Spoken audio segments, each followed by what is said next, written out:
everybody.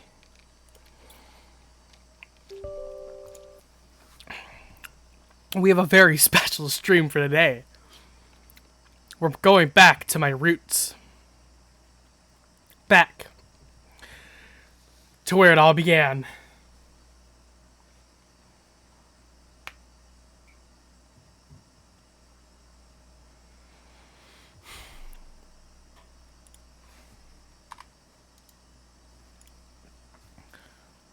Okay. I hope this, like, shows up.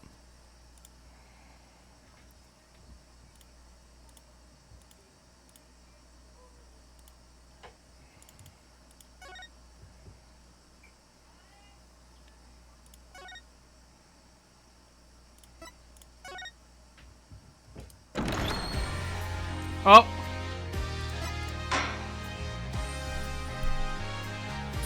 Okay.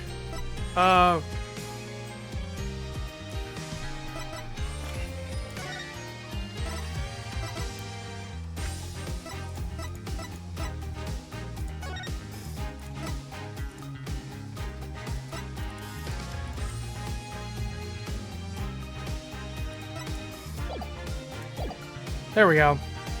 Okay.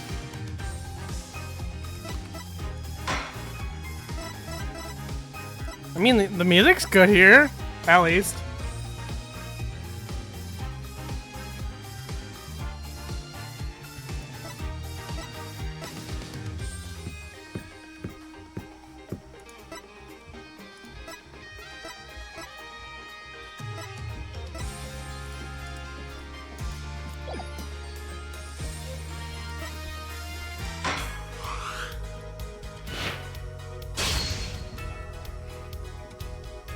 Okay.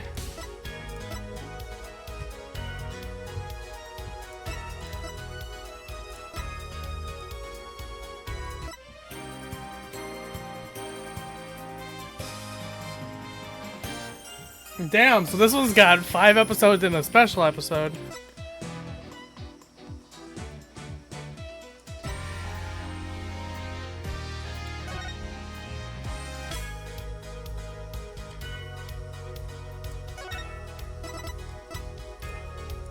Ah! Alright, Ace Attorney, Apollo Justice. Here we go. Episode 1, Turnabout Trump.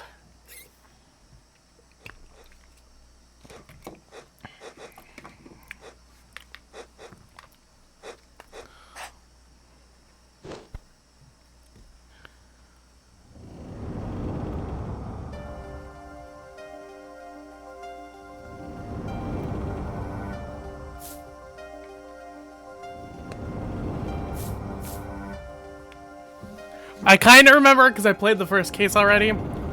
Showdown time.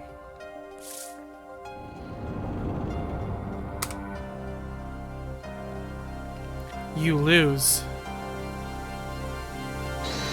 Ah! Oh God.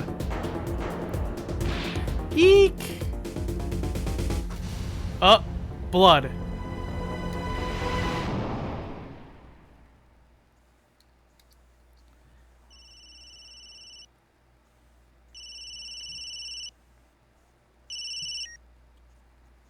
I seem to be in a bit of trouble. Something like that. Dead. Someone hit him hard. Me? Please. The cops should be here any minute. I'm in your hands, should it come to that. Oh. We're back. April 20, 9:37 a.m. District Court, Defendant Lobby number 3. I can admit it. I'm nervous. Ah, good morning. Good morning, sir. You look tense, Justice. Wound up tight. Wound up, sir? No. I'm loose. I'm fine. That screeching noise. Is that your voice? Suppose it's to be expected. Your first trial, and it's a homicide. I guess justice doesn't start small, eh? I'm fine. I got up at 5 a.m. to do my Cords of Steel voice workout. I'm fine. Ah, that explains it. I did detect a certain rasping quality to your screech. I overdid it again. As you know, your client today is a good friend of mine. I wouldn't want to let him down, if you get my drift. Drift gotten, sir. I'm all over that drift. As it happens, I dined with him on the night of the murder. We can't let this case fall through. Yes, I'm fine, sir. One more thing. Don't say you're fine quite so much. People might take you the wrong way. I'll be preparing our case. You might want to introduce yourself to the client. My name is Apollo Justice. If it isn't clear already, I'm a new attorney. And today's my first trial. Not that I'm worried or anything. The defendant has been accused of murder. My boss wants to help him out, of course. And so do I. I mean, there's no way he did it. Not him. No way. There he is! Whoa. Good, morning? Morning. It's all up to you today. First trial, nervous, meeting him, cardiac arrest. I think I'm supposed to say something? Help? So you're... Fine, I'm fine. Mr. Fine, is it? I did remember you having an odd name. Well, we're off to a great start. Are you sure you're okay? I mean, with me? Mr. Gavin is a top-notch defense attorney, and he's your friend, so why... You'll see. You can do it. Be confident. I'm really sorry this happened to you. I mean, it's time, shall we? Yes, sir. It's Phoenix Wright. Okay, I need to focus. First trial, here comes justice.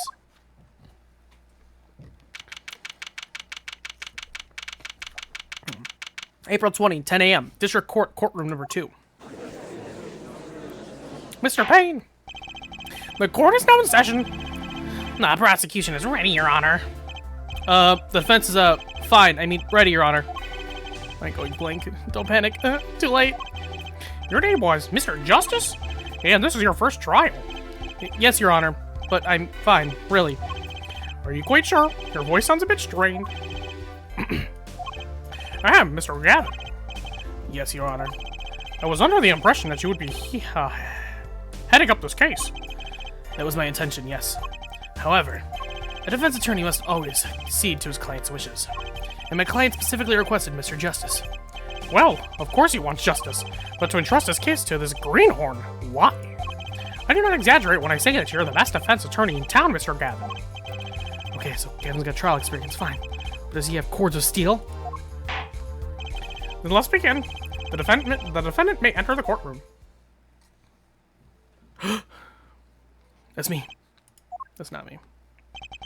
This is truly an unfortunate turn of events. I'm sorry we had to meet again under these circumstances. Long time no see, Mr. Wright. Let's put the past behind us, shall we? These days, I'm merely Phoenix Wright, piano player. Mr. Wright, how could this have happened? I won't speak of it further, then. If the prosecution would be as kind to explain the charges, Mr. Payne. To think I saw you enter this room a fresh attorney, and now I'll see you leave in chains. Ah, Winston Payne. Subtle as ever, I see. Ahem. The crime occurred at the Brush Bowl Club, a Russian restaurant.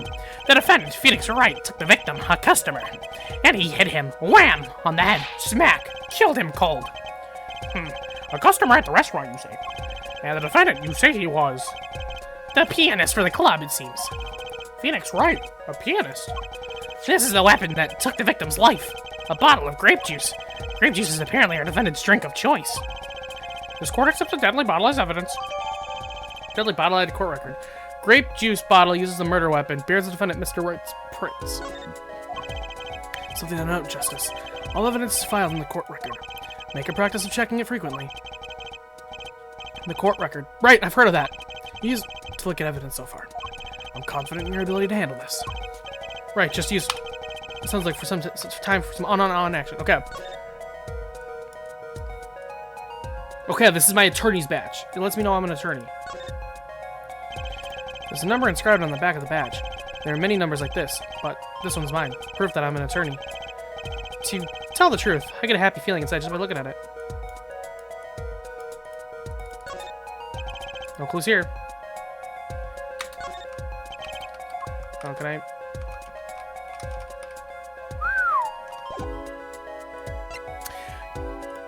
Alright, victim's name, Sheedy Smith, male, estimated time of death, April 17th, between 1:45 a.m. and 2:15 a.m. Cause of death, cerebral hemorrhaging, resulting from blunt trauma to forehead. The sub-basement of the Brush Bowl Club.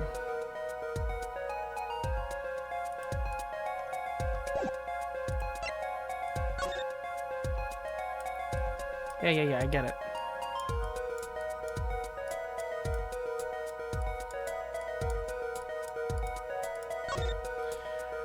Grape juice.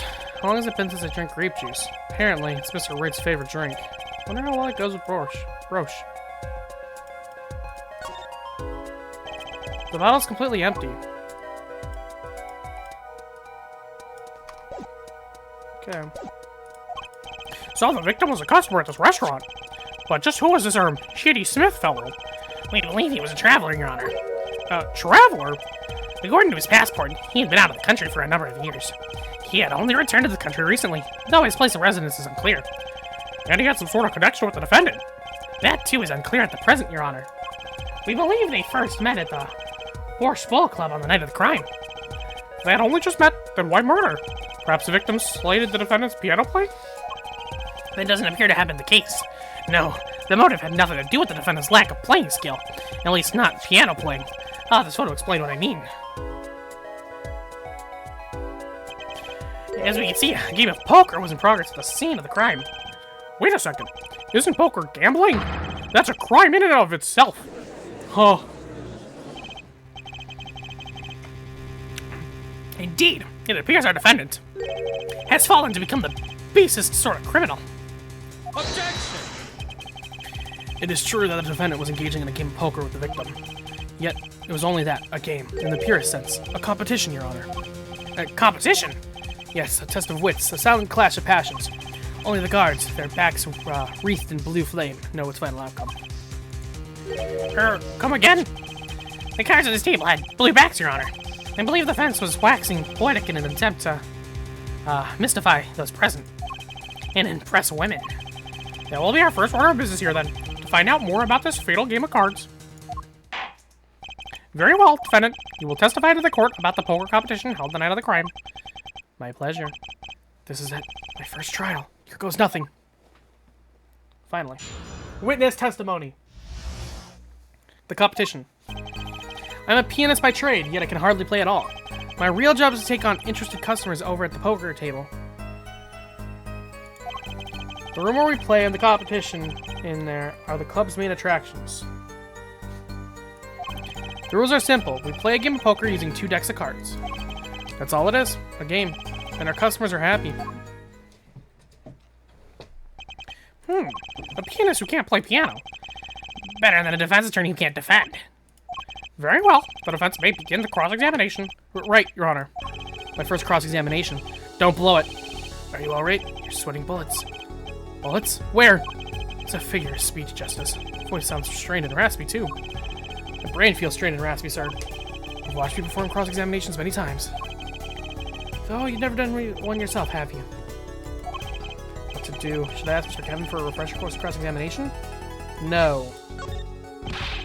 No need for help here, sir. I think I've got this one covered. I think you'd better do more than think. You know it, or you do not. I'm fine. The cords of steel are ready for battle. My weapons press and present. Without any inconsistencies, any lies and testimony, reveal them to the court. That is cross-examination. Learn it, know it, do it. Consistencies, lies, Phoenix Wright. As if Phoenix Wright would never lie. It's up to me to prove it. The defense may begin the cross-examination. Finally.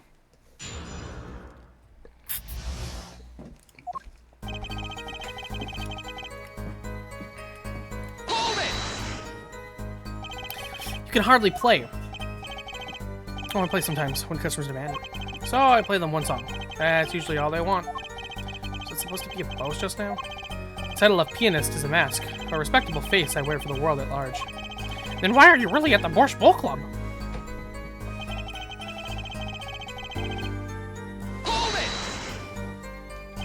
They pay you just to play poker? That would seem to be the case. I am a professional, after all. Bah! Do I detect pride in that statement? It's just hard to be an honest, hard-working member of society like me to imagine. Yes. Your imagination was always a bit limited, Winston. What? I've played poker for 7 years in that little room. And I've never lost once. What? You see why the customers come now? Defeat the undefeated poker champion. It's quite a draw. That is, I'm quite a draw. Wait, you've never lost once? Not even one time? As I said, I'm a professional. I've played poker for 7 years and not lost once. Is that even possible?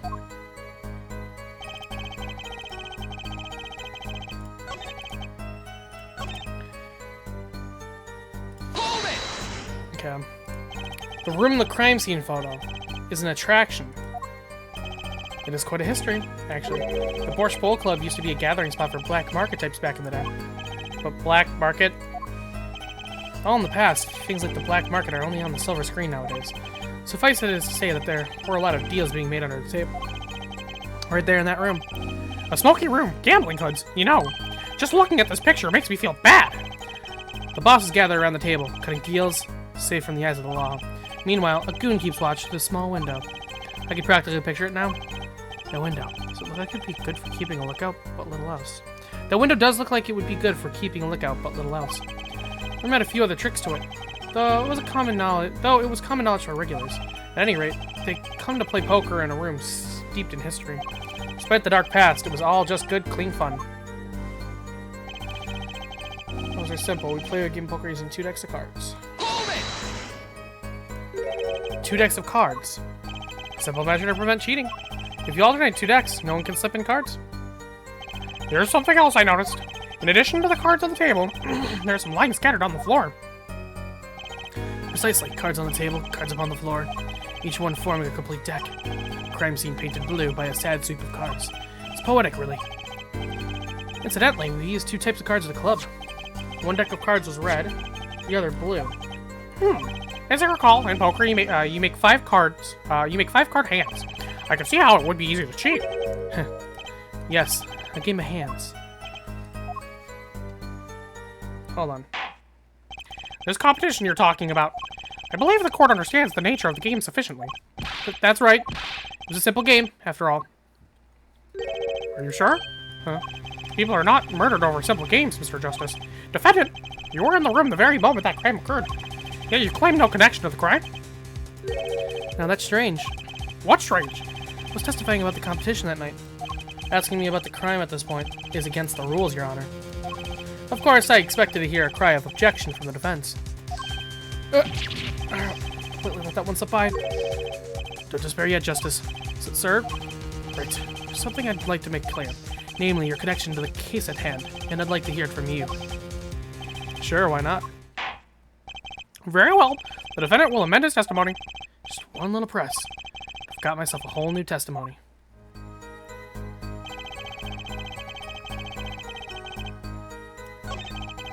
Hey! I plead silent regarding the murder, but I'll say I never touched the murder weapon.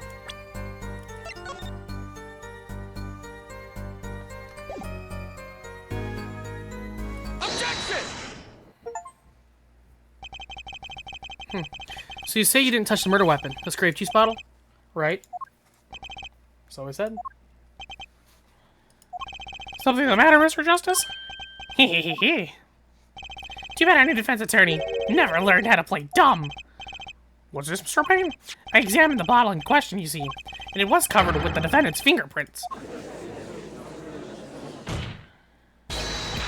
Objection! No need to shout, Mr. Justice. I can hear you just fine. Excess yelling can damage the judge's ears, in our case. But what about my cords of steel? Anyway, what's so strange about fingerprints on a bottle in a restaurant? Well, that's true. The prints alone don't prove it. Oh, they wouldn't prove a thing if they were normal fingerprints. Huh? But the fingerprints of the murder weapon were upside down. Upside down? What does that mean? It means he was holding the bottle inverted, and there could be only one reason for that.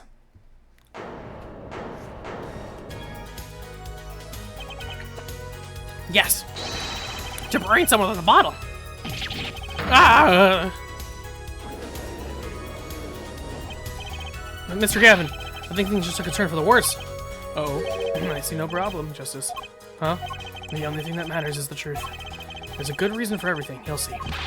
Defendant, can you explain your fingerprints on this bottle to the court? I stand by my plea of silence regarding the murder. For now. Not very cooperative, are you? This could hurt your case. I'm sure he's gonna uncooperative because he's hiding something. There must be some reason. Objection! Your Honor, you seem to have forgotten something. And what might that be, Mr. Gavin? On the night of the crime, who was it who reported the murder to the police? Reported? Well, that was the defendant, Mr. Wright. But still, that... Really? Yes, well, according to the case file, the murder was reported from near the scene by a call from the defendant's cell phone. Near the scene. Let's take a look at the diagram of the murder scene, shall we? The victim was murdered in a small room in his basement 2 floors down from the ground level. Of course, cell phones can't get reception so far down. The defendant used the stairs in this hallway to go above ground. The call came from the first floor of the restaurant. I see. And this is the cell phone that made the call. The defendant could have just fled the scene of the crime if he so choose. Yet he fulfilled his duty as a citizen and reported it to the authorities.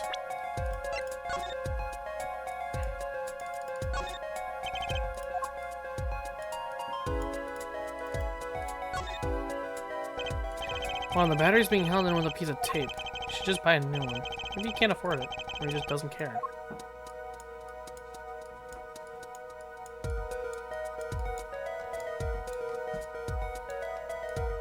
It's a pretty clean cell phone. And he claimed he was being uncooperative. Erk! Nice save, Mr. Gavin. Better not waste this. I think the prosecution has toyed with our client enough for the time being. Toyed? I assure you, no one is more serious about. What was it that you said? The defendant was in the room the very moment that the crime occurred. How could he possibly know this? That's a good question. How indeed? The answer is simple, Your Honor. The prosecution has a decisive witness. Hehehe. You're as good as they say you are. Someone else was in the room in the night of the crime. It must mean they witnessed the crime. Everything up till now has been a warm-up, Justice. Are you ready? Very well. The prosecution may call its first witness to the stand. The witness will state her name and profession. Hold on just a moment. Where's the witness? I surmise that she has been frightened by the defendant's demonic-looking horns. So he's a little hair gel. Relax, people. Have no fear. If any horns point in your direction in this court, we will. If any horns point in your direction, this court will cut them off. You are sure? I swear it on my gavel. Please come out. Isn't violence against hair a crime, Your Honor? Well, if you are sure, it is okay.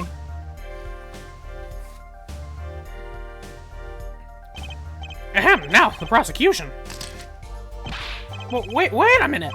Would the prosecution care to explain the witness's, paraphernalia? Yes, she is a professional, Your Honor. These are merely the tools of her trade.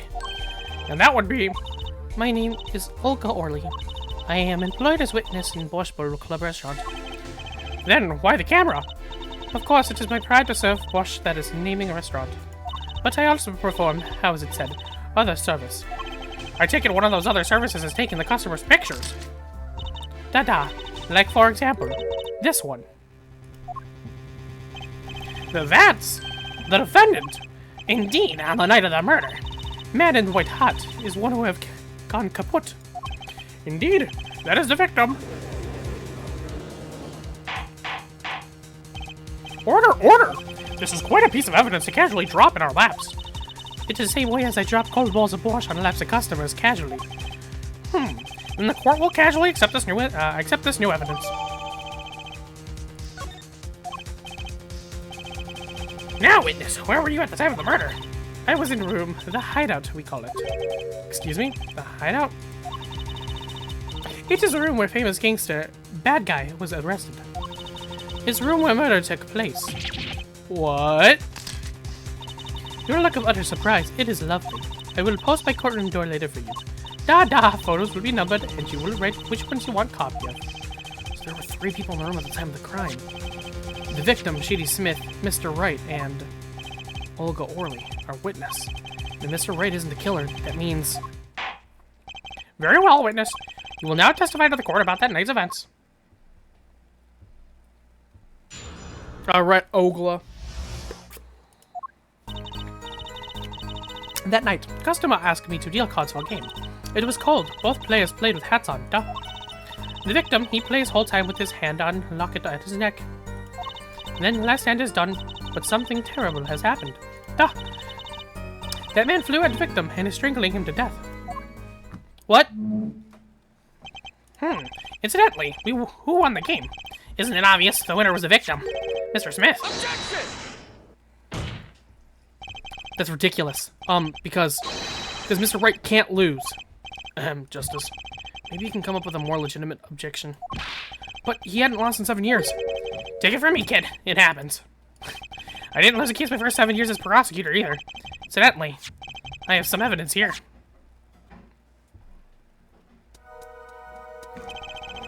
These are the poker chips as they lay out at the very moment of the crime. The handed chips on this side belong to the defendant, Mr. Wright. Those on the far side belong to the victim, Mr. Smith. Chips, you say? Duh, I mean, yes. Imagine that poker is war. Your hand is your army, and those chips are the spoils. I know that. After all, in my youth, I was known as the poker head of courtroom number 3. I think he means poker face. Looking at this picture, it does seem that most of the chips are on the victim's side of the table. Very well. The defense may cross-examine the witness. I mean, I already have something to point out.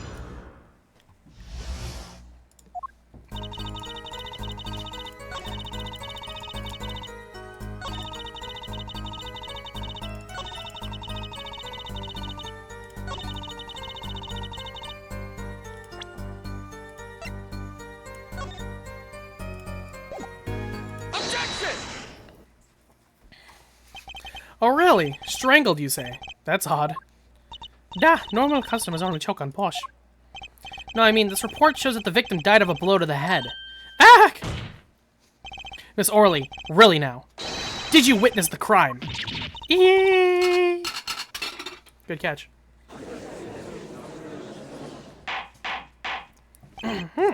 Looking at the picture, it doesn't seem like he was hit. He's still wearing his hat and everything. And it is the fact that he was hit, Your Honor. Oh. Here's a photo that we took of the victim with his hat off during our investigation. Well, that's quite shocking, isn't it? This head certainly was hit. But I have seen it happen. The defendant, he lunged at victim, his neck. Oh, really, Miss Orley? I think I've caught you in your own lie this time. Justice, I admire your enthusiasm, but perhaps you should think this through once more. What do you mean? I found a contradiction. There's one thing in her testimony that troubles me. Very well. It seems we should continue the cross-examination. There's such a thing as thinking too much. This horse is dead. Let's stop beating it. There's such a thing as thinking aloud too much, too. Hold it! You were dealing cards. Do you do this often? I am doing this. If customer wishes it, I serve anything. Bosch, cards, more Bosch. It is my work. It's good to hear of a place that hasn't forgotten the meaning of service. Welcome you to Bosch Boat Club, where Bosch is as warm as waitress. Thank you for not handing out flyers during the cross-examination. Hold it! It's already April. How could it be cold? At Bosch Boat Club, we have pride on authentic rustic Russian restaurant food. Outside it is city in spring, but inside it is always as cold as Mother Russia. No way am I going there. When it comes to hot Bosch, cold is best seasoning. Duh.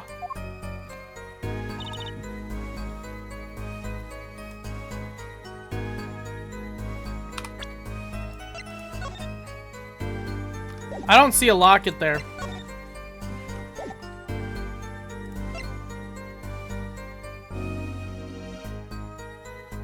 Objection!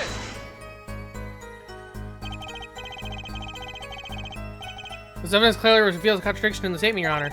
How exactly are the evidence of the statement just now related? They aren't, are they? Oh. Yeah, my bad. I didn't see the locket.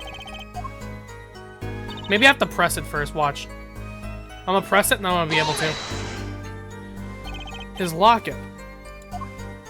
I believe it was good luck charm, duh. He gripped it many times as he played that night. Yes, he must have felt as though it might carry him to the moon and then the stars. Though if it were small enough to fit around his neck, it wouldn't have much left. The defense would like to clarification. This is a locket we're talking about.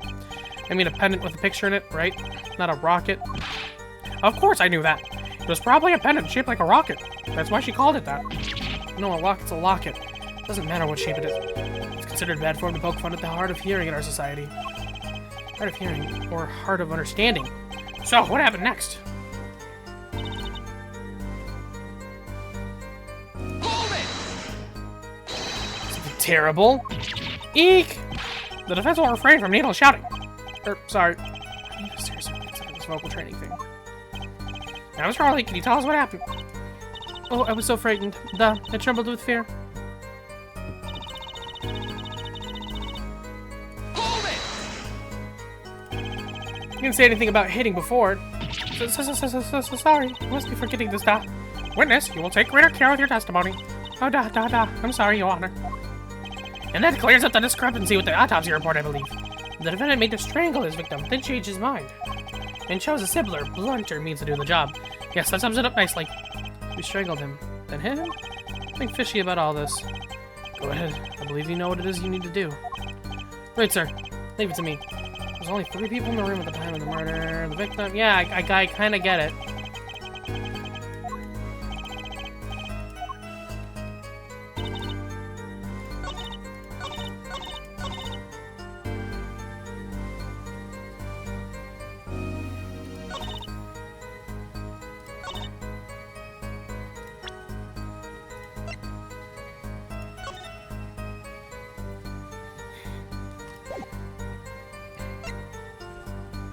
Objection! There we go. Was that the better photo to do? You know, there's... damn, see, I was right, though. You know, there was one curious part in her testimony, just like Mr. Gavin said. But what does it mean?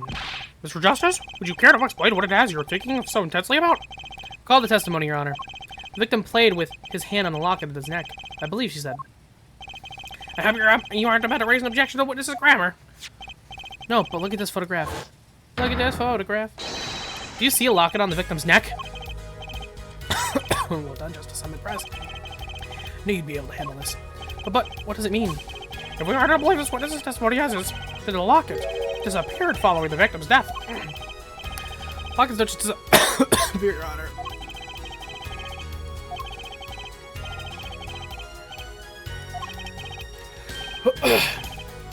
Taking it off. Wait, you don't mean the defendant wasn't strangling the victim at all. He was taking off his locket. Wouldn't that explain it? Ah! The defendant, what do you have to say to this? Say, yes. I just noticed this, but you have something hanging around your neck, don't you? Oh, you mean this? Yes, it's the locket with the photograph inside. A photo of my daughter. Come again. Mr. Wright, you have a daughter. We confirmed it at the time of the arrest. The picture in the locket is indeed Mr. Wright's daughter. So Mr. Wright has a locket, too? Why don't I buy that this is just a coincidence? Well now, if the results of the poker game led to the murder, perhaps we should hear a bit about the outcome of the game. Further testimony won't really be necessary. It's clear the defendant lost badly. Ms. Orley, you will testify to the court about the game played between the victim and the defendant.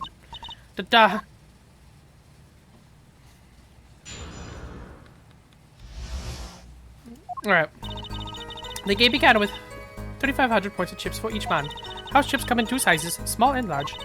The one who was winning, it was victim. For last hand, the defendant played with all chips on table and lose.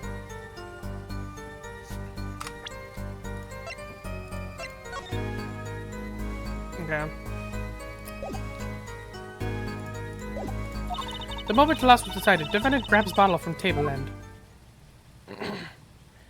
Indeed, looking at this picture, it does seem to be a one-sided game. As the court knows, poker was the defendant's life. Failure must have been a bitter pill to swallow. Ah, how many times have I heard these words? I've done it in a fit of anger. Yet, Your Honor, and now I regret what I've done. A common tale, but true. He thinks the judge watches too many old court movies. Mr. Wright said he hasn't lost in 7 years, so this testimony must be wrong. Why are you gonna believe everything he says? Yeah. Come on. Hold it! Are those usual starting points? Were any special rules used? No, not special. Usual game, usual rules. If each man begins with 3,500 points, then the total would be, 7,000. Exactly 7,000 points! Please, this isn't calculus. It's not even long division. Hold it! All the chips in this photo. All the chips that were used? Duh, of course! What makes fishy with these chips? Should I press harder? Yes. Maybe you could explain a bit about these chips? Explain? What is it there to be explained? Poker chips are poker chips. They are not fish and chips. Not a chip off the old block, not a motorcycle cop, not a... Thanks. I'm gonna press her. Better ask something. What are these chips worth? Are they in dollars or rubles even? Yeah, as I have been saying before, it was game, not gambling. Hard perhaps for capitalists to understand. Two types of chip, 100-point chip and a 1,000-point chip. It is not money, da. Justice. Don't you find her comment interesting? In more ways than one, sir. I'd have it added to her testimony yourself. Well, does the defense want the witness to add to her testimony? Yes. Yes, I do think this deserves further scrutiny. Add to the testimony. Wish I knew where I was going with this. Very well, the witness. You would be so kind. But die, Your Honor.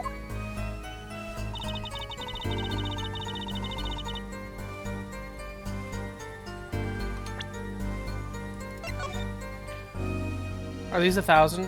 1, 2, 3, 4, 5, 6, 7, 8, 9. Objection! You're sure it was the victim who won? Absolutely sure? It seems our new attorney's a bit confused. A glance at this picture is enough to tell you who won. You're not in kindergarten. Just for the safety's sake, could you explain the problem to the court? Of course, Your Honor. In this photo, I see small chips and I see large chips. Tell me, which were worth 1,000 points? Why, the big ones, of course, duh. Oh, I thought so too. But the totals don't add up. The totals? Let's review what the witness told us. Each man starts with 3,500 points in chips. And the combined total value of the chips was 7,000 points. Yes, my calculations are correct. Let's see. 3 plus 1, carry the 5. They are, Your Honor. Now, look at this photo that allegedly shows all the chips. If the big chips are worth 1,000 points and the small chips are worth 100, and you add them up, how much is it? do it yourself. You aren't in kindergarten, are you? 10,600 points. The chips don't add up. This clearly contradicts the witness's testimony. But why? How could this be? Exactly, Justice. Now that you know the what, you must determine the why. Right, there's only one possible way to explain this contradiction.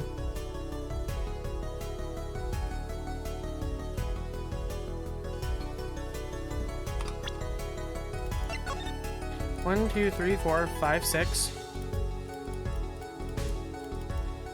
Oh. Oh, also, there's this. I forgot about these. Boss, Gavin Loff is a first-rate defense attorney and my trusted mentor. 32. Peanuts, the Bull Club, formerly an ace defense attorney of some renown. Chidi Smith, the victim in this case, a traveler only recently back in the country. 33. Stin Payne, 61, the prosecuting attorney. For all his experience, he lacks a certain presence. And Olga Orly, age 21, the witness in this case, a Russian waitress. The chip count was not wrong, and starting points were not wrong. Both were right. Each man began the game with 3,500 points, while the chips were indeed shown in this photograph. And there could only be one answer. Well, what is it? The value of the chips was the other way around. Well, what? Want to know what I think? The small chips were worth 1,000 points, not the big ones. Madness. Under madness. Show me the photograph of the chips again. There are 6 small chips and 10 large chips. Why? That does make 7,000 points when you add them up. Excellent work, Justice. It's almost as though you figured it out by yourself. Well, I'm just glad I was the one who said it. But wait! The value of these chips may be different, but that changes nothing. Indeed, the victim did have the larger number of chips still. Ah! Exactly. If the small chips are 1,000 points, and the large chips are 100, let's do a little math. Add up the points for each other, for each side of the table. The victim, Mr. Smith, had 2,900 points, and the defendant had 4,100 points. Well now, seems that Mr. Wright was winning that night after all. That's impossible. The client had even less reason to kill the victim. After all, he was winning. Yeah. Now, Miss Orley, you must have known the true value of these chips, since you were there at the scene of the crime, weren't you? Yeah.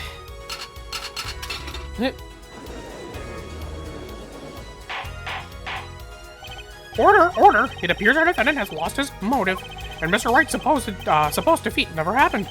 We must now ask ourselves whether we can trust the witness's testimony yet. Excuse me, what is it, Miss Worley? I did not want to be saying this, but actually, you see, See what, Miss Worley? What did we see? in the last hand, there was cheats. Oh. To cheat? You don't mean a trick? Wait, or do you mean a scam? They're all the same thing. Yes, there was cheats in the last hand. That is why game ends with chips as they are. Great, just great. First way of lying, now cheating. Well, this case certainly has taken a turn. It'll be interesting. Witness, you will please testify to the court. Tell us about this cheating in the final hand.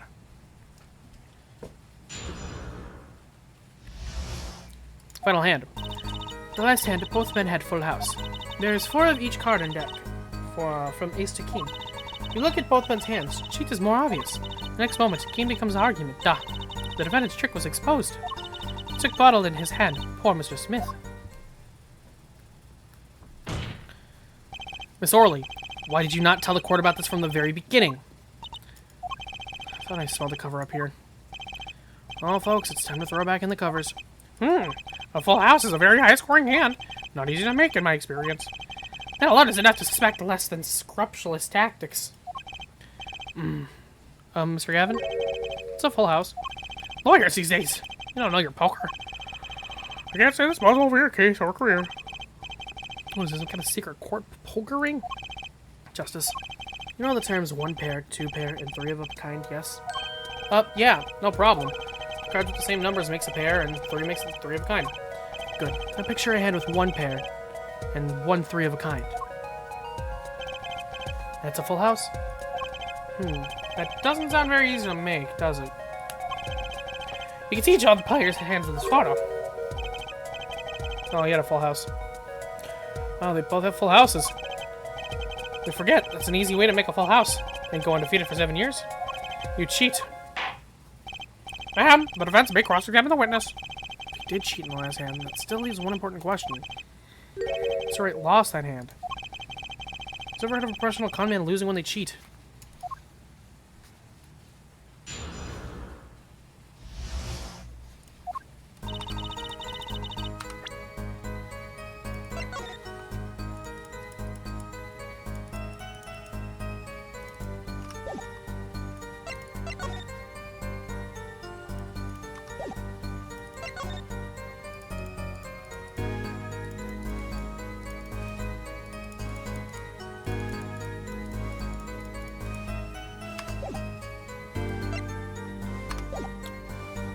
Last hand, both men had full house.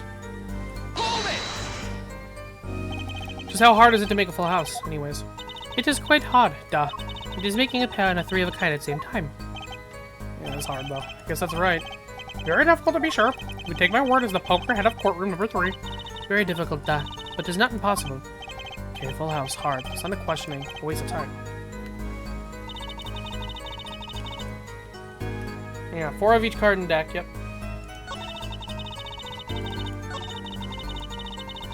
Hold it! 4 of each card, you say. Duh. There is 1 spade, 1 diamond, 1 heart, and 1 club for each card. It is an interesting fact that this number 4 comes from the number of seasons. Huh. Don't say. Ah! And did you know that the cards are numbered 1 to 13? Add all the cards in the deck and you get 364 a year. Huh. You don't say. It's now 1 day short. That's why each deck has 2 jokers. They say the second joker stands for the leap year. Thus you have a perfect representation of the year. All in a deck of cards. Huh, you don't say. I'm gonna be in this courtroom for a year if it keeps going like this. Look at both men's hands. Cheaters more obvious. Hold it! How was it clear? Well, the defendant, he played a fifth ace. But for fifth ace. Still remember both hands very well. Mr. Smith's hand has 3 aces. And Mr. White's too.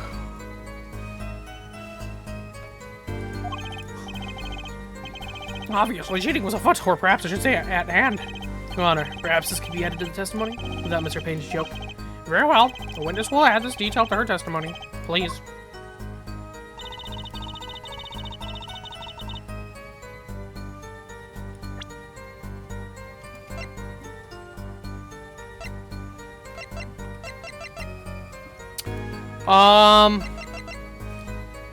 That's not that weird, though.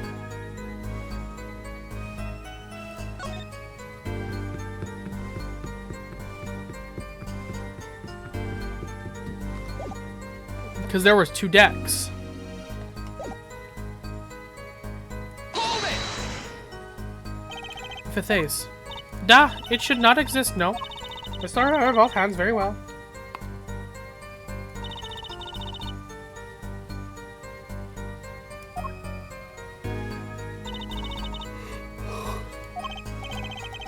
Well, where's the card from? Perhaps we should ask the defendant that very question. Any cards with deck is no less serious a taboo than forging evidence in the court of law. Now, perhaps it's time for you to say something, Justice. You bet. No intention of staying quiet. Not me. No, sir. Better find some contradiction in evidence fast.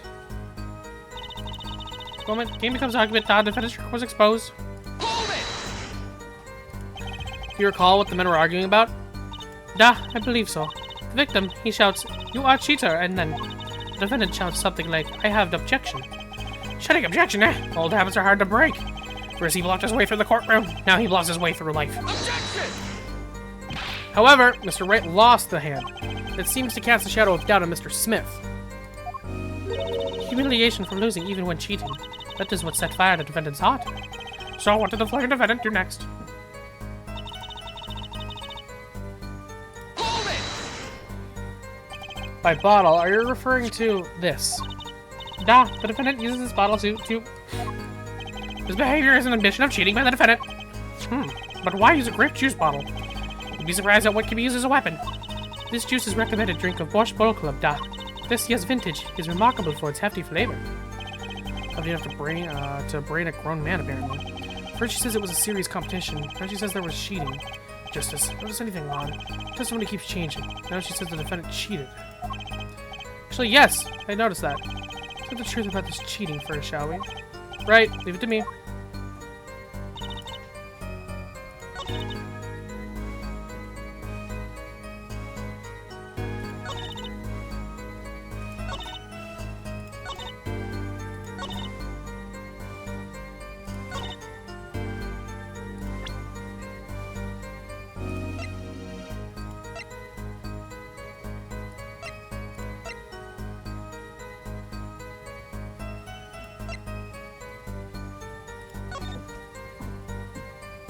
Didn't they use 2 decks in total?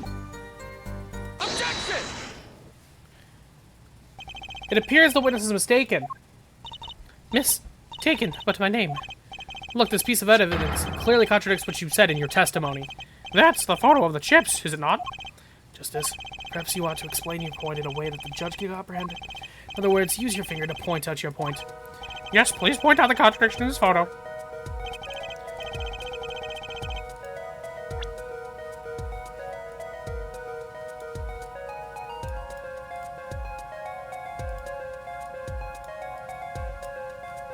Take that!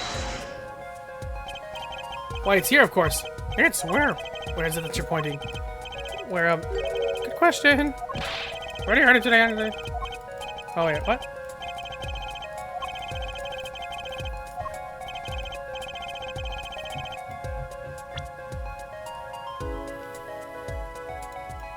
Where's it, like, what the last hand is?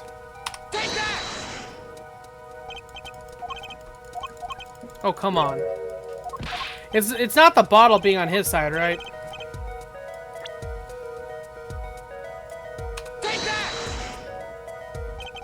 Sorely, yeah, in your testimony, you made the following claim. Mr. Smith's hand has 3 aces. Okay, so that was the last. Okay, whatever.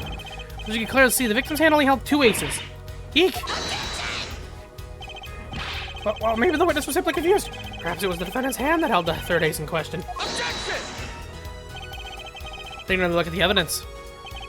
As you can see, the defendant also had 2 aces in his hand. Where's this 5th ace? I see cheating alright, and it's going on right here in this courtroom. 2 aces in each player's hand. Does make 4 aces total. Hardly proof of cheating. Wait, please. It is true. I have seen it. The 5th ace. That was cheating, I swear to you. That's odd. She must be lying, yet she's the most sincere I've seen her all day. Try to trust your instincts. Mr. Gavin. Who knows what lies in store for us in the trial ahead? Your Honor, if I may, I have a suggestion. What might that be, Mr. Gavin? If you don't mind. Perhaps we might examine the actual cards. The cards? Mr. Payne? Yes? The players' hands that night were set aside as evidence, were they not? The defense would like to request the cards be shown to the court. Very well, the prosecution will submit this evidence. Which will you examine? The victim's cards or the defendant's cards? These cards don't prove cheating was going on. Nothing. Now, which of these hands is more suspicious?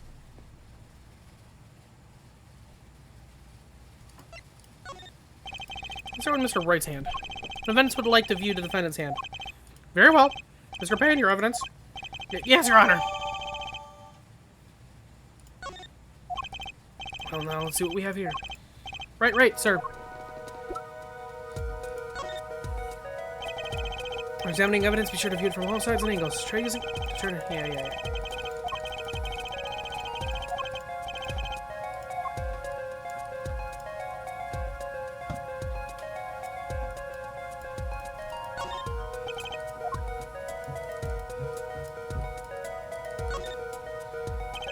Card backs are red. For some reason, I thought that they were using blue cards in the final hand.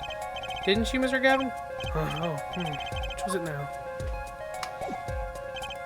Well, has the defense found anything that we would like to share with the court? Well, let's get on their confession. Perhaps you must examine the victim's cards next. Of course, you can always give these cards another look. Well, we'll examine the other. Yeah. Your Honor, the defense requests time to examine Mr. Smith's hand. Granted, but make it quick, Mr. Justice. Don't worry, justice is always swift. Boom. What? Your Honor, look at this. One of the victim's cards. The back is a different color. But that is impossible. But I put that card in Wright's hand. Heck! What was that, Miss Orley? No, I merely said I have a... Your Honor. Mr. Gavin, yes. Tell me, what is the easiest way to cheat at poker? To cheat? I'll tell you. One merely needs a friend. A comrade, shall we say. The dealer. Wait, so you mean... this witness, Miss Orley. She's the cheater. A professional, I'd wager. Yarg. Order. Focus, Justice. Time to take advantage of her. I mean, for a mistake. Your Honor. Here's a call to testimony, which is early. That's it possible, but I put that card in Wright's hand.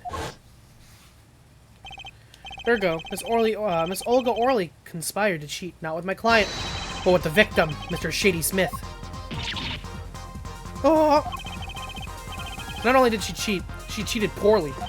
Therefore, it's not hard to imagine an altercation between her and the victim. What? Wait, you don't mean... the defense isn't accusing the witness, Miss Olga Orley, are you? Time for justice. There were 3 people in the room at the time of the incident. If Miss Wright isn't guilty, that means I am. The defense accuses the witness, Miss Olga Orley, of murder. Yeah.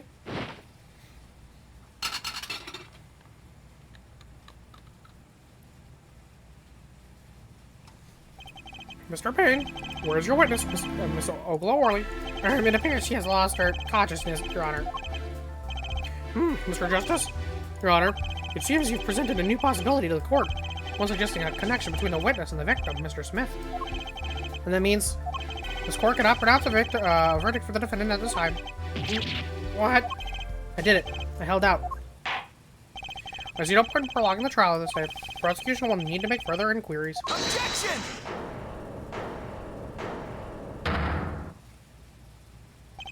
Mr. Wright, can't end the trial here, Your Honor. Not yet. What nonsense is the defendant spewing now? Think. One of the cards had a different colored back. Do you wonder what it means? What are you doing, Mr. Wright? Raising objections right when you're about to get off the hook? Ridiculous. Mr. Payne, you of all people should know, Mr. Wright has a talent for the ridiculous. Yeah, he does. Perhaps we should get to the bottom of things. Let's clear up the facts about this game that fateful night. As was said before, we alternated between 2 decks of cards that night. That was said before. 2 decks of the club had different colored backs. Blue and red. What color per deck? Well, if we use the same color, the 2 decks might get mixed. Use different colors and they still got mixed up. We used the red deck for the last game. I see, but that's odd. For some reason, I have this impression that you were using the blue cards. Yeah, me too. I'm sure someone said something about blue cards. Whatever, in the end, one card of the wrong color got into the mix, which means they were cheating. Yes, what card slipped into the deck would seem to indicate cheating. Yet this card raises 2 serious questions. Apollo? Yes? Let's consider the first question, shall we? Think, in the last game, when was the card swapped? When? There are 3 broad possibilities here. Could have been swapped before the murder, during the murder, or after the murder. Well, yeah, thanks for the news bulletin, Mr. Wright. Of course it was swapped.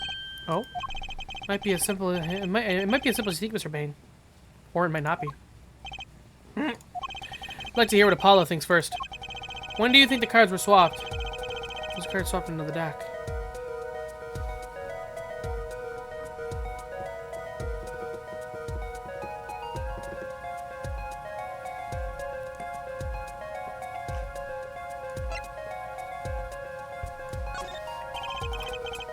Perhaps it happened after the murder? What's that? Ridiculous. What's the point of cheating after the hands have been shown? That's silly. Objection! Yes, but tell me, how do you swap cards during the game? I'll take silly over impossible. Take it from me, son.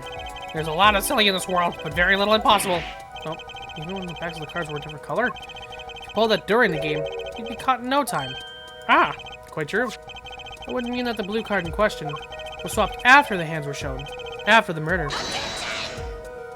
okay, this is going past silly and straight out of the crazy.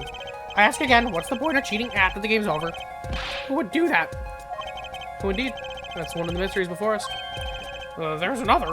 Yes, a simple yet decisive question must be asked. Who swapped the red card for the blue card? Who? The game and the murder is done. The victim is dead. Only 2 remain in the room, alive that is. The defendant, Phoenix Wright, and our witness, Ogla Orley. Okay, so who was it to swap the red card for a blue card?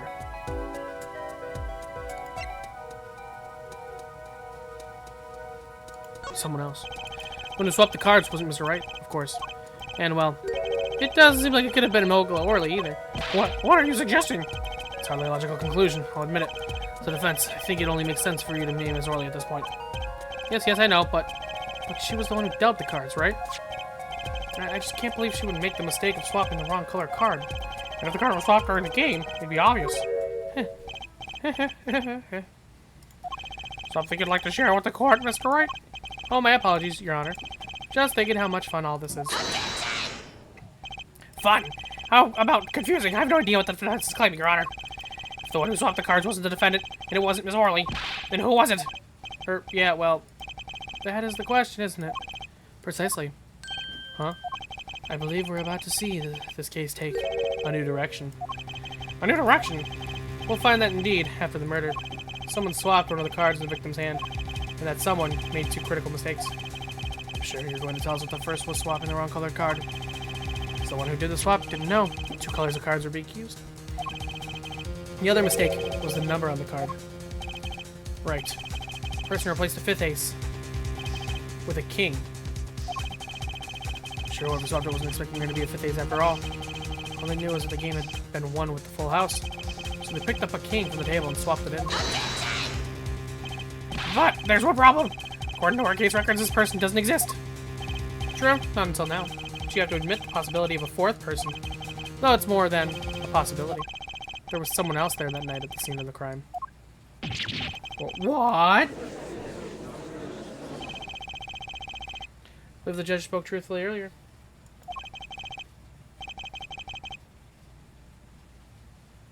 Hold on.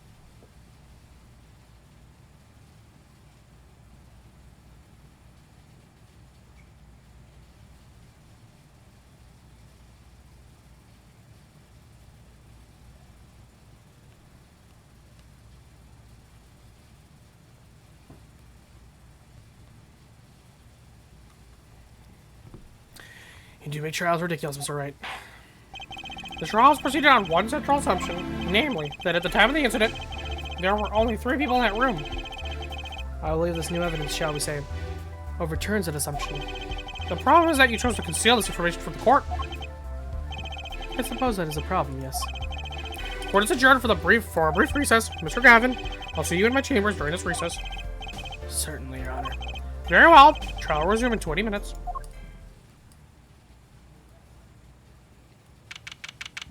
April 20, 11:52 a.m. District Court Defendant Lobby number 3. That was quite unexpected, Mr. Wright. To suddenly claim there was another person at the scene of the crime like that. Must ask, is it the truth? Well, now, I think you would know the answer to that. Being mysterious, are we? Sadly, I have no time for mysteries. Only ask that you leave the defending to your defense in the future. Otherwise, I cannot guarantee the outcome. So you haven't mellowed out one bit, Christoph. Justice. Yes, sir. The judge has summoned me to his chamber, so carry on without me. You did well, Apollo. Can I ask you something? Sure. That locker you wear, is that really yours, Mr. Wright? I wonder about the victim's disappearing locket. Here, you can take a look at it. That's a picture of my daughter in there.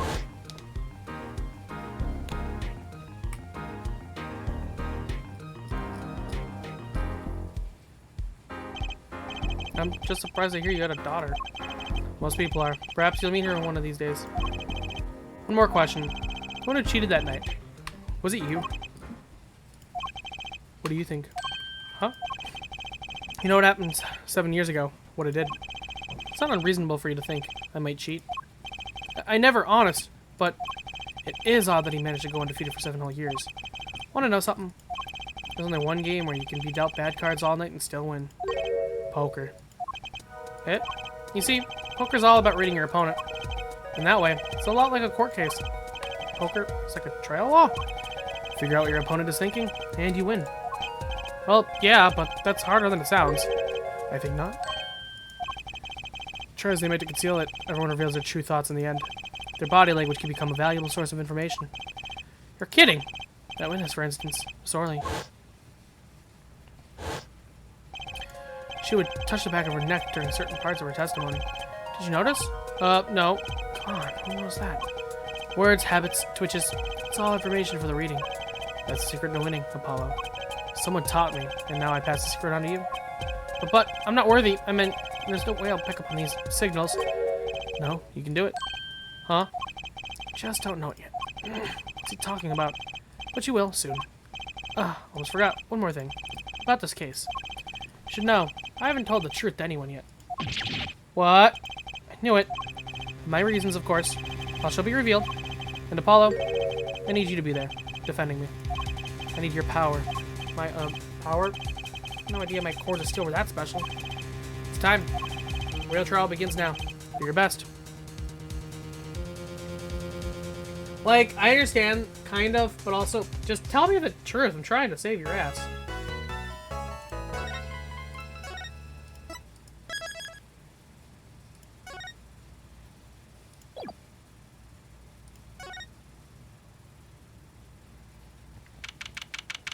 April 20, 12:14 p.m. District Court, courtroom number 2. That was number 3. Court will now reconvene, as our witness, Miss Olga, orally recovered. Yes, Your Honor. Very well. She's regained consciousness.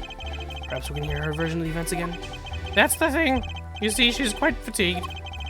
You're looking a bit fatigued yourself, Mr. Payne. Sadly, fatigue is insufficient grounds for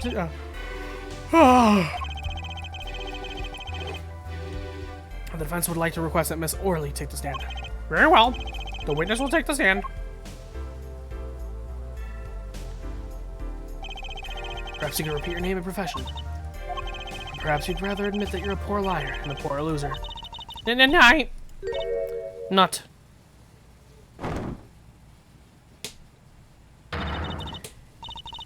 Name's Ogla Orley. That's the truth. I'm a pro dealer. People call me Ogla Quick Fingers Orley. Oh, really? Want to know something else? I'm not really Russian, and my last name sounds like, oh, really. There, that's truth. Hope you're satisfied. Witness, you will tell the court what you were really up to that night. Final talk. We had a plan, see?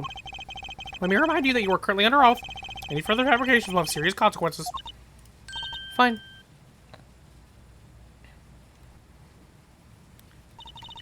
Like I said, I'm a pro. That guy, Smith, hired me to do what I do best. I was planted at the Borscht Bowl Club several days prior to the night of the game as a waitress, so you were in cahoots with the victim. Not that he needed my help. Smith is a well-known poker player in some circles, but winning wasn't the main purpose of this game. It was about destroying a legend, the unbeatable Phoenix Wright. The plan was simple, elegant really. You see, we set up a trap of sorts. I was to plant a card in Wright's pocket beforehand, and then deal 5 aces during one of their games. When their hands were revealed, Smith would call him out and search Wright. He'd then pull out the planted cards, and the trap would snap shut. You swapped the cards. Exposed as a cheater and losing on the top of it, it would have made a great double play. Just like that, the legend would be dashed to pieces. Indeed. Getting caught red-handed at cheating would cast doubt on all of his prior wins. 7-year legend destroyed by one little card. That was the plan. Oh, really, Orley? How droll. But it appears you've made quite the mistake. A mistake? I agree, the trap was elegant. Yet what happened to that planted card? Hey, that's right. He's lucky, I'll give him that. You have to slip from a trap laid by Ogla Quick Fingers Orley. Oh, really? A witness would be much cuter if she'd dispensed with the evil mastermind shtick. Cute? Who wants to be cute? I'm not cute. I'm bad. You hear me? Bad! When you're through being bad, perhaps you could testify to the court. Tell us about this trap and how it was sprung.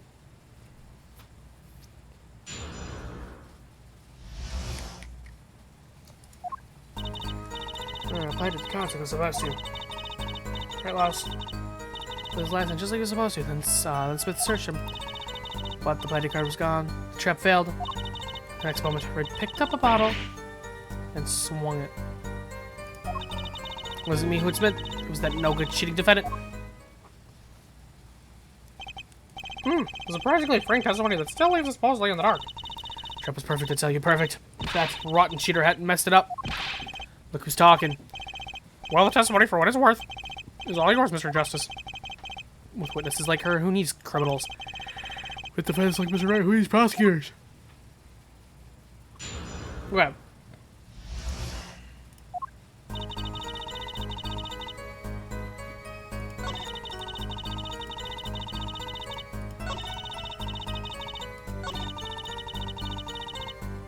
Hold it! Wait, isn't that a little odd? What's odd? Searched Mr. Wright thoroughly and found nothing, which means he didn't cheat, which means he had no reason to strike the victim. Well, having a heart attack. What was that just now? I sensed something. Something wrong, Mr. Justice? No, nothing, Your Honor. To do? Press her a little harder? Yeah. Miss O'Reilly, you're hiding something. What are you talking about? You? Me? Quick Fingers O'Reilly. O'Reilly? Hide something? The defense will refrain from baseless accusations. I have one question for the witness then. Say you saw the moment the defendant hit the victim. Is this true? Of course it is. I didn't see it, honest. I saw it when Wright hit him. With my own eyes, I saw it. this weird vibe I'm getting.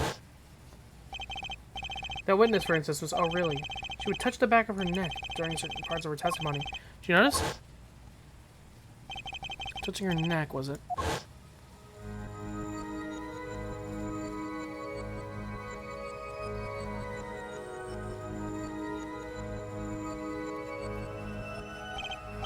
Whoa, what's going on?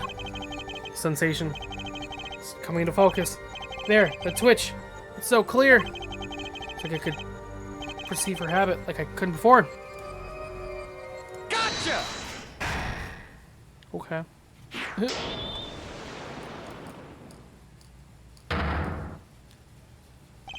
Miss O'Reilly, perhaps you are aware of this yourself. Unaware of what? Whenever you get to a certain part of your testimony, you touch the back of your neck with your left hand. My neck. So what? What indeed, Justice? I hadn't noticed anything of the sort.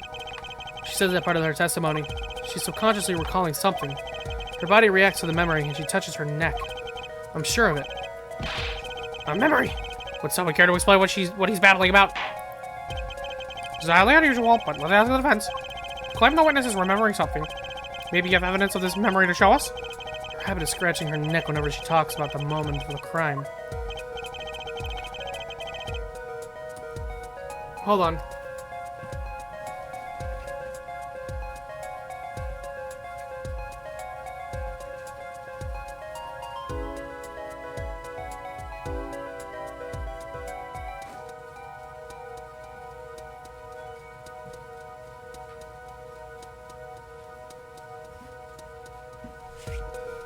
Alright.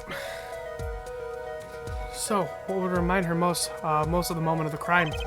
Miss O'Reilly, whenever you recall the crime that night, you scratch your neck. I've noticed it happens when you think about the moment of the crime. There must be some reason behind this habit of yours. I believe the weapon that left an irreplaceable impression on your neck is this.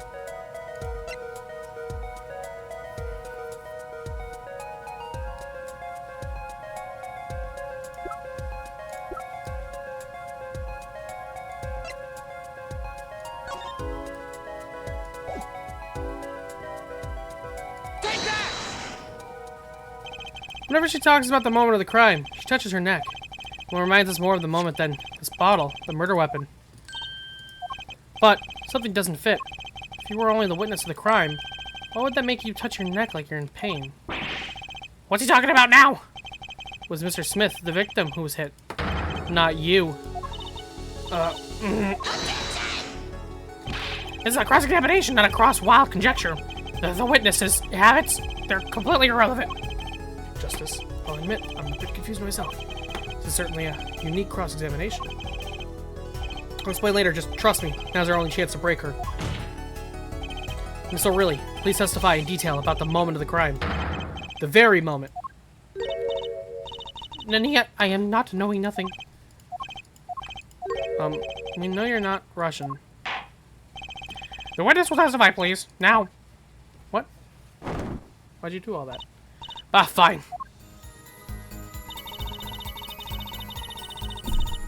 He's the one who did it.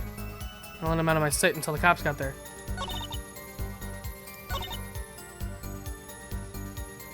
Hold it! You seem uneasy. You try standing up here. My eyes are darting all over the place. Must be getting warm. Tell me, after the crime, what was the defendant like? Well, he must have been stunned by the weight of his crime. Sat in a daze at the table until the cops came. Intriguing.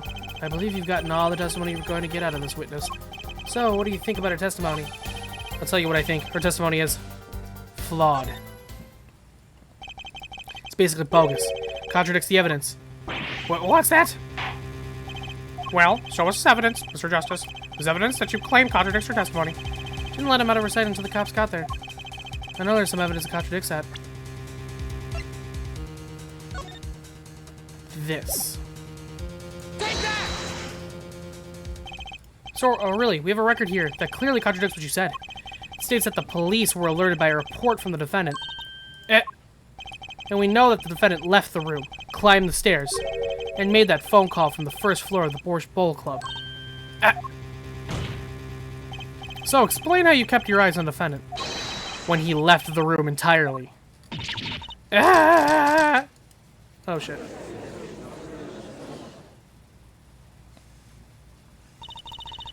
The man who picked up the bottle and spoke it that night wasn't the defendant.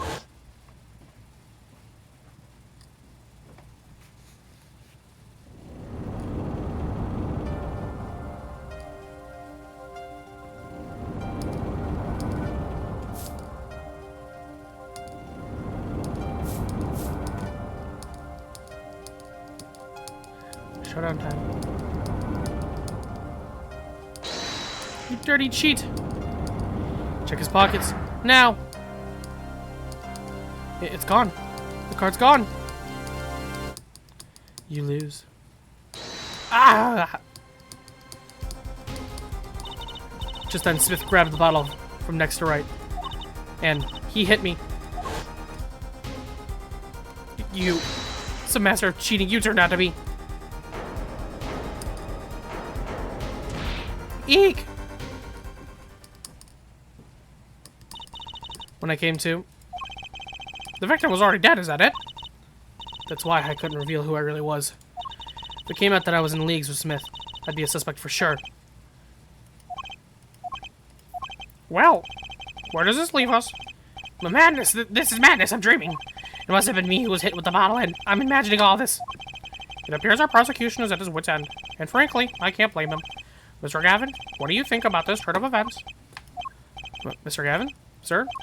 I believe that, as the defense in this case, we are compelled to call Miss Orley a big fat liar. Well, what? 3 were in the room the night of the murder. The defendant, victim, and her. She has a motive. A motive? Her plot foiled. The witness got into an argument with her client, Mr. Smith. And the denouement of that argument was murder. What? I'm no killer. It's a trap. Someone's trying to frame me.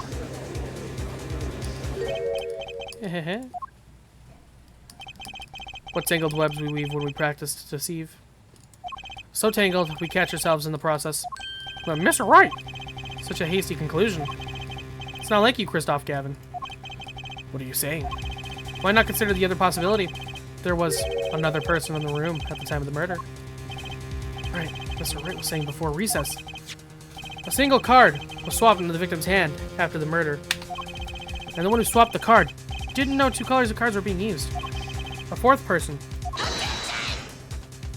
Ah! This theory again! Your 4th person doesn't exist! Indeed. That's why I decided to bring this case to court. Here, where there's no escape and no chance for deception. The perfect place to catch the real criminal. The real criminal? And we're in luck. The clue to the real criminal's identity was kindly provided for us. And right at the beginning of the trial, no less. What? Apollo, perhaps you know what I'm talking about. Sorry. Remember what I said? The 4th person who swapped the cards made one critical error. Here she wasn't considering the colors on the backs of the cards. Right. But how could such an obvious mistake occur? Cards used for the last game were red. Yet, there's one person here, in our court, who thought those cards were blue. Yeah, I had that impression too, but why? Well, Apollo, maybe you can figure out who it was? It's obvious, I swear. Who is this 4th person?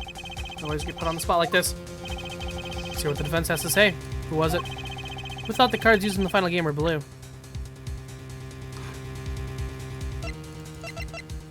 Take that!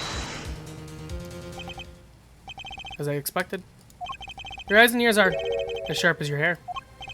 I was right. Christoph Gavin, you were the 4th person that night. But of course Mr. Gavin knows the color of the cards. How would he? As you can see, the photo of the crime scene is black and white. Can't tell which of the cards are blue. One's on the floor or the table. But look! See the colors in this photo? Yes, but when he said the cards were blue, it was well before this evidence came to light. It is true that the defendant was engaged in a game of poker with the victim. It was only that, a game, in the purest sense. Competition, Your Honor. Yeah. So that's the way it's in silent flash passions. In the cards, their backs wreathed in blue flame. That was the final outcome. Well, Christoph? Mr. Gavin? Mr. Gavin, is something the matter? No, nothing. Excuse me, it was just so sudden. Right? You weren't seriously accusing me, are you? Oh, Christoph. You know, even I'd never take a joke this far. This has gone beyond ridiculous, beyond dumb. This is insanity. The defendant accusing his own defense attorney of murder. I assure you, I'm quite sane. What possible connection could Mr. Gavin have to the victim? I wasn't aware that I had a connection to Mr. Smith, either. Yes, but Mr. Gavin and the victim have never even met. Well, what if they have? Huh? There's a possibility, after all. They may have met that night, before the game started. What are you suggesting? Is the truth Mr. Wright was staying silent about? Well, only one thing to do. Mr. Wright, the defense would like to request that you testify to the court. Objection! The defense would like to request no such thing. Mr. Gavin, testimonies must relate to the case. How can anything happen before the game of poker be related? I'm not sure I follow, Mr. Gavin. As I explained before, the defense believes that Miss O'Reilly. Am I to assume you speak for Mr. Justice in this? He is the defense, not you.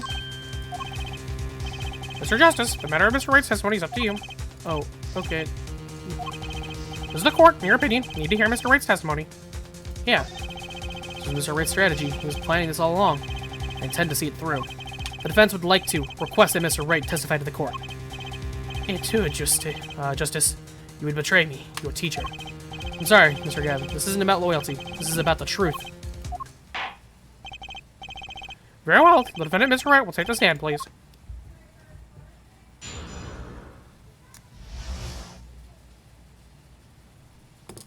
Appetite before murder. That evening, Kristoff and I had dinner. We sat at the table in this photograph. J.D. Smith walked in 5 minutes after Kristoff left. When the trap failed, Smith hit the waitress. The girl was knocked out cold, and Smith was uncontrollable. I'll have to call the police. When I returned, he was dead, blood streaming from a cut on his forehead. That's when I made another phone call. The defense attorney, Gavin. Mr. Gavin, you were at the Borscht Bowl Club in the night of the murder? I dined with him rather frequently. And he talked to the defendant on the phone directly after the murder? Quite against my will, I'd become involved in a murder. I thought I might be in need of a lawyer, so I called him. You were planning this all along, weren't you, Wright? Just because you wanted to drag me in your little murder trial. The only thing I want is the truth. As I did back then, and now. I thought my office was doing you a favor when we took on your defense. It appears that it was wrong. Very well, the defense may cross-examine the witness. Justice. So, sir, he's lying, and you're going to expose him. Understood, sir. Mr. Gavin versus Mr. Wright. This can't end well. Can I have a normal trial?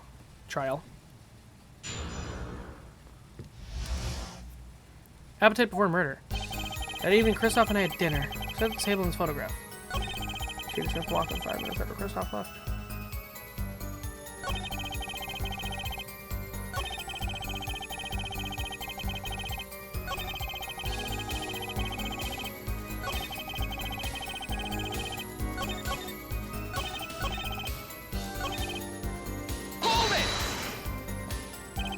By this failed trap.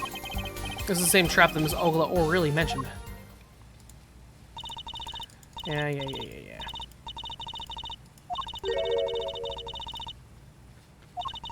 Well, that would have been faster.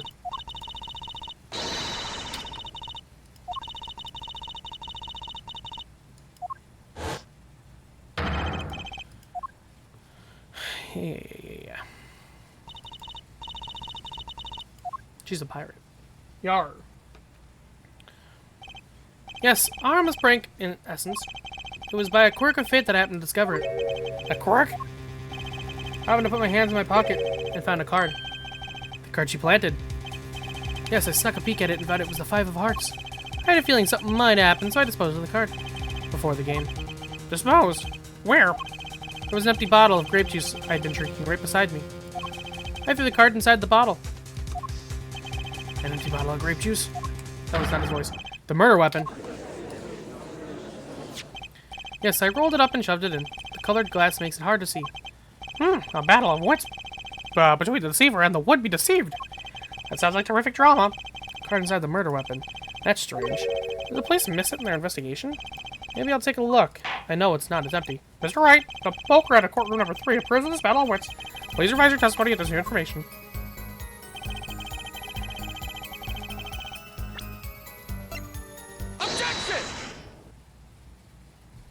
Mr. Wright, if I may. Yes. Examine this bottle and... I don't see any card in here. No. What, Mr. Wright? Surely. Isn't all you have to say for yourself? Can't say that I know what happened to the card. I did put it in that bottle, however. Huh? Perhaps a fifth person came and took it out. Oh, and a sixth person could have helped. Mr. Gavin, Mr. Wright is your client. My apologies, Your Honor. I wouldn't have you discouraging our investigation, or disparaging our investigation either. We looked inside that bottle. There was nothing. So what's going on? Mr. Wright hoodwinking us again? Did the card just disappear? In any case, please continue the cross-examination. I'm afraid decisive contradictions call for decisive evidence. Oh, push him harder, Justice. Break in. Just you and the witness in this ring. Go for the KO. Why do I get the feeling we're not on our client's side anymore?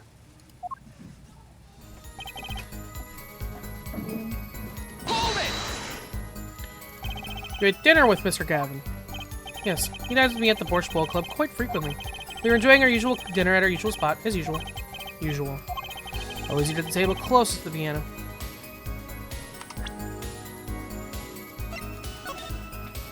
Yeah, that is closest to the piano. I see. Where Mr. Smith was sitting. Saw the plates and such on the table were from your dinner. Indeed. The remnants of my meal with Kristoff. We dined for 2 hours, then Kristoff left. After that... Hold it! 5 minutes. So, the two of them could have passed in the restaurant during that time. That would have been a fateful encounter, to be sure. Oh, Mr. Wright. What was it you said? Kristoff, Gavin, and Shady Smith may have met. I believe I did say that. I was all nervous about this meeting, and now we hear they just passed in the hallway. That does seem a little weak as a pretense for murder. What would be if that were all that really happened? Come on, Mr. Wright. What are you hiding this time?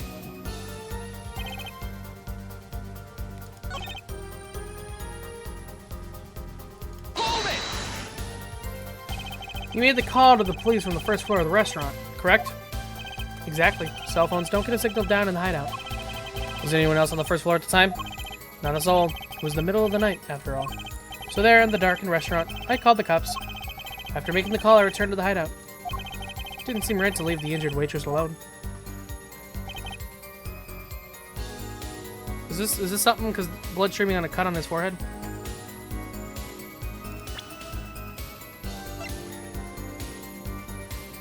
Objection! Oh no, I fucked myself over. I should have pressed it first.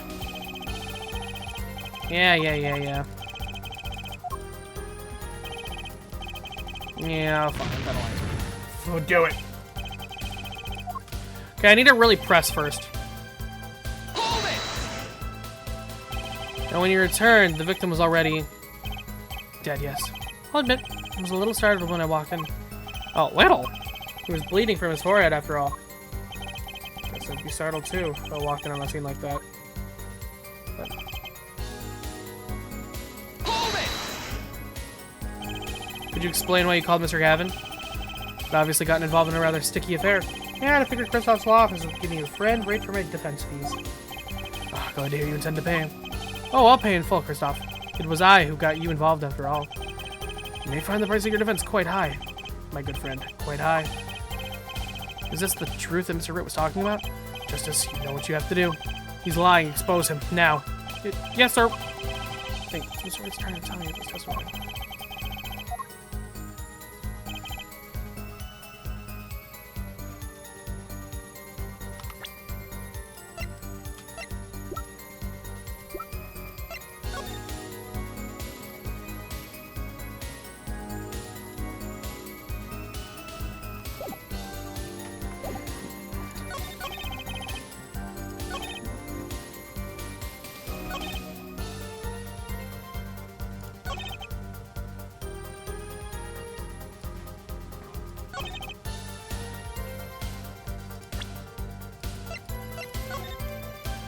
I mean, wasn't that just like a blunt blow? Is it this? Because he had his hat on? Objection! Mr. Wright, if I may. Yes? Take a look at this photograph of the crime scene. See the victim here? He was wearing a hat. I wouldn't think you could see blood on his forehead. Good point. Justice, next time you point out an inconsistency, put a little more oomph into it. Mr. Wright, can you explain this to the court? Ah, I forgot to mention something. I was the one who put that hat on his head. Yeah. You put the hat on you put a hat on the dead man's head? He wore it through our entire poker game. After calling the police, when I returned to the scene, his head was in full view, shining bright, just like in this photograph. And I picked his hat up off the floor and put it on his head. why did you do such a thing like that? All I can say is, I'm sorry. That's the only thing I touched at the crime scene. So, Miss O'Reilly didn't see it. It being the victim's, or his head. To think not, she was out cold. I believe I was the only one who witnessed his head. Here we go again. Mr. Gavin? Pardon. It just seems that our client is determined to lie his way through his case. Hold on. Did I not click start?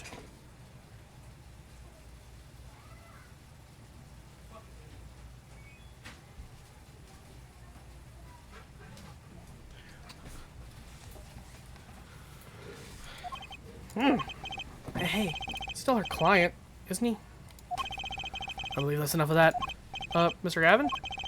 This witness's testimony is more like a travesty. It's riddled with lies. Beginning to see how you could come to lose your attorney's badge 7 years ago. Well, you certainly have a unique way of treating your clients, first off. I never knew. I believe it was you who threw the first stone. Mr. Wright, if you intend to ever tell the truth about this case, it's now or never. Don't be missiled. I haven't told a single lie here. It? When I noticed the trap, I put the card in the bottle to dispose of it. And when I put the hat on the victim's head, let's just say I had a reason for doing that as well. Reason? That reason is right here. Your cell phone? That night, call that I spoke with defense attorney Gavin after calling the police. Just in case I recorded our conversation. What's this? Now that we're all here, I see no reason why I shouldn't play it back for the court. Christoph, seem to be in a bit of trouble. What's this? Game not going well? Something like that. The gentleman who challenged you, he turned out to be good? He turned out to be dead. Someone hit him hard. You mean someone cracked that flawless bone china pate? Where are you? It wasn't you, was it? Me, please. The cops should be here any minute. I'm in your hands. Should have come to that.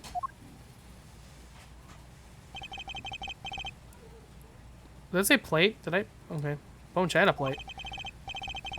Kind of porcelain. Very smooth and shiny. And not plate, but pate. I believe he was referring to a certain gentleman's balding forehead. The court appreciates the defense's discretion in not indicating my forehead. Wait a second. Something's not right about the phone call. So after Mr. Gavin ate dinner with you, he left the Porsche Bowl Club. Most certainly. Then how did he know? When did he see this bone china pate? Oh, that's right. Yes, that was when I began to see my good friend in a different light. Troubled, I returned to the crime scene. When I spotted Mr. Smith's head again, I realized exactly what was wrong. Well, Mr. Gavin, stage has been set. Perhaps you would like to explain this to the court? Exactly how did you come by your privileged knowledge of the victim's head? So, this is your reason. The reason why you put the victim's hat back on. Fair point, Mr. Gavin. It's come down to this, has it? Phoenix Wright. Order. I will have order. Mr. Payne. Yes, Your Honor. I believe this court has been left with no other choice. Are you prepared to hear defense attorney Gavin's testimony? Well, as a prosecutor, Very well. We'll break for 10 minutes, after which Mr. Gavin will take the stand for a cross-examination. Are we all clear on that? Crystal clear, Honor. Very well. This will be the final recess for the day. Good, we're getting somewhere. April 20th, 2:32 p.m. District Court, Defendant Lobby Number 3. Mr. Gavin and Mr. Wright are both in judges' chambers. Would have thought today would turn out like this. May I? Huh? What? Hello, sir. Please pick a card. What's all this about? Is this one okay? Excellent. I have a message for you. The last hand is about to be played. You'll need a trump card to make it. A trump card? The card you have chosen is magical. Use it wisely, and the game is yours. That's all. An ace. Where do I remember this card from?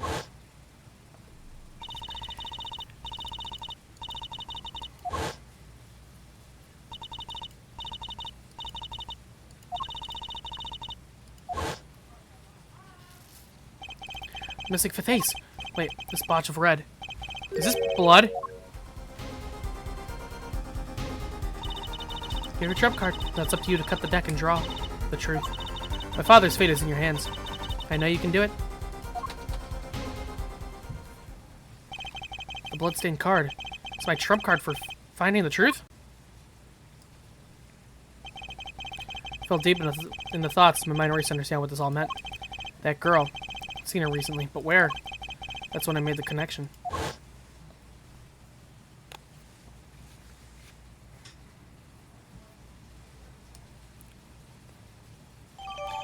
Bloody ace added the court record. April 20, 2:45 p.m. District Court Courtroom number 2. Court will now reconvene. Defense Attorney Christoph Gavin, will you please take the stand? Now then, if you would, Mr. Payne. Yes, Your Honor. Will the witness state his name and occupation? Is this farce necessary, Your Honor? Believe me, far stranger things have gone on in this courtroom. Fine, I'll play along. First, there's one thing we need to have made clear. How did you know about the secret beneath the victim's hat?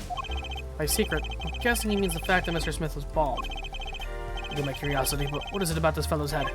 Your Honor seems to have an inordinate interest in this. Objection! What? I wouldn't call it inordinate, Mr. Gavin. Ah, the music! Mr. Wright? What do you think you're doing, Wright? Wow, things sure look different from the other side. You know what I mean, Apollo? Speaking of looking from the other side, let's consider something for a second. The victim wore the hat all night, never once taking it off, except for that one time. That one time being the instant he was hit. Oh?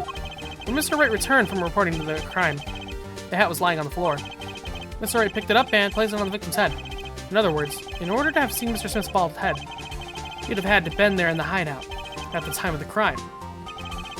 In other words, I must be the real killer, is what you're trying to say. Not bad, Apollo. Oh.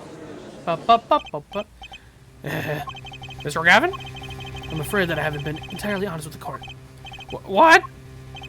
Oh, I assure you, I had the noblest of intentions. I did it all to protect my client, Mr. Wright. Yet, I'm afraid in the current situation, I see little reason to hide anything. Very well, allow me to tell you the truth of what happened that night. Finally, you may begin your testimony. Tell us, how were you involved in the events of that fateful night?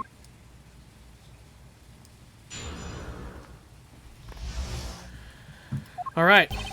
The rage I sensed in that man that night troubled me. So I returned to the club. I went down to the basement and peeked in through the little window to the hideout.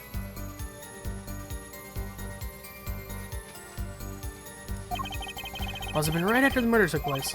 The victim was dead, as he appeared in the photo. A bald head and an unconscious girl, and Wright holding a bottle in his hand. I sensed that was not the best place for me to be at the time.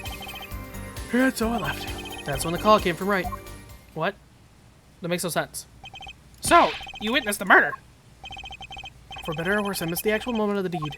Mr. Gavin, may I remind you that you are Mr. Wright's defense team. Your testimony is clearly a disadvantage to your client. What else can I say? I'm standing on the witness stand after all. So you are, Mr. Gavin. And you had to testify as you just did. You had to tell them you saw the scene of the crime through that little window. Mr. Wright? You had to say that. Because that was the only probable window of opportunity. Right, Apollo? Oh.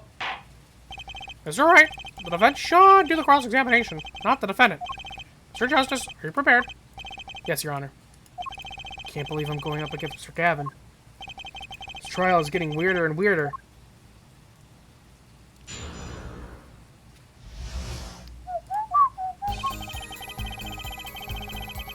Hold it! That man, you mean Mr. Smith? He was different from the other customers. His aura, shall we say.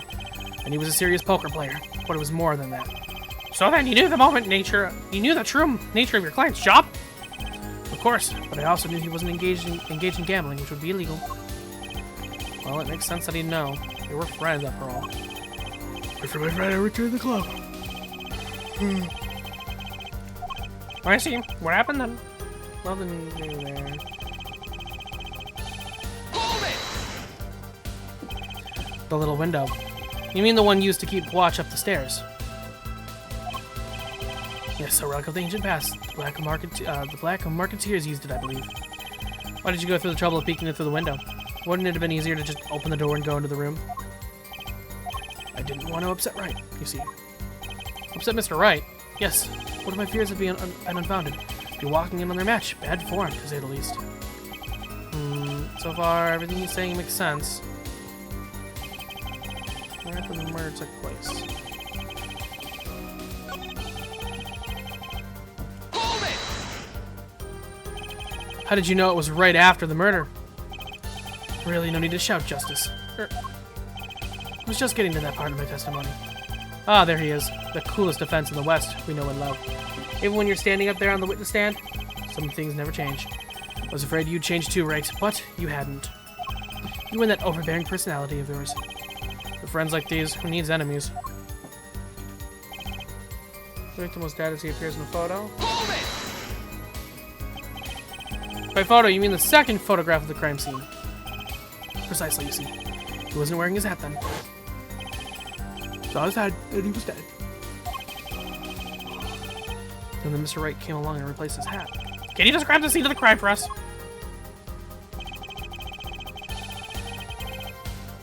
Hold it! Those were the only three at the scene of the crime. Yes, as far as I saw, at least. Then we're back to where we started. The killer was a defendant, Phoenix Wright. Who else could have it been? But why didn't you talk to the police? 2 reasons. First, I didn't actually witness the very moment of the crime. Second, my office was asked to defend Wright. Even after seeing what I had seen, I couldn't abandon my friend. Objection! There must have been someone else there at the moment of the crime. Justice said I saw no one, not a soul. But that goes against what Mr. Wright said. Ah yes, this mysterious fourth person. Who would conveniently be the real killer, I suppose. Why did you agree with that? Let me pose a question then. Tell me, what possible reason did the real killer have to swap cards in the victim's hand? Perhaps you could show us the reason why such a thing wouldn't be necessary. Remember, Apollo, the card that was swapped out was the fifth ace. Fifth ace, right. Well, Mr. Justice, the question of why the killer would swap out the card has been raised. Can you point to a reason?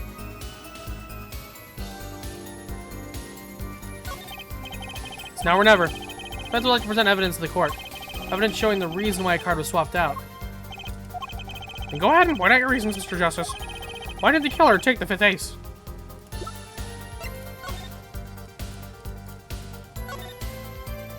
A single drop of blood marks the point of the card.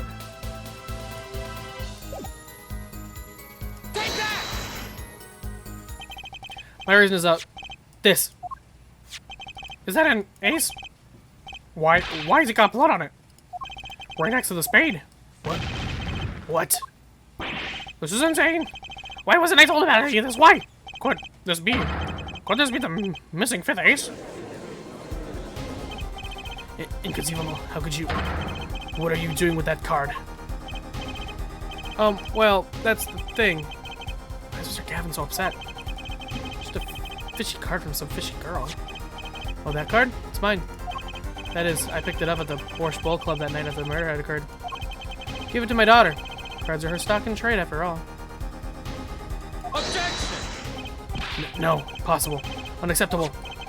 The court can't accept this evidence. It's a fraud. A fraud? How could you be so sure? What? I would think the only person who could claim it was a fraud would be the one who took the real card from the crime scene. The real killer. Allow me to elaborate. What if this trace of blood was the reason? The reason for it? For the killer to take the card from the scene of the crime. Where are you going with this? Take another look at the photo, and at the victim's head. The moment of the crime, his head fell to the floor, and a trickle of blood ran from his forehead down to the back of his head. Couldn't a drop of that blood have fallen on one of the cards? I suppose. The killer then took that card to hide the blood. Objection! Regardless, that evidence is non-permissible. Oh? Right. Regardless of how you've wasted the last 7 years, you used to be a lawyer. You know what a serious crime it is to conceal evidence? Oh? We can discuss the finer points of our legal system later. What's important now is that I've answered your question. Oh, what are you talking about? You wanted to know why the killer would have taken a card from the crime scene.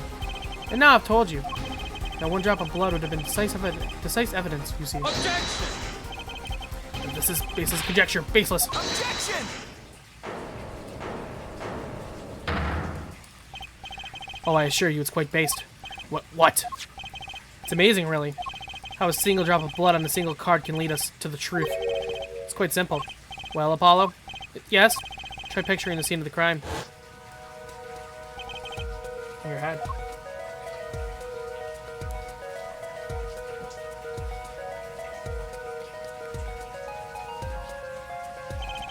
Murder took place in the hideout.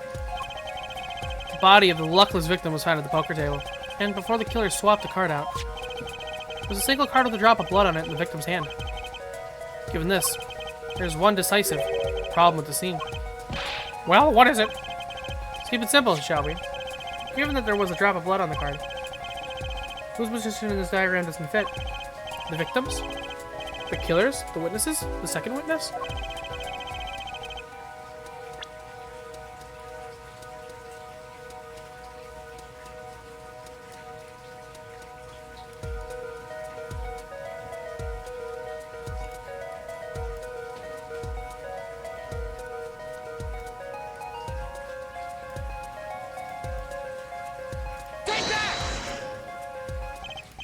Well, for one thing, the killer's in the wrong place. I think. You think? Oh, shit.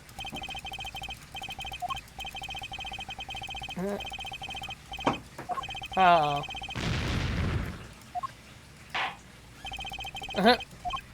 Hold on, I'm sorry.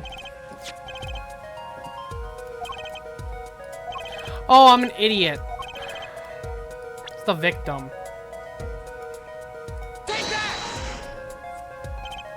Wasn't the victim's position that's the problem? I don't follow your logic here, Mr. Justice. Well, look, the victim was struck on the head, sending him back in his chair. You'd think any blood fell behind the body, not onto the table in front of him. Ah! Take a look at the photo again. If he bled in this position, blood would fall on the floor, not on the cards. Why, that's right. So, what does this mean?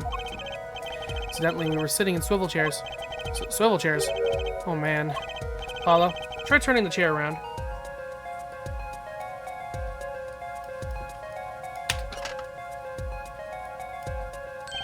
The chair was facing the other way? It would have to be.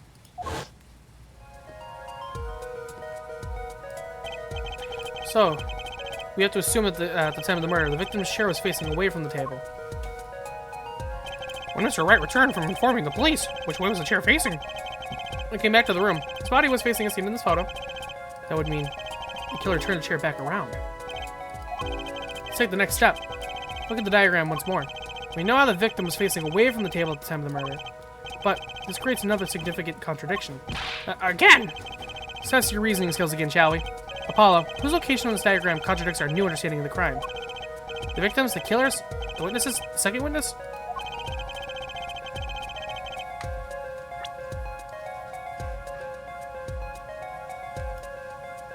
I'm gonna say this, because how would he see, right? Doesn't make sense. It's the second witness. You mean to say I don't make sense? Oh, no. Of course you do, or, sir. As I thought. Ah, shit. Mr. Justice, I'm a little hard of hearing. No, let me replay, please.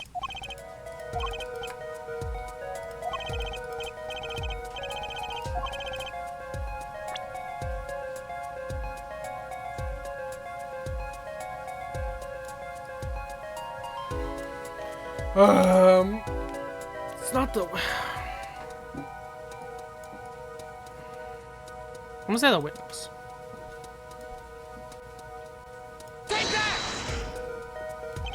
Contradiction point is the location of the witness. Exactly what does the witness location contradict? That is unclear even to me. You're fucking with me. Uh-oh.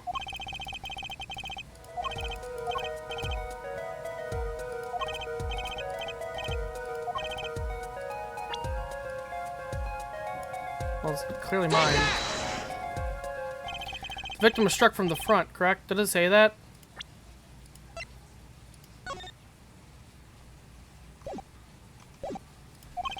Indeed. Well, wouldn't it be hard for the killer to hit him from the front? Sitting where his indicator currently is? I think it'd be quite hard, yes. Yes, but what you're saying makes no sense. Why would the victim suddenly turn to face the wall in the middle of a game? I believe a sufficient reason will soon come to light. What? There's something in this diagram that makes far less sense, actually. Look again at the diagram. Apollo, if the victim was struck while he was sitting as shown here, where would his assailant be standing? What? But... So we're going to put a mark where the killer should be. Don't worry. Let's think it through and see what we find. We know the victim was facing towards the wall at the time of the crime. It's the only thing we know for sure. Try to forget about everything else. Where would the killer have to be standing to strike our victim from the front? He would have to be here. Killer had to be standing, well, here. You get points for there, but that's about all you get. I thought I was onto something there. I hardly need to point out that standing there would be possible. The victim is facing a solid cupboard. Or are we claiming the killers climbed the cupboard and hit him from above? Ha! Simple logic, actually. This was the only place the killer could have been standing. And that means that, at the very moment of this crime... Wait, I know. At the moment of the crime, the cupboard wasn't there. What's this now? I mean, that's the only explanation. Right, Mr. Gavin? Your Honor, I have a suggestion for the defense. You should arrange to examine the cupboard in the hideout. Immediately. Bailiff, send a team to the crime scene immediately. Have them try to move the cupboard. Your Honor. What? There's one more thing your men should look for. Please give this to the bailiff. Yes. I see. You do belong in the courtroom after all, Mr. Wright. I do my best. Well, I mean, you're not an attorney technically anymore. Well, let's forge ahead here while we wait. Look at the diagram once again. It's been changed. If the killer was standing here at the time of the crime, then this cupboard wasn't here. Which means, Apollo, try moving the cupboard.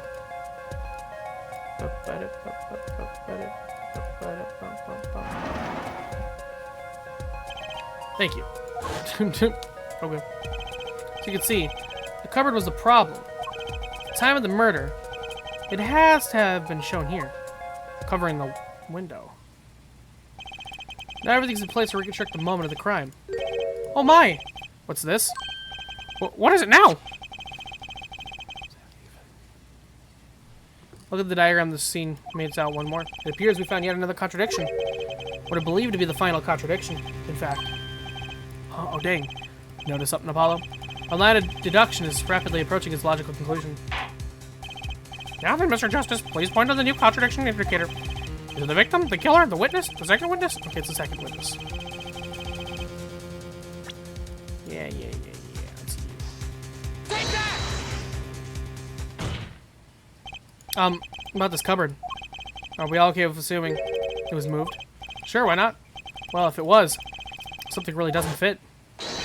The cupboard would completely cover up the window to the stairs. Ah! That's right. Someone standing outside wouldn't be able to see in. Someone like Mr. Gavin. What did you say? Oh, this is the coolest defense in the West, losing his cool. Don't expect me to play along with your little game, right? It's only a game until someone gets killed, Mr. Gavin. And someone was, while the window to that room was blocked by a cupboard. So, Mr. Gavin, perhaps you'd like to explain to the court exactly where did you witness the crime scene from? Excuse me, Your Honor. Order! This is a court of law, and I will have order. We just now received word from our investigative team at the Porsche Bull Club. They've examined the cupboard in the hideout, Your Honor. Oh? And what did they find? Well, Your Honor, turns out there was a secret passage behind it.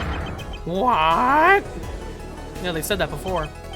Oh yes, I believe I mentioned something of the sort before. This is one of the tricks of the room many of our regulars know about. Do you remember him saying something about that now that he mentions it? The secret passage is a handy thing to have when you're engaged in illegal goings-ons. You never know when you might need to duck away from the eyes of the law. So the room is a secret passage. Where does it go? The other side connects to the restaurant above. The underworld bosses could get away from the cops and enjoy a cold bowl of Porsche, no doubt. Just like our killer. Sweating bullets.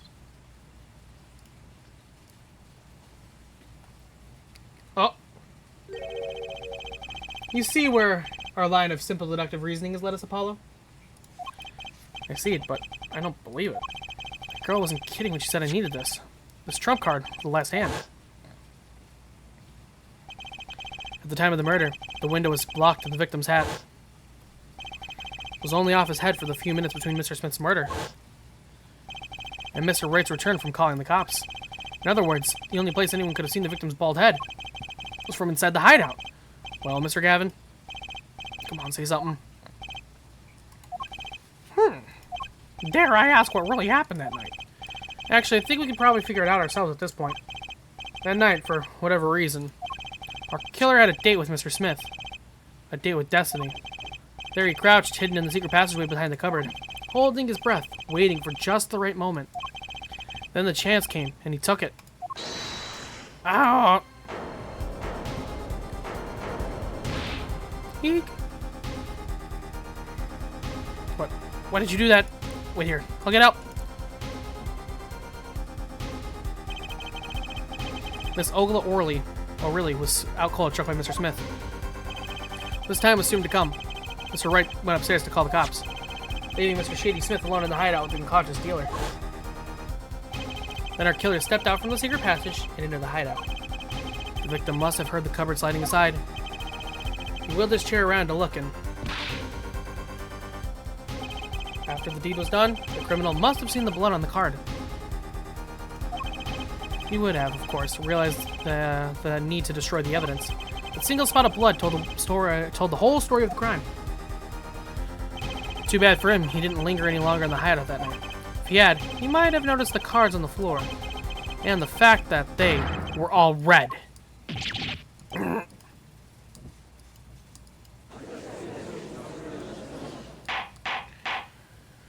Whew. Well, it seems this trial has taken yet another turn. I'm truly sorry I had to see this day come, Mr. Gavin. Mr. Gavin? Mr. Panel. No, Panel. Mr. Payne. Yark. Yes, Your Honor.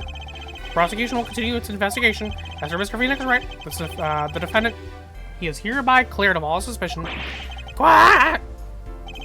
Believe me when I say that I don't believe this is happening, Mr. Gavin. But I'm afraid circumstances call for me to issue a warrant for your arrest immediately. Objection!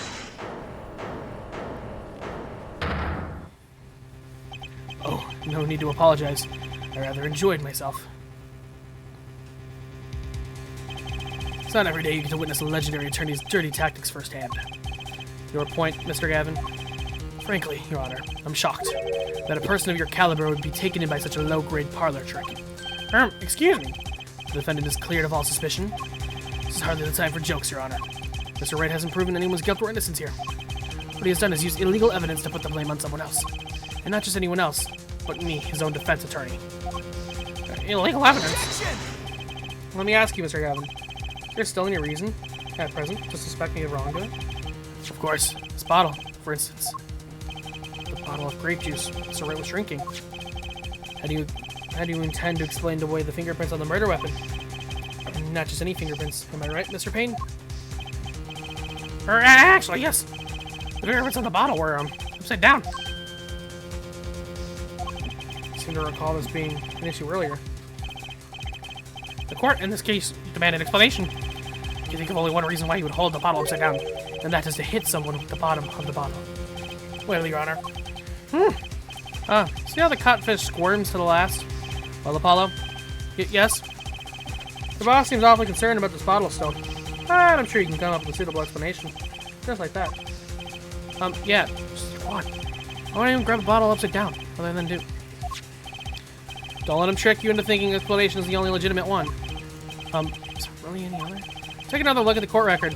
I believe you find a simple answer there, in plain sight. How about you just say that the answer in plain words? I know what it is. It would be easy to deliver a verdict with unanswered questions, indeed. Well, Mr. Justice? Mr. Gavin said that the court in this case demand an explanation. Don't worry, Justice won't leave until justice is done. Perhaps the defense would care to enlighten the court. What evidence do you have to explain why the fingerprints of the bottle are upside down? Duh! You have to grab it from upside down. Unless it's this photo, but I don't think it's this photo.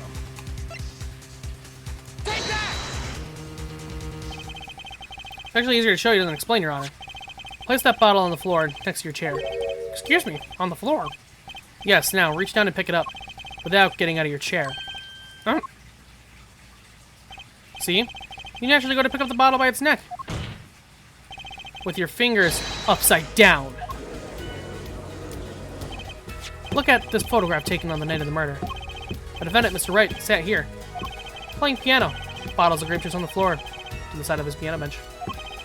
Would have naturally picked up the bottles upside down several times. Wow, I can't believe it was that simple. Call our dinner that evening, Christoph. Was drinking my usual juice then, too. Basically, you used the bottom of the bottle to do your deed. But then you must have remembered, so you went and picked up one of the bottles from under the piano. And you switched the bottles. You took one of Mr. Wright's bottles and made it look like the murder weapon. Order, order, order! What do you have to say to these charges, Mr. Gavin? Fascinating. So this is the legendary attorney's famed tactic of misdirection. What? Claim that I switched the bottle. Where is your proof? Proof? Well, that's as I thought, more baseless conjecture. I'm afraid your bottle of proof is quite empty. Objection! I wouldn't be so sure about that. Your Honor, when you initiated the investigation of the hideout earlier, do you recall I requested an additional investigation? Oh, yes. I remember all about that here. Retrieve the bottles from under the piano at the Borscht Bowl Club. And here's one of the bottles in question. What are you going to dust that for fingerprints too? I'd be surprised if anywhere on this but his. Gavin probably wouldn't make such a novice mistake, true. That bottle won't bear a trace of anything. Say, Apollo. Yes? Why don't you go ahead and examine that bottle? But why? Just humor me. That's right. That bottle will solve this case easy. This bottle will solve that case once and for all. What? That's some bottle. Dun dun dun! There's something inside the bottle.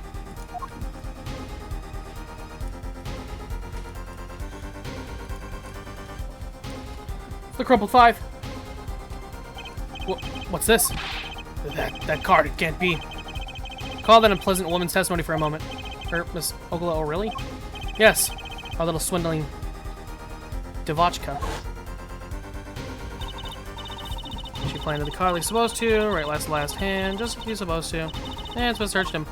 But the planted card was gone. Trap failed. Wait, this isn't telling me that this is the planted card you disposed of? When you mentioned in this piece of testimony. Yep.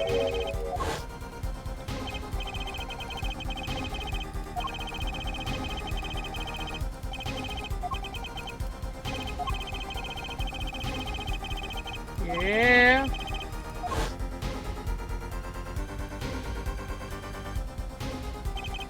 Five of Hearts. This is the card. The bottles were swapped. And the only one who could have done that was the fourth person in the club that night. You, Mr. Christoph Gavin.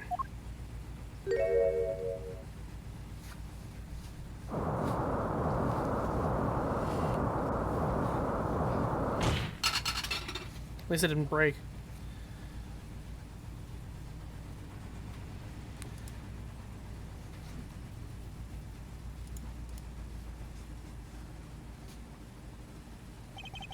That is all.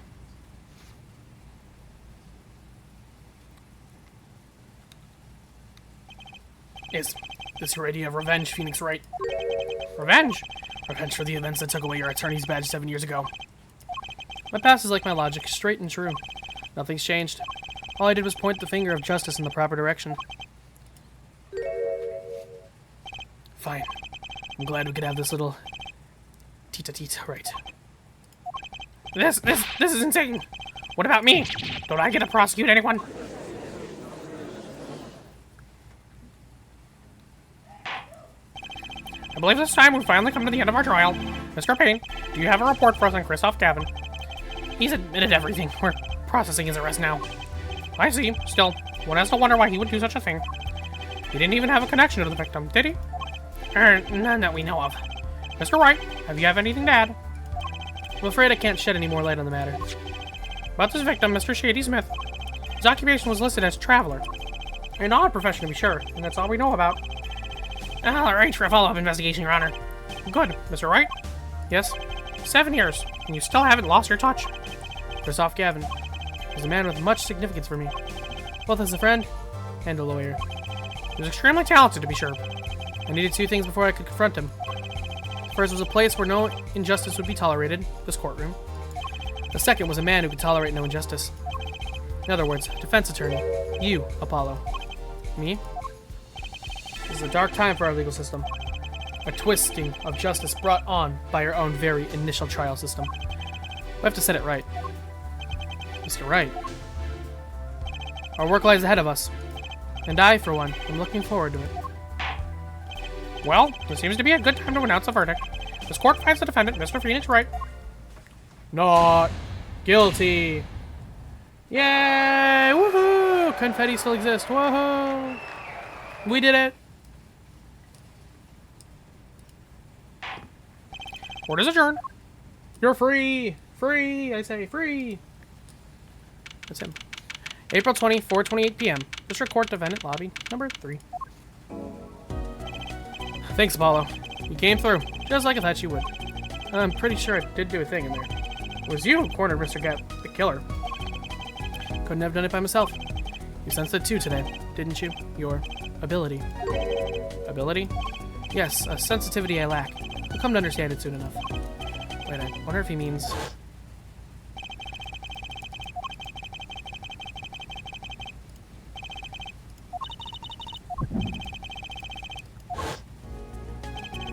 What was that, Mr. Wright? You have to find the answers in that question yourself. The answer, right. Today was full of questions without answers. Most of them about Mr. Gavin. Possible reason could it have been commit murder? Perhaps you'll learn that in the days to come. Huh? Wait, you don't know, do you? This locket is the key. Huh, oh, that reminds me. I met this girl whose picture is in your locket.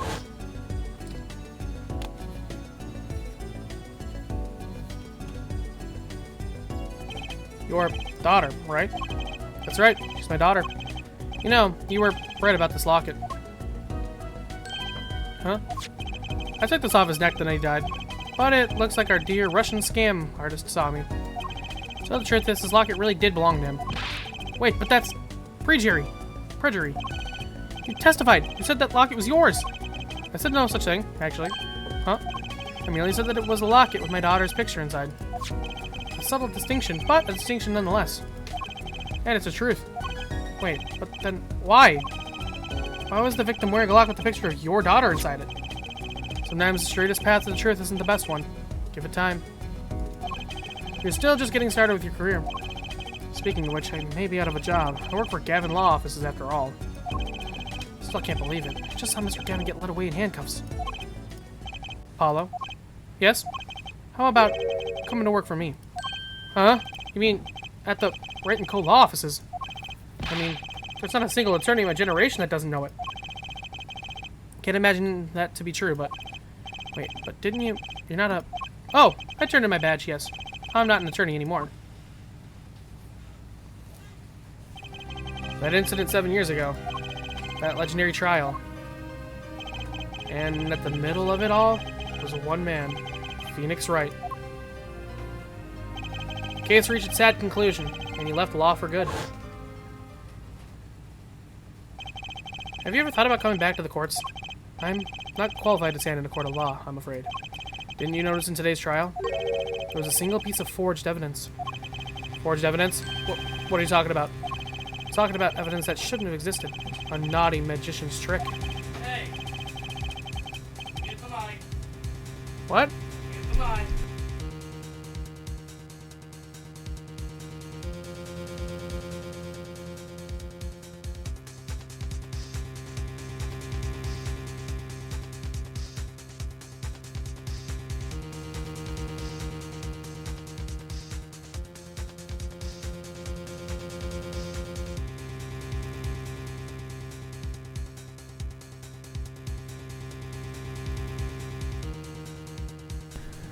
One piece of evidence struck me as odd, it's true. Just seemed, well, too perfect. I'll bet this was the forged evidence.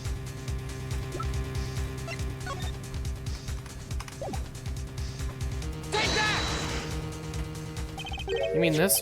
Don't you? I got this from your daughter, Mr. Wright. Yes, that card couldn't have been found at the crime scene. Why? Because the killer took it with him when he left, leaving the wrong card in its place, luckily for us.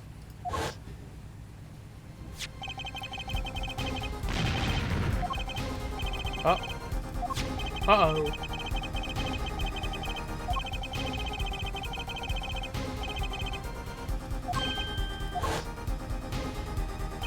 The verdict was already handed down 7 years ago. Then you really... Yes, I forged this card. One look at the crime scene should have told you it wasn't real. But you can't do something like that and call yourself an attorney. Who's calling themselves an attorney, Apollo? So it's true. The rumor is true. 7 years ago. None of that matters much now, does it? Ah! I punched him. It's your story from here on out, Apollo. Perhaps I can help you turn the next page. My office address. Drop in if you'd like.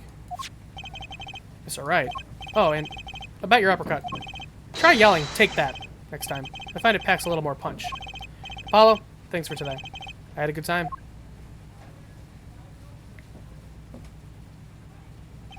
And with that, Mr. Wright walked out of the door. And that's how my first trial ended. A lot of mysteries went unsolved. And at the time, I had no idea they were all related. Every mystery that day, connected by a single thread of logic. I'd find that out soon enough. My name is Apollo Justice, attorney at law, and this is how my story begins.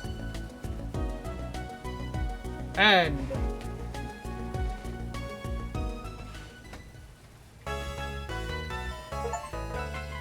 Completion of episode 1.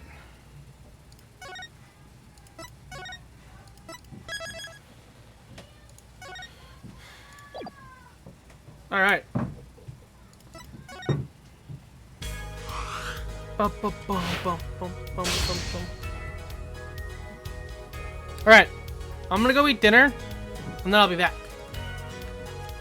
I'll see you all then.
Alright, I'm back.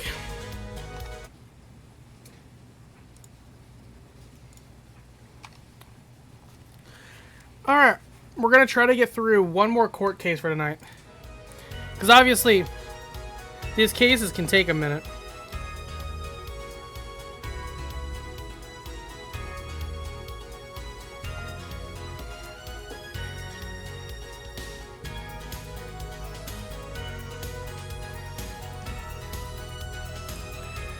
Alright.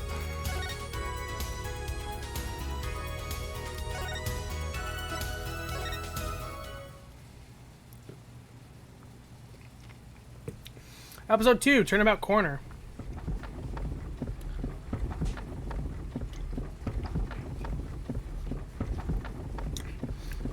As long as we draw a breath, the wheel of fate turns. Oh. Cabbage Man. Avatar. Spinning big crimes and little crimes together. And when the wheel stops,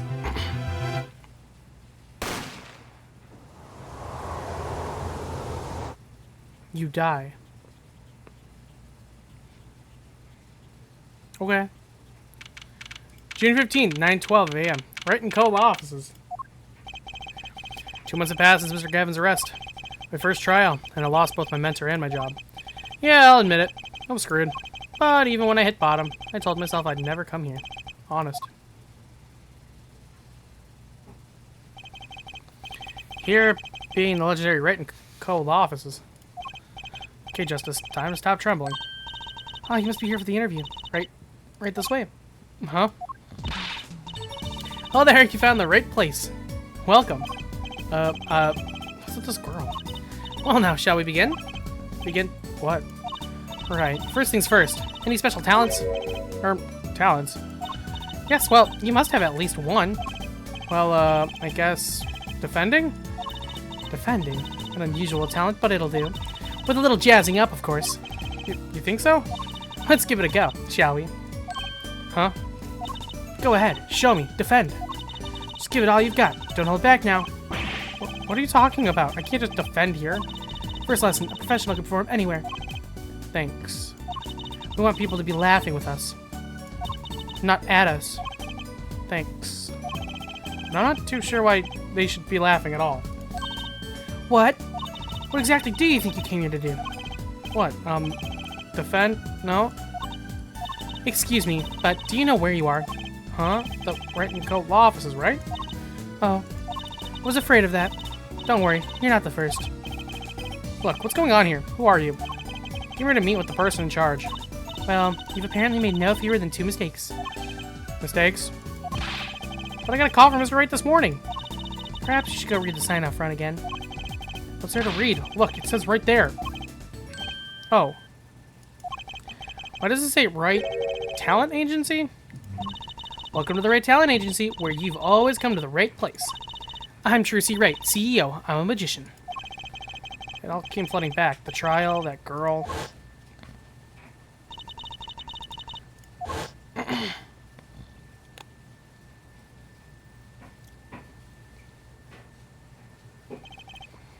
She hasn't changed looks in years.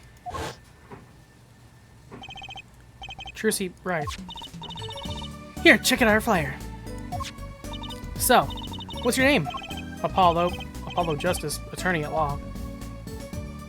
Whoa!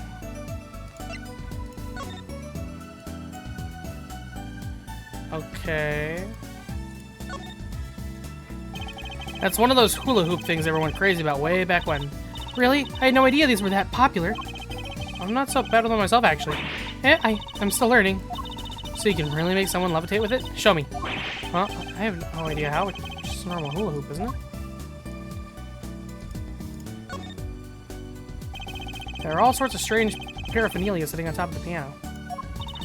These are my magic props. Practice, practice, practice. Professional never leaves their weapons far from reach. But you can't play the piano with all that junk on it. Oh, no one plays here anyways, and the neighbors complain. Guess Mr. Wright really can't play. An old sepia-tinted photo of a man in a silk top hat. That's my favorite magician. I want to be just like him someday. Sure, nice. It's good to have a role model, even if he's got to be well over 100. How rude. Strange split box leers at me from the wall. Is this one of those boxes for cutting people in half? That's right. This cabinet is used for an illusion called the zigzag. I've seen one on TV, but why is one just sitting here in your office? Oh, it's a little big for me, you see. No, I'm using it as furniture. Hats in the top, shirts in the middle, and pants down below. I think it's a nice touch, don't you? It's not exactly what I'd call a welcoming decor. Strange, but oh no. Oh, I didn't need to sit here.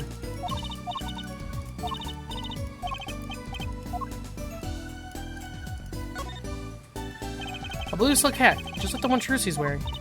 Oh, that's just for show. Don't wear it, please. That's a lot for my mind, honest. I put it there so clients can see it and know who I am. Nothing says magician like a silk top hat.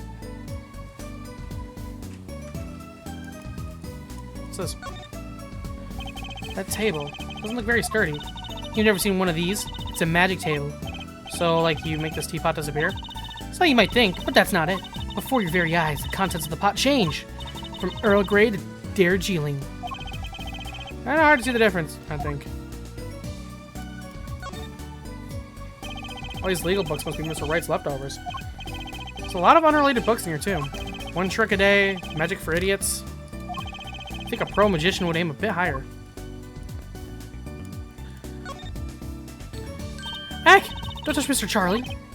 Mr. Charlie? He's been in this office much longer than I have.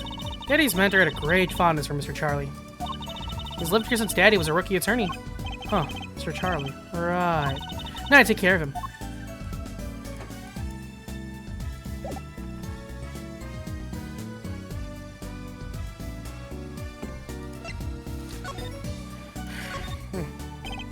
So, is this really a talent agency? You bet. Daddy started it 7 years ago, when he quit law. Of course, we only have 2 people signed up right now. 2 people? Does that include you? Trucy Wright, magician extraordinaire. I've done a lot of stage shows, paid too. I'm a professional, you know. Right. Promise to come to one of my shows, okay? Let's see. Oh, and the other person our agency represents is Phoenix Wright, pianist extraordinaire. Your dad, in other words. Didn't you say he couldn't play the piano? Our agency doesn't see that as a problem. Why? There are many magicians who can't do magic. Yes, you're optimistic, I'll give you that. So you're Phoenix Wright's daughter. That's right. After Daddy quit law 7 years ago, I promised I would keep him fed. So I'm kind of his sugar daddy, get it? No. I'm in charge of his whole office. Or I'm in charge of this whole office, too. Pretty amazing for a young lass of 15, wouldn't you agree? 15? How old is Mr. Wright? Daddy? Oh, man, he's 33 this year. I'm sure there's a good explanation. I hope.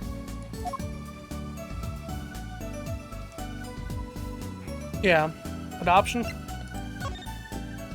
Bet Mr. Wright giving up law. It's all because of that incident 7 years ago, wasn't it? You know about that? Not the details. I remember the news, though. It was a big deal. So I hear. I was too young to understand what was going on. I'll ask Daddy about it next time I get a chance. Daddy, right. That reminds me about Mr. Wright. Give me a call this morning to come in. Daddy's not here right now. He's in the hospital. The hospital?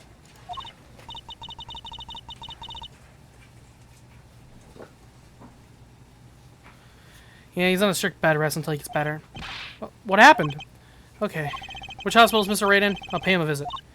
Oh, the Hickfield Clinic. He's quite close. Right, well, I'll be going now and I'll give this showbiz gig some thought, okay? Wait, I'll go with you. Oh my god. Steel Samurai! June 15th, 9:45 a.m. Hickfield Clinic. Grape juice. So, this is Mr. Wright's hospital. Oh my god, it's this guy. Yeah, visitors, are ya? Yeah, are you the doctor? Hey, yep, Dr. Hickfield's the name. Good morning, doctor. Ah, hey there, Trucy. Cute as ever. Is this Daddy's room? Oh yeah, except he's gone for a morning checkup. Be back soon. How are you, Miss Trucy? Got any places you'd like examined? Doctor, the nurse was looking for you. Why, if it isn't the Daddy-O with the cute... Why isn't that Daddy-O the cutest little thing in town? Guess I'll be off then. Later, Trucy. Perv. Wow, what an odd bird that guy was. Good morning. Didn't expect you so soon, Apollo. Mr. Wright.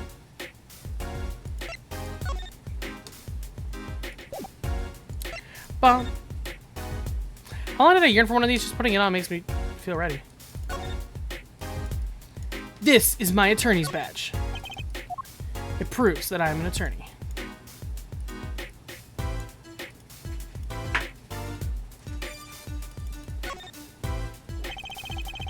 Yeah.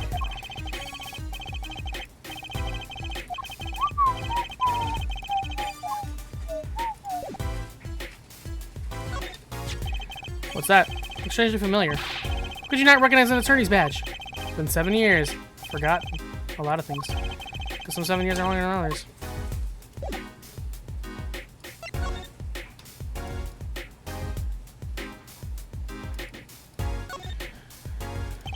What's that on TV? Looks like some sort of action hero show. Oh, I know that one. That's the Sniffling Samurai. Oh, never mind. His booger flick attack is a big hit with the grade school crowd. I had no idea you like this kind of stuff, Mr. Wright. Well, what else is there to do when you're stuck in a bed? Besides, the episodes will just keep piling up if I don't keep up, you know? Yeah, try not buying them. That's the only time I get to watch and write up on my reports. Your reports. It's a long story, like a lot of things, actually.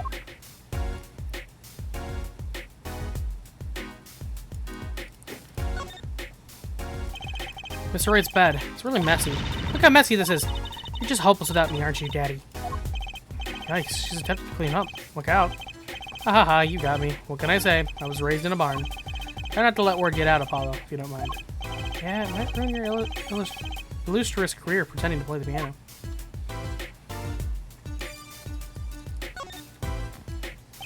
A swaying, spiraling stack of DVD cases. The Steel Samurai, the Nickel Samurai, the Pink Princess, the Zappy Samurai, Electric Booga Boob. They're all children's action hero shows. This kid I know keeps sending them to me. Huh? Like a niece or a nephew? Something like that. Quite the collector. This kid's parents supposed to be really generous with all their allowance. Funny, Mr. Wright doesn't seem like the type the kids would like. Why? It's kind of rude. Ah! Daddy! You snuck some grape juice in again. The doctor said you weren't supposed to drink that here. Trucy, look at the label. Oh, deep sea mineral water. That's fine, I guess. I switched labels. Don't tell Trucy, okay? What can I say? The man loves his grape juice. Just like my grandpa. Yeah.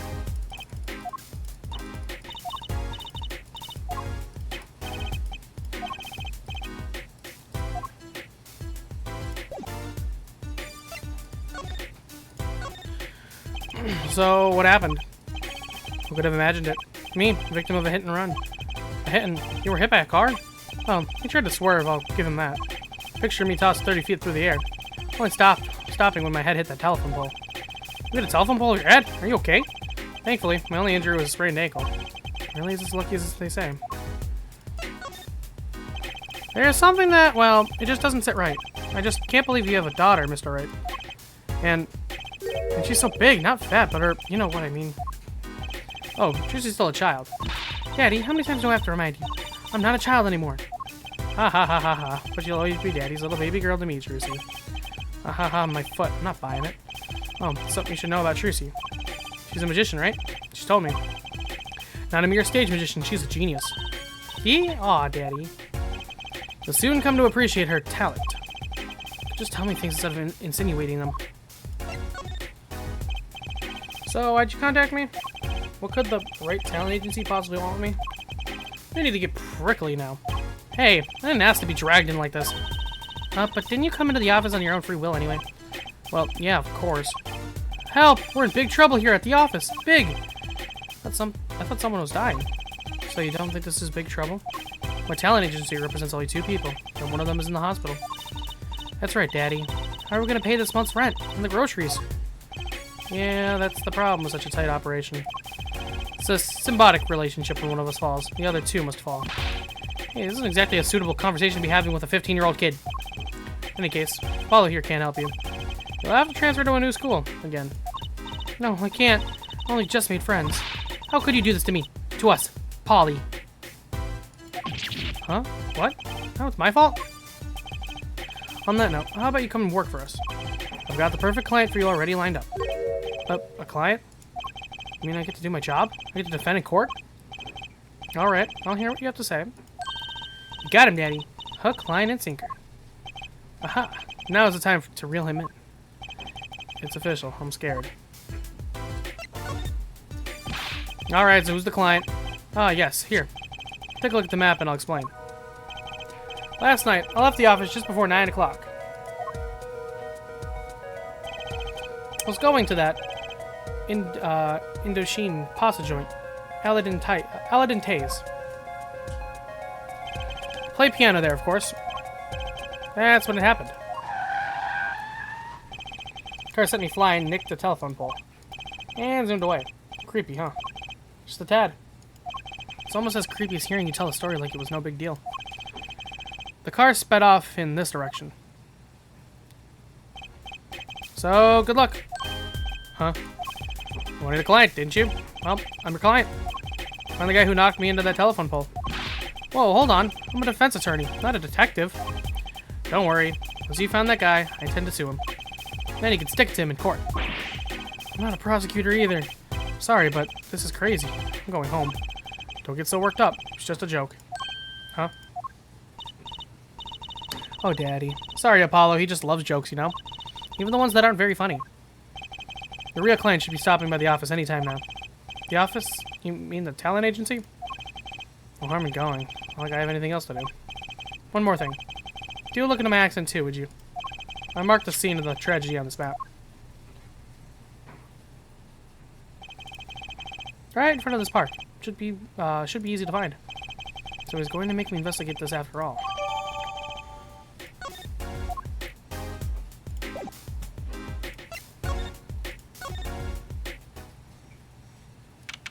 June 15th, 10:05 a.m. Right talent agency.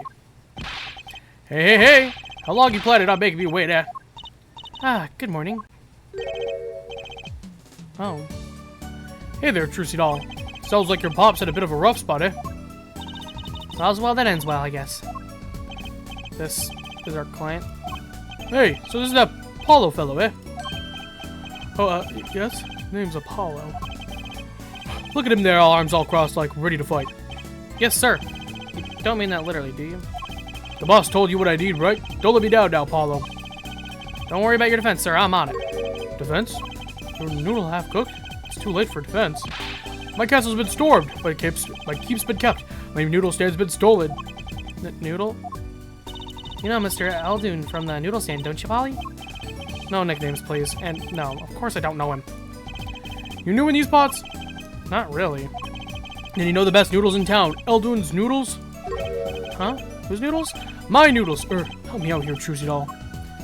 This is Mr. Guy Eldoon, our client.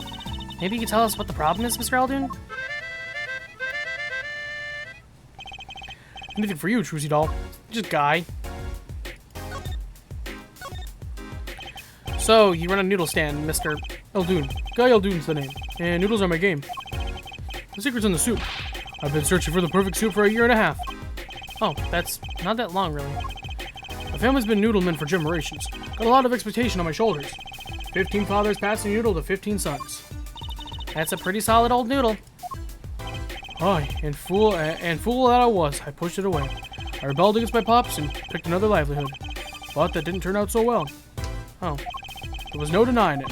Salty broth runs through these veins, boy. So it was like destiny that you became what you are? Right, destiny's the word. Oh, I fought it. But in the end, I was bound by the twisted noodle of fate. Not a mental image I care to linger on. So last year, I started my noodle stand. The 15th generation of Eldoon's Noodles. So tell me more about Eldoon's Noodles. Eldoon's Noodles. You don't know how the genius that are my noodles? I make them so salty. Why? They're saltier than salt. I really don't want to find out. Daddy's a regular at his noodle stand. He frequented my pop's stand back during his attorney days, too. Yep, him and his assistant. I'm sorry. I'll be sure to drop by your stand soon. Wish you could, Sonny. Eh? Heck, I wish I could. I'd give anything for a bowl bout now. What do you mean? It was stolen. My stand, gone. Stolen? It was last night. I was doing my rounds, blowing my whistle. It's like an ice cream truck's bell, but louder. He even gets complaints. Now you're just trying to butter me up. I sounded more like the blues than a whistle. I closed up my stand for the night and parked by the house. Then, this morning, dark and early, it was gone. My keep, my castle. Oh. Maybe some bum carted it off? Just guessing here. Well, I don't care who did it. Without that stand, I'm finished. All my noodle bowls were in there too. That's the saddest thing I've heard all day. You know it. Anyhow, that's the deal. Good luck. Good, huh? Wait, what exactly is your request? My noodle stand. Find it. And the day you bring my baby back is the day you feast on as many noodles as you want. Of course, I make it so hot and salty 2 bowls would kill a man. Then I'd really need defense. Speaking of defense, that's what I do. I'm a lawyer, not a detective. This is where I live. You drop by if you need any info, okay?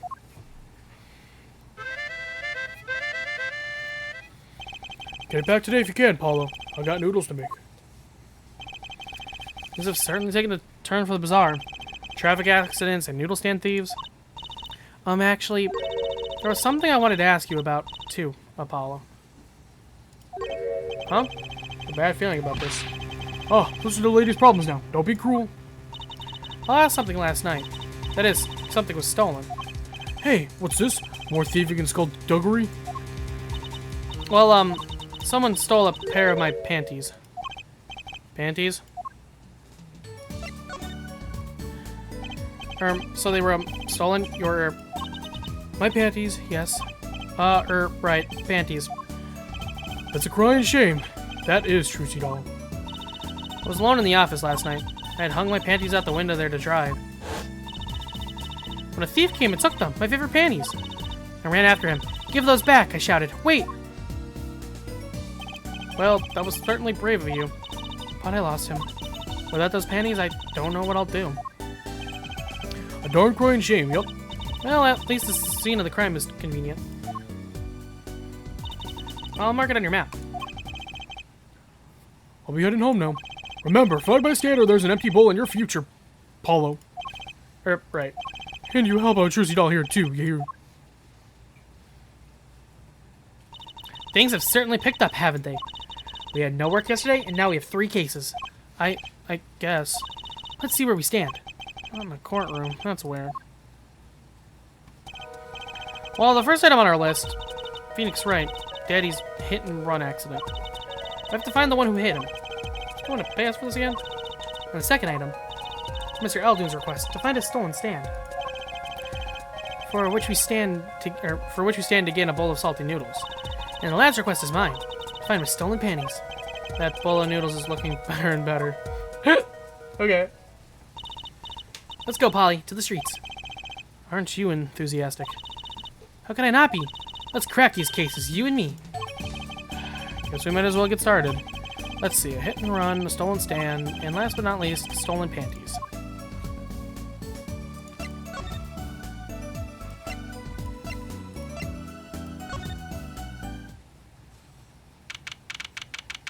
June 15th, accident scene. So this is where Mr. Wright got hit by that car. According to the map, this is the place. What a huge mansion. Apollo!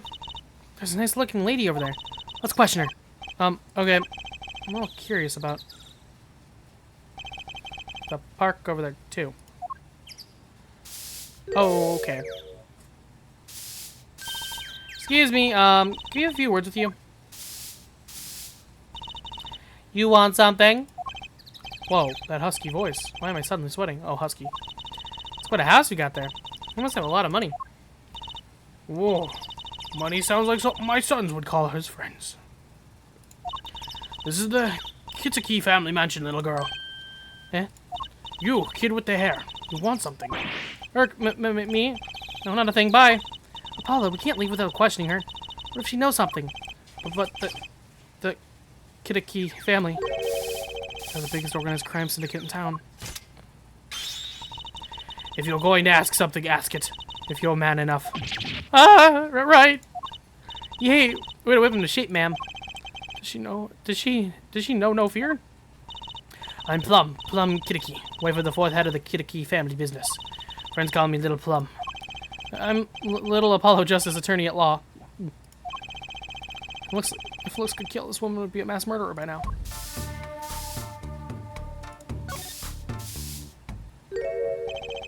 Who's that? She's looking at the park. She's pretty. I bet she has a story, you know? There is something about her. Too bad she seems to be in a bit of a rush.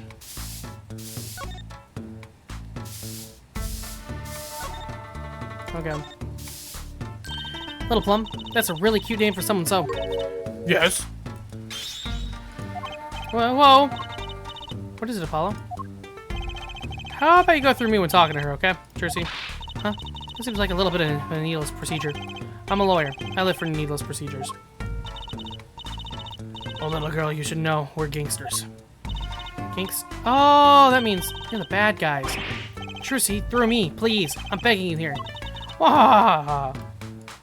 The bad guys. I like the sound of that. I'm gonna need some warranty batteries. Takes a lot of hard work to protect a family's fortune. Things aren't as easy as they used to be for us bad guys. So, you're saying that business is in the slump? Let's not ask about business if we can help it, please. So, there was supposedly a car accident here last night? Last night. Of course, you wouldn't know about it. Sorry to bother you. Wait. Yes? You're talking about that man, aren't you? The one who flew 30 feet and just walked away. That's my daddy. Ha! I should have known. One of our capos thought he'd make a great point man. Capo? Point man? Could you avoid using too much industry lingo? In any case, there's been nothing but trouble. I've been cleaning up this mess since morning. Cleaning up this paint? Was this paint spilled at the time of the accident? It was around 9 last night. I heard a crashing noise. And found your father drowning in the sea of paint. So he came to his rescue. You've my husband. The boss to thank for that. The guy that hit your father knocked over this paint. Then turned the corner and sped away. We're in the middle of our painting our wall, you see. I'm sure that dragon is glaring at me. But why are you out here cleaning it up? What do you mean? I mean, it's okay, sir. Did you have any goons to do your dirty work for you? Please, go through me if you want to. Wahahaha. Don't be such a stiff lawyer boy. I suppose we gangsters do have a certain image. Yes. But we're community-oriented gangsters, you see. The boss likes to give back to the people, see? How noble of him. I availed myself to the public facilities to get rid of all the garbage. Now there's just the paint on the street to deal with. Public facilities? I wonder if she means that trash can.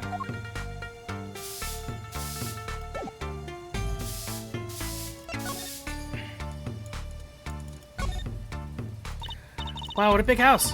And the kid is so big. The Kitiki family is pretty big around these parts. I like the fox. It's so cute. Ah, that's our family's crest from the old country. Your family crest? We're clever as the fox, and our teeth are as sharp. So it's like a motto. You need a crest too, Apollo. Ooh, how about the scales of justice or a lunar lander? I'll pass, thanks. There's paint splashed all over this gate. What a mess. Was this paint knocked over by the car that hit my daddy? That's right, I'm left to clean up the mess. Find whoever did this, bring this scoundrel by, would you? Of course, then he can make them clean up their own mess. Wahahaha, you're cute. Naive, but cute. And if I know whoever did this, you can bet I'll be doing some cleaning. There's nothing I dislike so much as a mess.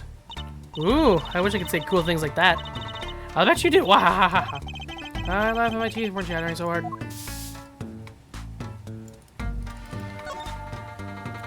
A brightly painted dragon. Why do I get the feeling he's glaring at me? This is true. Paint as well. That's right. I called it an artist to do the job right. He's a third so far. The third. The first spilled paint all over the entrance here. The second on my kimono. So no, don't tell me. It's better than I don't know.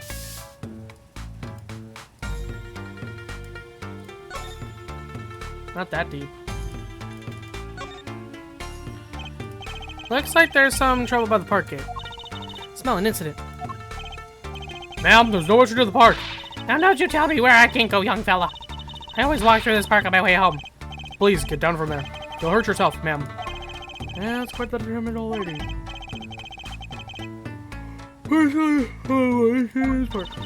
You know what I think? I bet they're filming a movie. Let's go take a look. Maybe we'll see someone famous. Hey, miss, stay out of the park. You got mad at me. Did something happen here, officer? Oh, no. Move along. Nothing to see. Why don't you kids go play someplace else? We're not kids, and we're not playing. I'm an attorney. Something wrong. Oh, Detective Sky. We're fine, ma'am. Nothing to report. Detective? Why is she wearing a lab coat? You're hardly one to comment on how people are dressed. Oh! And these kids are? Curiosity seekers, ma'am. They claim to be lawyers. Ah, why didn't you kids run along and play someplace else? Look, we're not... Or I might spill something on that pretty face of yours. Want a dose of experimental yep. Come again? What's oxy stuff? Whatever it is, that doesn't sound good. Let's go, Trucy. Try to keep out the riffraff if you would. Yes, ma'am. Okay, she's kind of mean. Grr. How are we going to get more information like this? Nobody asked that nice woman across the street. Oh, yes, that nice woman.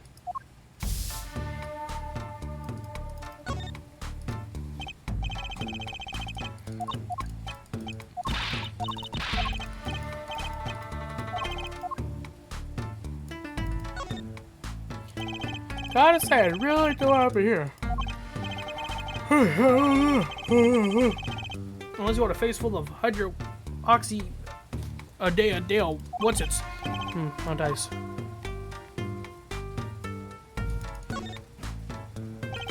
There's a big trash can on the way to the park. I guess we can check it out. A detective's life sure is a hard one. I'm an attorney, actually. Huh?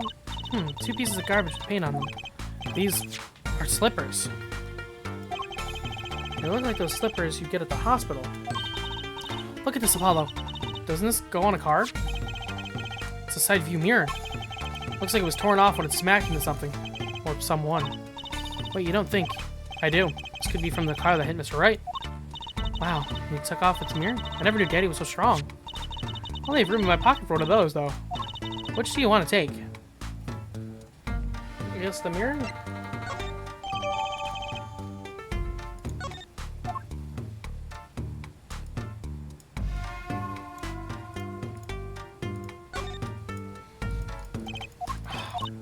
I didn't mean to click over here.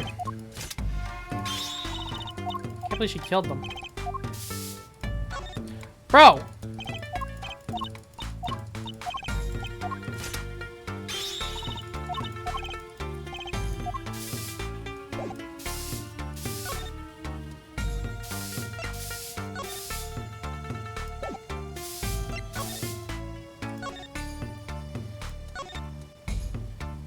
Okay.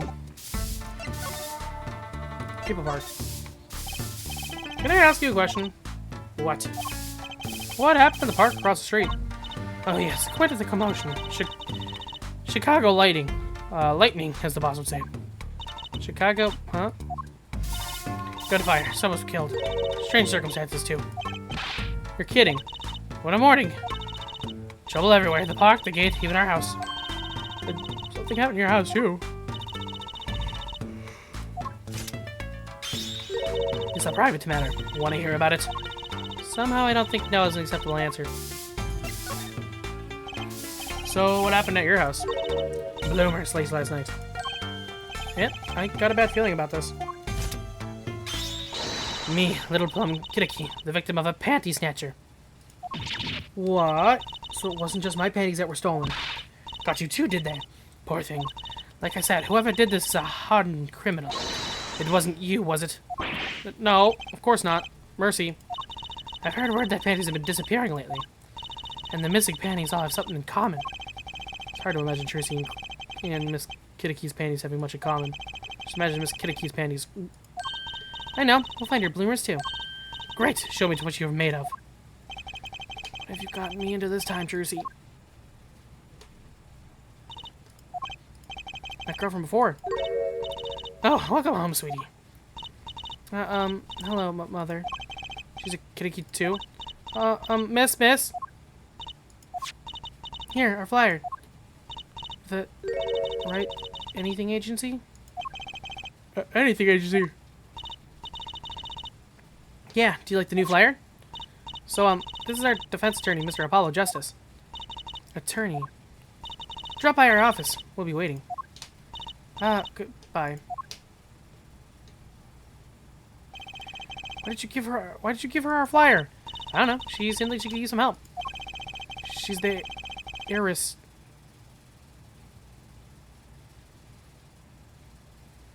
The heir to the throne. The heiress to a gangster dynasty. She doesn't need our help. I wouldn't be so sure. Okay.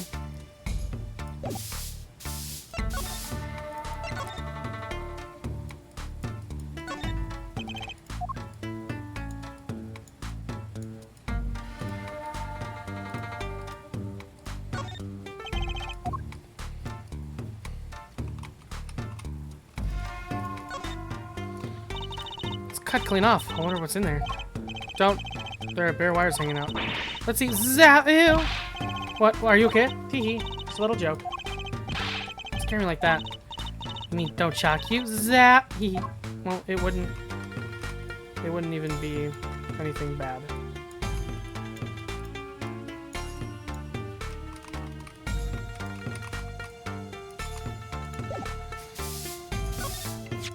Can you tell me anything about this mirror? That's probably from the car just knocked that fellow across the street. Right, this makes us a valuable clue. Let me know if you find that car, would you? You splash Kitty paints, you pay the price.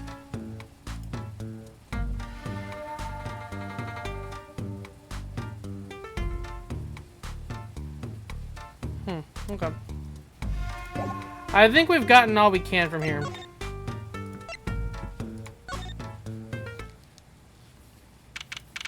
June 15th, scene of the stand thief. Or stand theft. So, what's this place?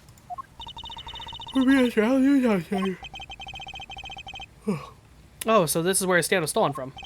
I can see a piece of evidence lying on the ground already. Hey. Look, there's a police car parked over there. You're right. So the sparkly entrance? What is this place, a hospital? There's a sign. Merrick Kids Clinic.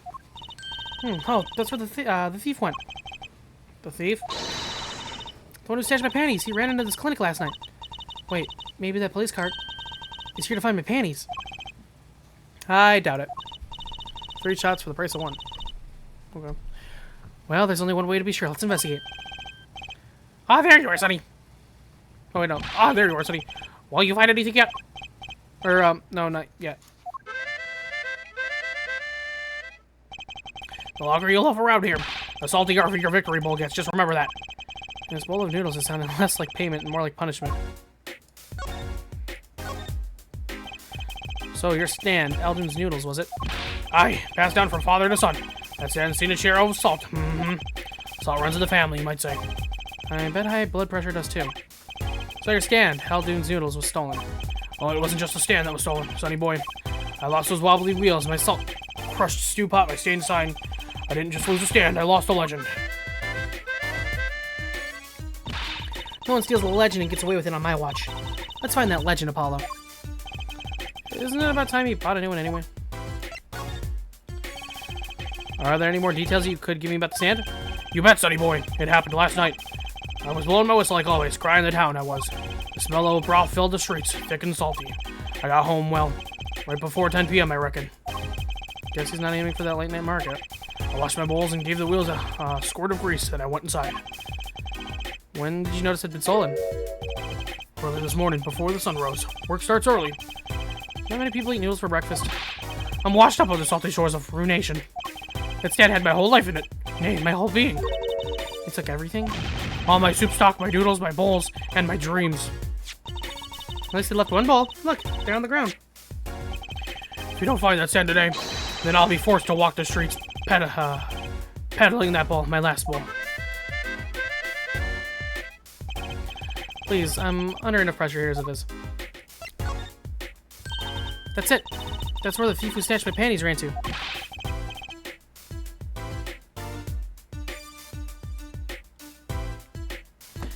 It's a crying shame, that is. They have to steal, making my loincloth. That's some pretty girl's panties. The garage, right. You don't think the thief lives here, do you? Feh. I wouldn't put it past that good-for-nothing doctor. Do I detect a little amnesty here? Animosity here? Let's make sure to check out the garage thoroughly.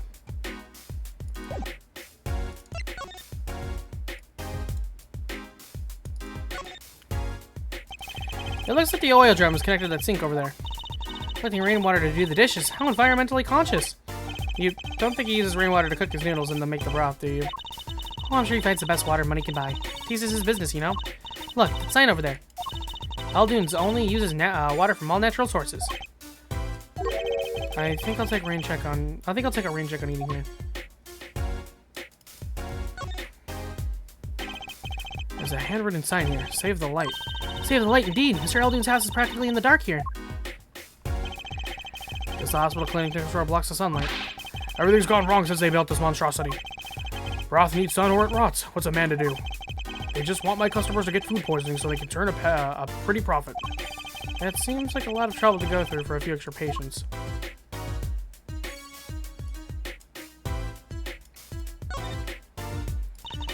This house is, well, it's been well loved, that's for sure.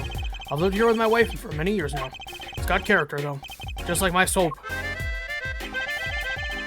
I always thought character was a positive thing. That's the place, right there. That's where I kept my stand. Covered all nice and pretty with that blue tarp there. So you use this plastic sheet to cover your stand at night. I see. You see, what? Did you figure out why it was stolen? Well, no, but it does suggest that the thief knows what he or she was looking for. They clearly knew what was under that sheet. So it wasn't one of those casual drive-by stand snatchers, you mean? Not bad, sonny boy. Not bad at all.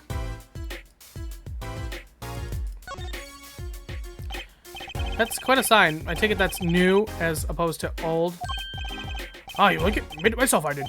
I meant to write noodles, but ran out of space. Prior planning prevents poor performance. Lucky for me, it spells a word all by itself and spruces up my image, it does.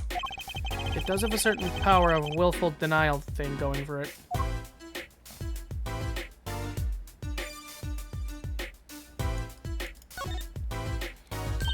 Look, a doggy! Good boy, Salty. I'm sure the dog has a real name, Trucy. Yep, sure does. Name's Spoon. And it's a she, by the way. Spoon doesn't seem so lively. She didn't get her bowl of salty broth this morning, that's why. Poor little thing. Apollo, let's find that stand soon, for Spoon's sake. I'm pretty sure dogs aren't supposed to eat noodles.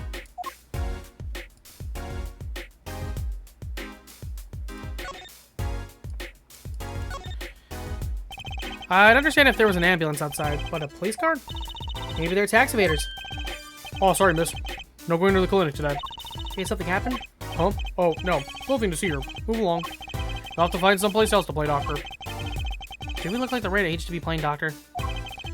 We need a little more info on this Mirakitsis clinic. Could ask Mr. Eldon. He's their neighbor and all. And we should check out that garage. What if the thief who stole my panties is still in there? Looks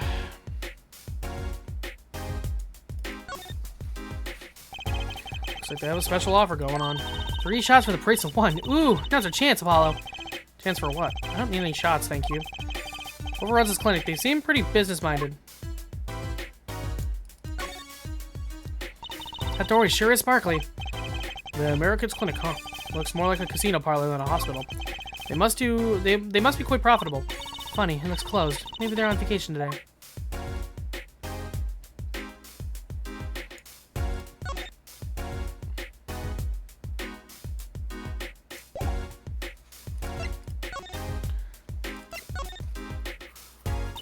Hey, do you think something happened next door? There's a police car out front. Yeah, probably gave someone food poisoning, I'll bet. If anyone's at risk of giving someone food poisoning. That police car got here this morning, actually. I asked what they were up to, but they wouldn't even tell me. The neighbor. Not that I was surprised much. That doctor works for the wrong crowd. It was just a matter of time before he got what was coming to him. The wrong crowd? Never you mind about that.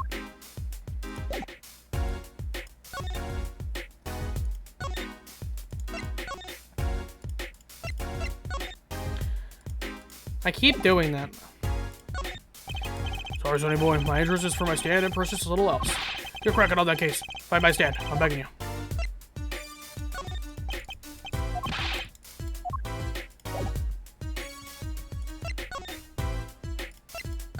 Alright, garage time. 215th, Marikit's Clinic Garage. This is the place. This is where that panty snatcher ran. Are you sure? Maybe. Let's look for clues. Clues. To a panty snatching. Clues. Like a pair of panties. Jersey, could you try not saying panties so many times?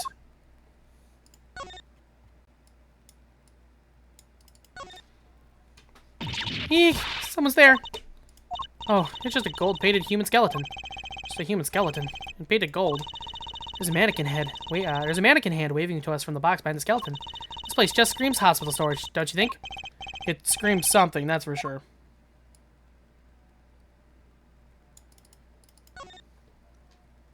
Look, it's a folding ladder. Polly, that's called a step ladder. Come on. A step ladder? How is that different from a regular ladder, then? It's a much more complex piece of machinery. It's like two ladders stuck together. So you admit that basically it's a ladder, right? Wait, huh? You have to look past the form, at the essence of the thing. Can we talk about something else? Hey, kitty cat. Here, kitty, kitty, kitty. Yeah. It's not coming down. We do look kind of suspicious, you have to admit. It's okay, kitty cat. His hair won't hurt you. It's okay, kitty cat. She won't make you disappear in her hat. Wait a minute. There's something about this car. Let's take a closer look. A phone, but it's also... And there's that too. There's a lot, actually. Hey, look at that. The mirror's been broken off. Now this is a clue. What? You're smiling like you know something I don't. You aren't keeping a clue from me, are you, Polly? A clue, let's see. I think I do have just the clue you've got in mind. Why do I... Take that! My clue is this. Whoa, it's the same color and size and everything. A perfect match. Guess we could check it out. Oh yeah, this is it.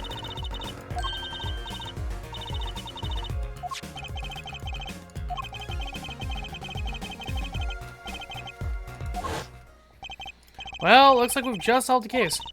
So the car that hit Daddy last night is sitting right in front of us, yep. Wow. Put the pro and professional, Apollo. Gee, thanks, Jersey. I'll go through here next. That reminds me. I once read a record for a case that Mr. Wright worked on many years ago. Apparently, there was this car with a piece of cloth shoved into the tailpipe. That piece of cloth turned out to be a vital clue to solving the case. Wow. I remember that case record whenever I'm checking out a car. And I always check the tailpipe. Everyone's got to have a hobby, I guess. Wouldn't it be funny if... Hey, there's something in there. What? Well, wait a second. Are these your... Ah! My panties! What? Already? Wow, thank you, Apollo. You're a genius. Amazing. No, really. Don't mention it. No, I'm serious. I'm really impressed. You must have a nose for finding girls' panties. What are those? My little panties, of course.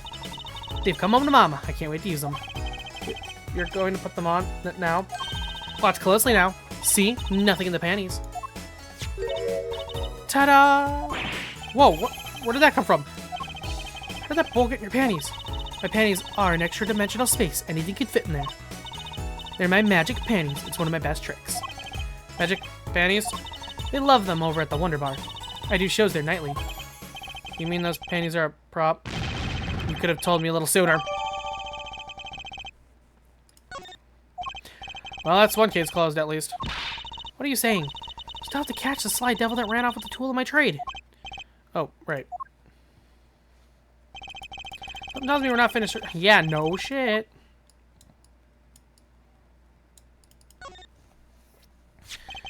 Look, a cell phone. Someone dropped it beneath this tire. If the car moved, it would be crushed for sure. I wonder if it belongs to the doctor here. We should bring it to him later. Found in the Marikit's Clinic garage beneath the car. Who dropped it? Apollo! What is it? Now that we've solved this case, we should go report to Daddy. He'll help if we leave him alone too long. Knowing him. Okay. He doesn't seem the type to mop, though. And this is hardly a case worth reporting. Is there nothing else worth reporting?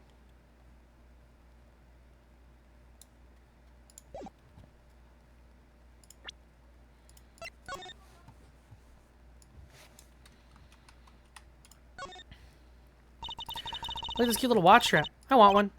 It's kind of odd, though. What is? I mean, if you wanted to know the time, you could just look at the phone itself. Hey, you're right. Sharp, Apollo. But thanks. Finally, some respect. So what does that actually tell you? Well, the owner of this phone doesn't think through the details for one. They did drop their phone after all. I kind of figured they were a little spacey already. Oh, good point.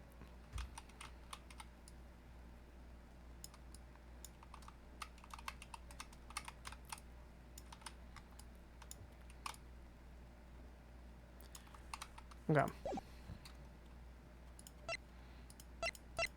Gosh, there's a lot of people here. That's funny.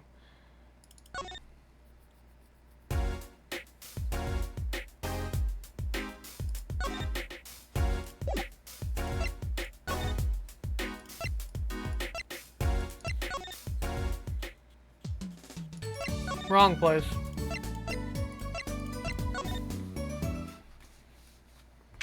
June 15th, Hickfield Clinic.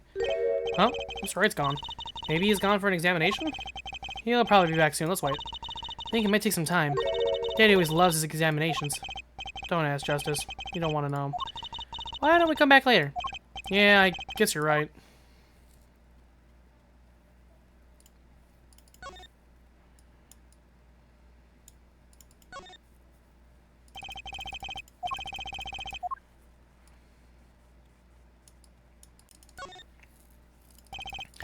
There's around second DVD cases. It's already collapsed. I get my distance. Mr. Wright's bed. Wow, what a mess. Jesse must be in charge of cleaning it home.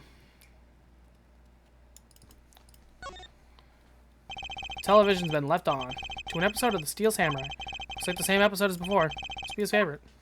Ba-da-ba-ba-dum-ba-da-da-da. Bottle of Mr. Wright's favorite brand of grape juice. After that trial, I'll never drink grape juice again. Clearly not a problem for Mr. Wright, however. Do-do-do-do-do-do-do-do.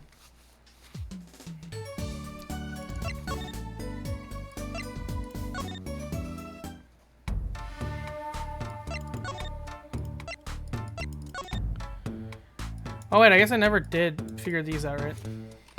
There's nothing special about her panties, right?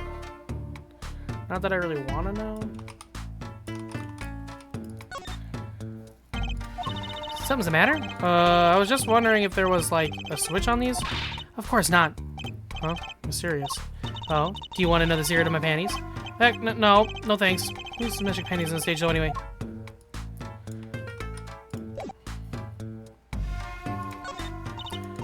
Sorry, kid, I got no idea what you're talking about.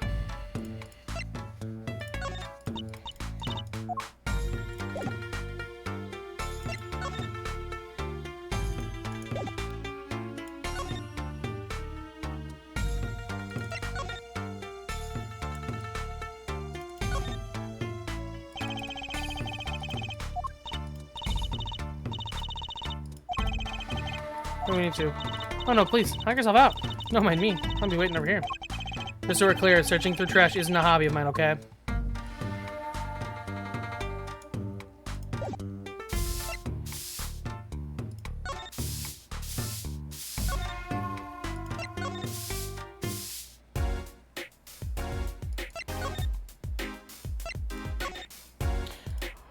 I gotta stop doing that.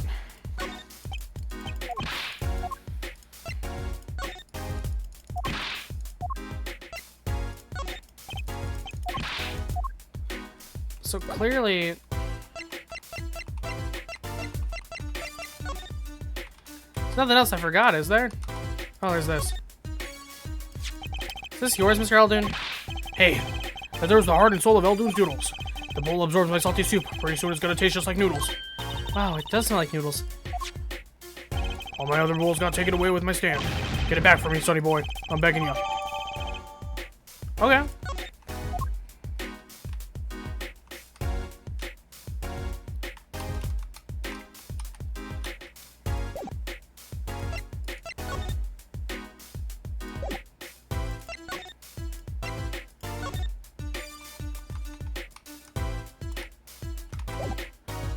So this one doesn't have a thing.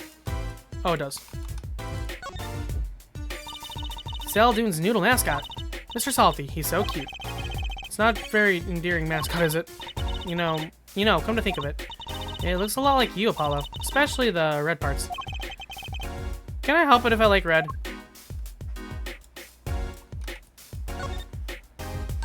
Ooh, look, I love these little personal touches. Seems a shame to hide it on the bottom of the bowl. Huh? When I touched it, the paint flaked off. Was it painted on by his hand with warm professional care? After buying the cheapest paint he could find with cold professional thrift.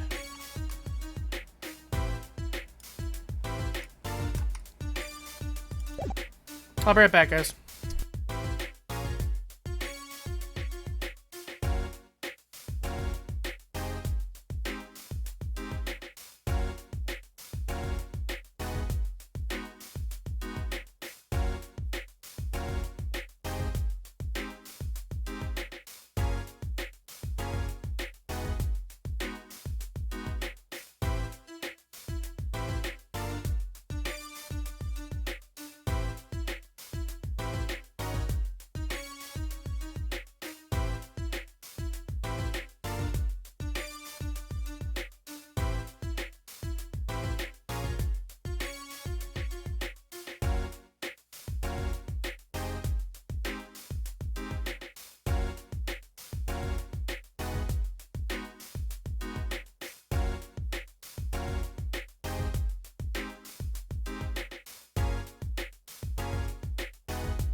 I am back.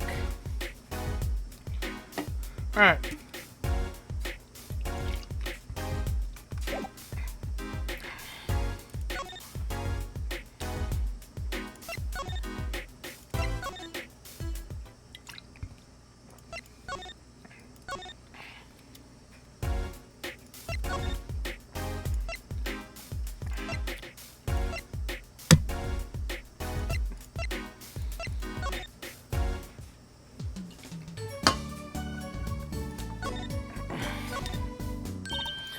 What, you want to see them again? Well, if you must. No, I'm fine, really. Just put them away, shall we? Case closed. What are you talking about? Case isn't closed until we have our thief. Just find him on the side while you work on the other cases. If we're that easy, we wouldn't need the police. We don't need the police, and we don't need defense attorneys either, right? Fine, fine, I'll look for your penny snatcher. Well, do we have any leads? One moment. Alakazam! Alakazing. Whoa, where did all this evidence come from? So what happens next? That's it. Pretty neat, huh? Yeah, neat.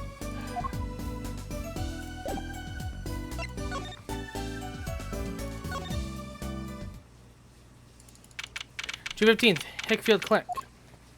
He's just back. Yo, how goes it? Daddy, how do you feel? Not bad, Trucy, not bad. It's good to have you youngins on the case. Let's old Daddy-O get some well-deserved R&R. Y'all really need their rest. Isn't he only 33? We played up most of the cases. I was right about you. Competent, capable. Tell me what you found out if you want to. Enthusiasm is overwhelming. Well, I certainly didn't expect you back this early. Polly's amazing. Found my panties so quick. Almost like he was the one who stole them. You have an interesting concept of praise. And did you find the mad driver who gave me the 30-foot toss?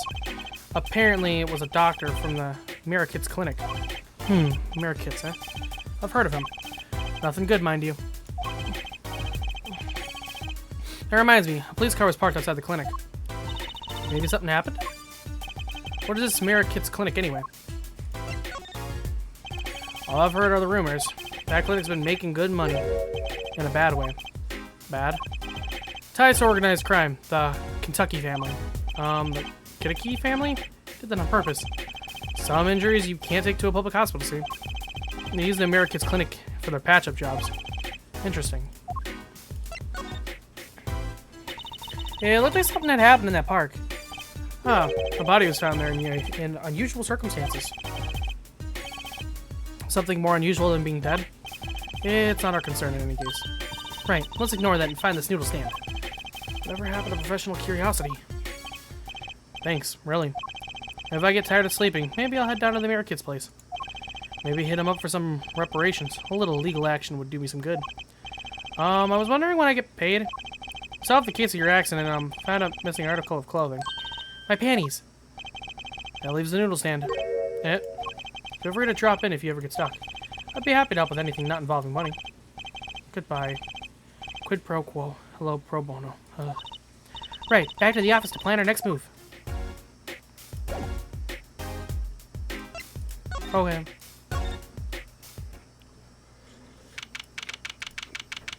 June 15.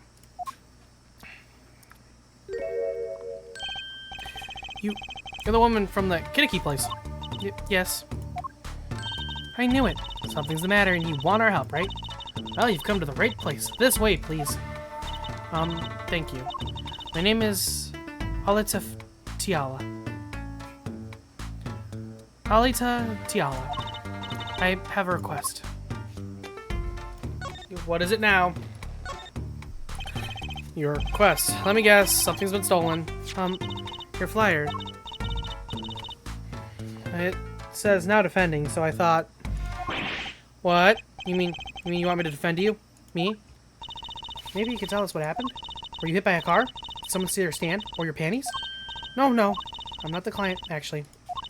The client would be my fiancé, I suppose you'd call him. Fiancé? What happened to him, then? He was arrested this morning. The charge was murder. Murder? Have you heard about what happened at the park? So, what's your story? You frequent the Kitty Mansion, yes? Are you a member of their, organization? No, not yet. Not yet. You see, I'm to be married next month to the boss's son. The boss's son, so he's a gangster? Yes, but the Kitties are locally responsible gangsters. I thought it'd be nice for a change. Quit my boring job, live the good gangster life. I think you're onto something. Miss Kitty, I like the sound of that. Mrs. Kitty, I'm not sure your daddy would care much for that. What happened? I haven't been told all the details, but I do know a body was found in the park, near the Kitty Mansion. There were a lot of police cars there. Apparently, the victim was shot with a pistol, but I hear the circumstances of the shooting were rather unusual. And your fiancé was arrested for this? What sort of person is your fiancé? Your fiancé is a Kitty family's only son, correct? His name's Waki. Waki Kitty. I brought a photo.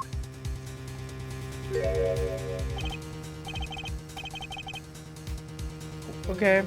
Well, that's quite the photo. I know how he can be powerful and everything, but so cute. But if he's the boss's only son, yes, I'm sure he'll take his father's place someday. Say, I'm a boss already of this agency. Here's up my walkie, please. Right, my first solo defense case. Crime's boss son or not, I'll prove he's innocent. I prepared a letter of request. I know you need those. Okay. Right, let's go check out the scene of the crime. You know, at least she's competent. The other day, I'm wondering, what's a human being gotta be like? What's a way to just be competent?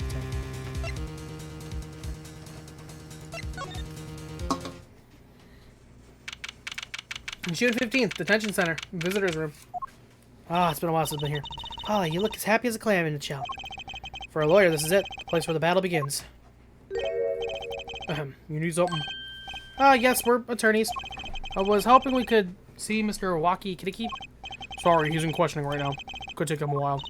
Drat. Oh well, guess we'll have to come back later then. So much for that battle.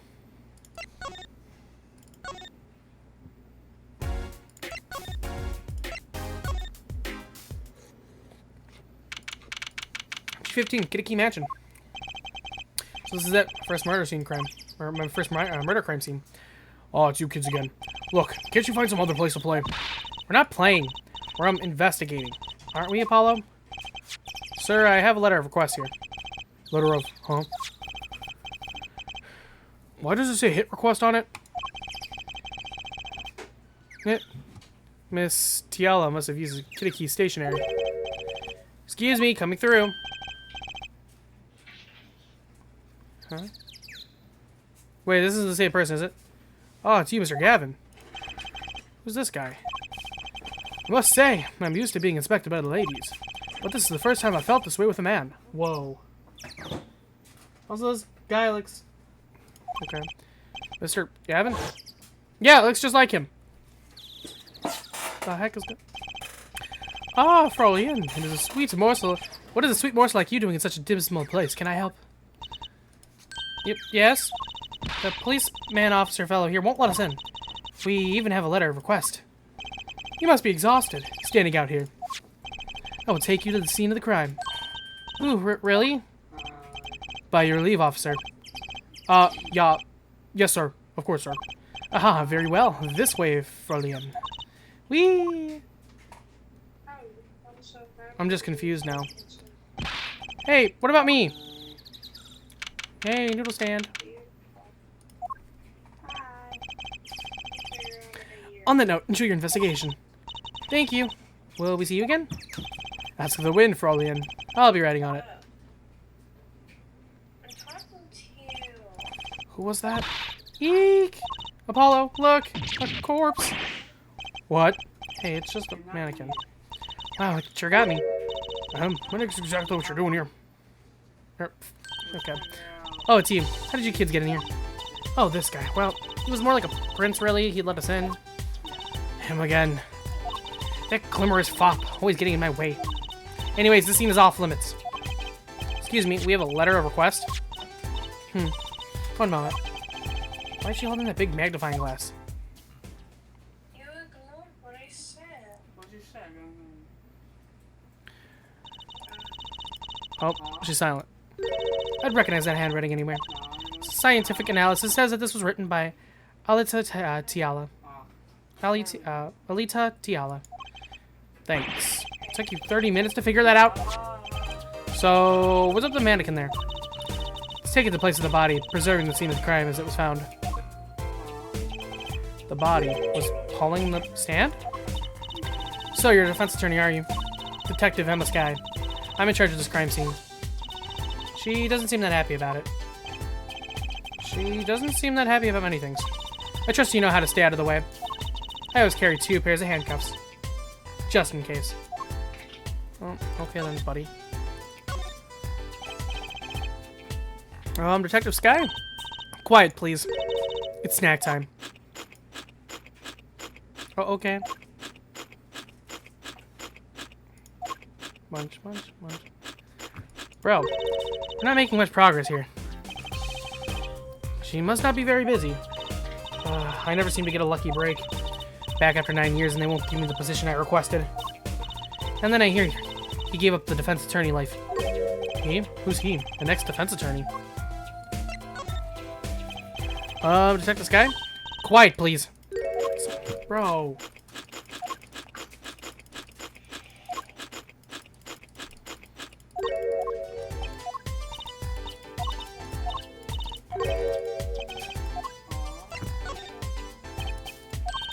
Yeah, okay. Still snack time. Fine. You know what?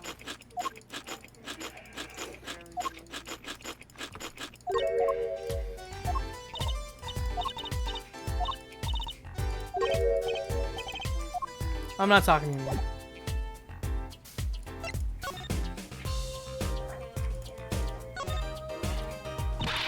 Hey, they're almost with the crime scene.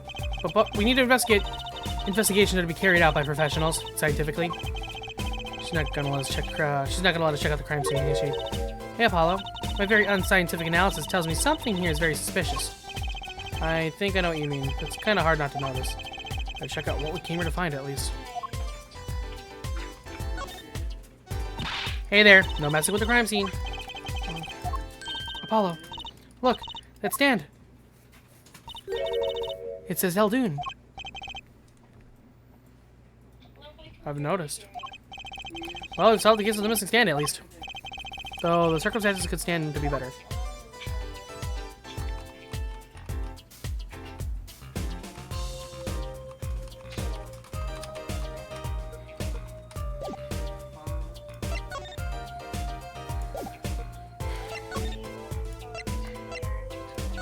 I can't present anything to you that's gonna, like, make you happy, right?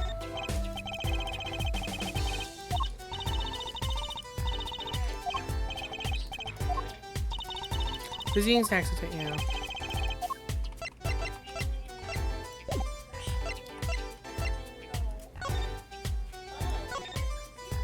I hate her. Which sucks because, like, she used to actually be kind of cool.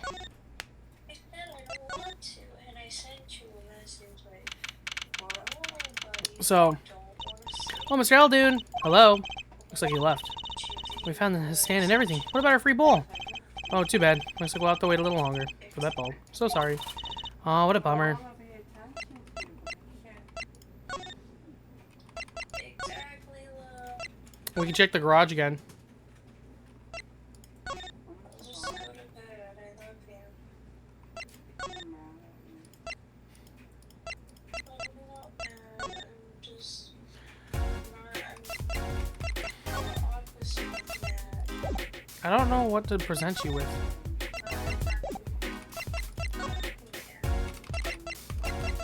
Oh, we can go to the detention center, maybe. It's not your fault. Okay. Stop. Let's go to the clinic. 15th Hickfield Clinic. Oh, you're back. Running into some problems? Oh, Polly, didn't you want to tell Daddy something? Who? Me? No, I'm fine. Really. What's this? So there's a problem. No, no problem, actually. I got a defense request. Defense request? That is a problem. Huh? I've given up the court. I'm not a lawyer anymore. was for me. Oh, right. You're a lawyer, aren't you? He's doing that on purpose. I know it. So, what about this? What about this defense request? Related to the murder in People Park, actually. Guess what? We found Mr. Aldoon's noodle stand at the scene of the crime. Did you know? That's unusual indeed.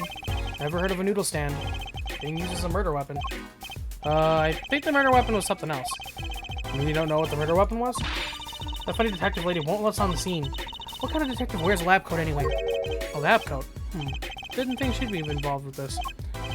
You know her? Could say that. So, you know her, don't you? I met her on a case. This was about 10 years ago. She was still a high school student at the time. That would make her about the same age as me. That's my daddy. He knows all the police tapes. Oh wait, maybe you know that other guy too. Well, that other guy? That shiny prince on the motorcycle? Prince? Apollo, tell me about this prince of Trucy's. Indulge a concerned father. He was at the crime scene. He looked just like Mr. Gavin.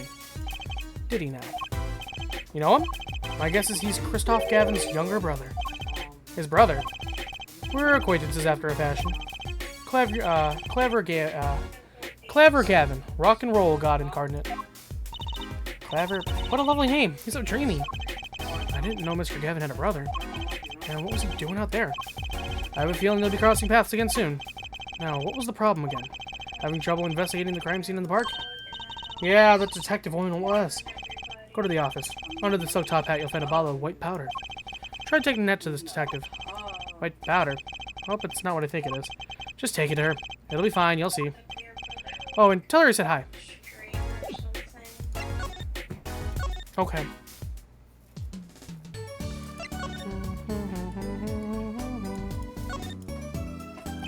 So let's move to the silk top hat Mr. Wright mentioned. Let's take a closer look. Huh? Whoa! You know what this is, Trucy? I remember finding some in Daddy's dresser when I was little. I thought it was sugar, so I licked it. He got mad at me. This is getting more and more suspicious. Mysterious white powder with the alleged ability to improve Detective Sky's mood.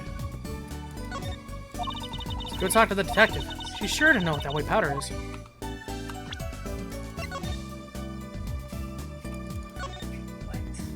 The bottle has a label on it. Can you read it? Not a word. I'm not sure I speak whatever language this is written in. That's too bad. I guess we're stuck with this mysterious bottle of white powder.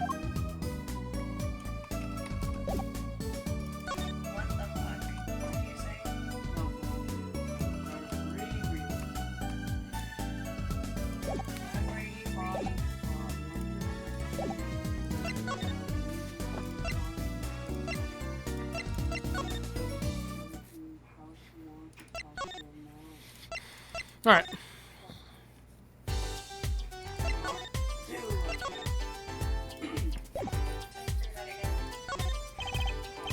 Does this ring any bells? Oh, is that... You couldn't... Where'd you get that? I brought it from the office. You work at the Wright & Cove offices, yes? Yeah, sort of. Detective Sky, how do you know my daddy? Daddy? I'm sorry. Who did you say you were? Juicy Wright. Phoenix Wright's daughter. What? Mr. Wright has a daughter? You seem shocked. Well, if you're Mr. Wright's daughter and you're his apprentice, then I'm available to help you in any way I can. Oh, thanks. Stop by not calling me Mr. Wright's apprentice. This powder is used for detecting fingerprints. Fingerprints? I guess you might call it a memento from the time I spent with Mr. Wright. The powder memories. If you find any evidence of fingerprints on it, please let me know. Look, dust for prints. Well, she's quite the eager beaver all of a sudden. Present. Sorry, I don't think I can help you with that. I think you need more than just scientific help.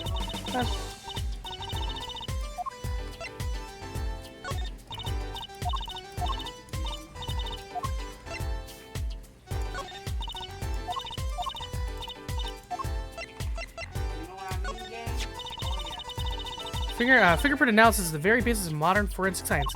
Doesn't just talking about it leave you breathless with excitement? Oh yes, breathless. Actually, it does sound kind of interesting. Let me know if you find any evidence that might have a print or two, alright? This.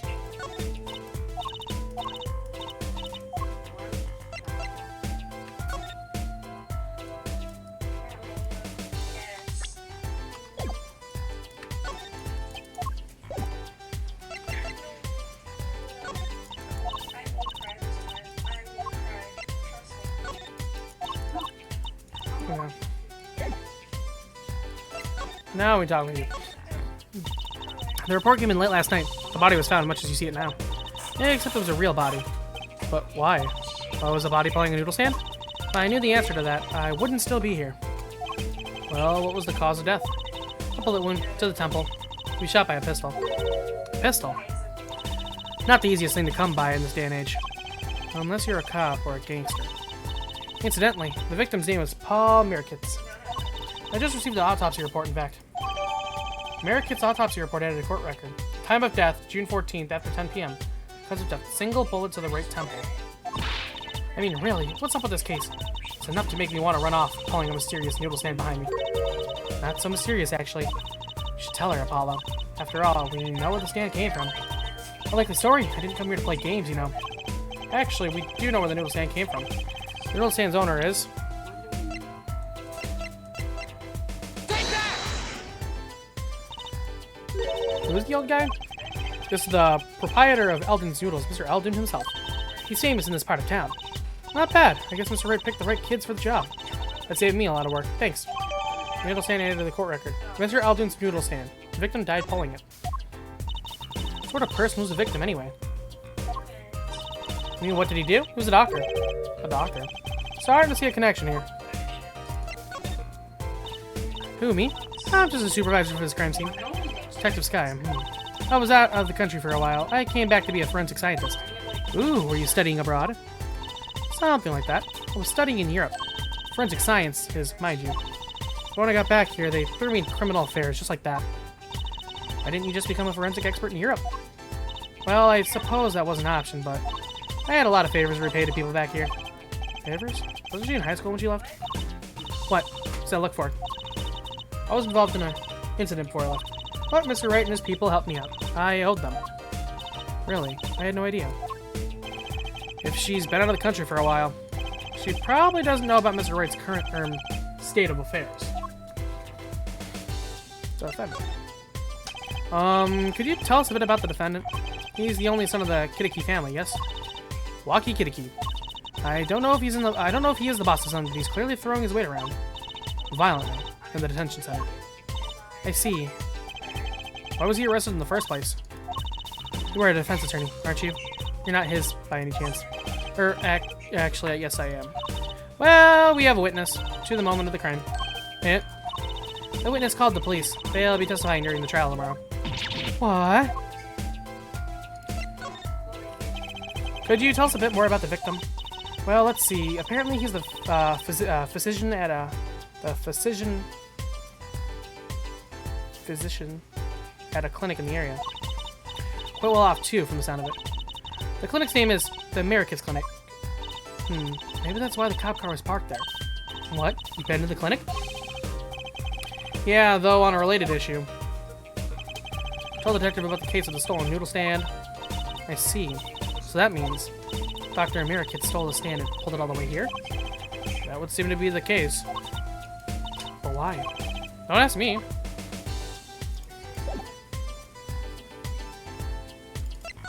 Now we can examine.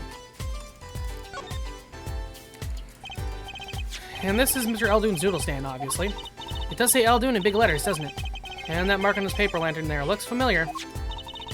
It's gonna be a little weird telling him with the corpse and all. Anyway, that wraps up 3 of our cases. That's right. Congratulations, Apollo.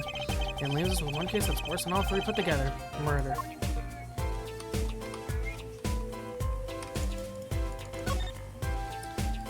Food tarps have been placed on the ground around the stand. Apollo, bet the victim was going to have a picnic here.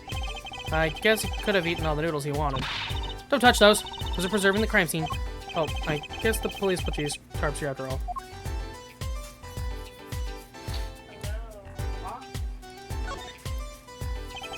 The mannequin is dressed up to look like a police officer. I've seen one at the station. Mannequin in place of a body. The body of the victim has already been removed. Do you think the victim was a noodle stand thief? What do you think? Someone killed him because he stole it? Yeah. Taking care of business. Little plum Kitiki style. Try not to sound too eager about this, please. It's a knife. A shiv, to be precise. Ooh, lingo. The defendant, Walkie Kitiki, is the son of known gangsters. Police are assuming this belongs to him. Wait, but wasn't the murder weapon a pistol? Huh, look at this. There's a handprint on the shiv. A handprint? Then there might be a fingerprint. Let's investigate. Sebastian. I'm being serious. Stop. Right, first, choose the fingerprint you want to examine. Choose a fingerprint? Look closely at the needle, at the handle. See, there's more than one fingerprint there. Those black spots? That's right, pick the one you want to analyze. You're supposed to be doing Right, let's get detecting. Wow, she's practically glowing with excitement. First, sprinkle some aluminum powder over the print. With the press up like this, see? The oil left by the print absorbs the aluminum powder. And so you just dust it on and blow it off. But blow? It's like whistling. You know how to whistle, don't you? Just use... Wow, amazing. It's like magic. Isn't it, though? Right, let's give it a shot. Incidentally, it's important that you cover the entire fingerprint with the powder.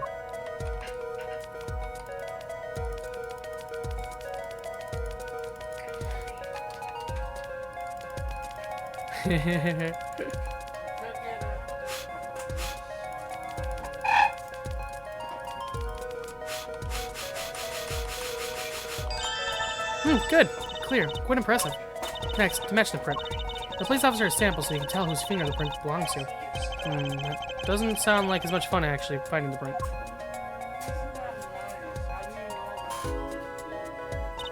Okay, pick the person whose print you think this is. You probably have a good idea whose knife this is already.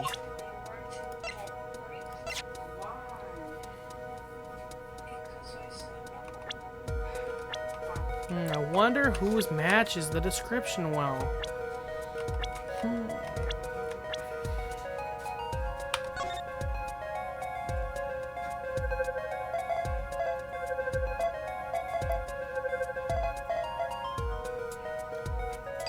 Match found! So, the fingerprints do belong to the defendant. Yes, isn't it amazing? Ah, the power of science. It's my life. Apollo, she's sparkling. And I'm dimming. Look sharp, spirits up. The real fight is yet to come. Chin up, Polly. The trial hasn't even started and I'm already losing.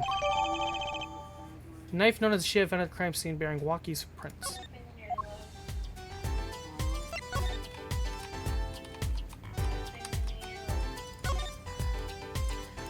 The knife is sticking straight into the ground with the defendant's fingerprints on it, which means... think he stuck into the victim? I don't know what he did with it, but I don't like it. There's gotta be a good clue or two around here. You and your trash cans, go ahead, knock yourself out. Please, can't you see I'm doing my... Huh? Well, look, another pair of underwear. Wow, Paula, you're a genius at finding panties.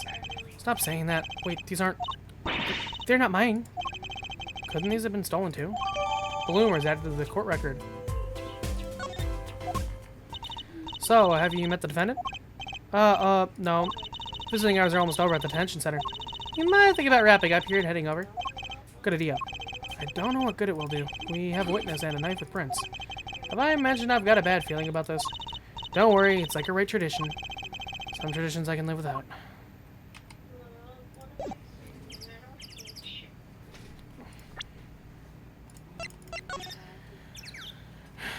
June 14th, between 10:15 and 10:45 p.m. Cause of death, damage to brain resulting from bullet wound. Entry point right temple.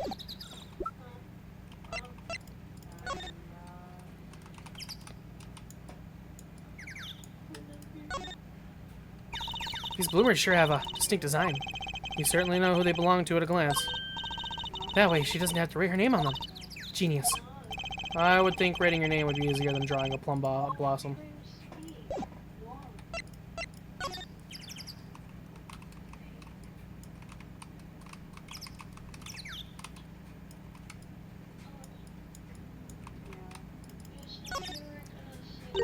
Huh, look at this, Apollo. Sir Eldon spelled his name backwards on the side. I think that says noodle, as in Eldon's noodles. Oh, I get it. So the name of his store is the same whether you read it forwards or backwards. Yeah, I guess it would be, well, except for the last S. Then how about a store called Team Meat? Close, but that would be TM Meat backwards. And what kind of store is that? Why a store that sells meat? It's not meat unless it's Team Meat.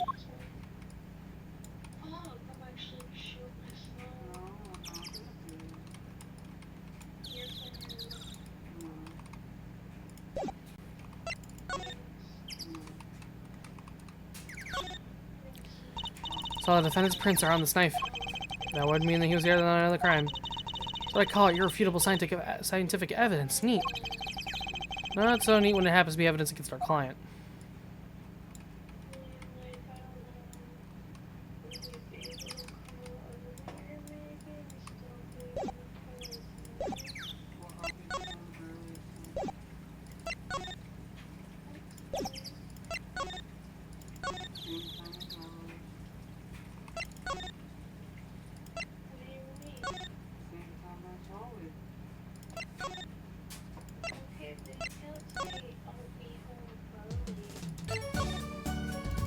Alright, we made it.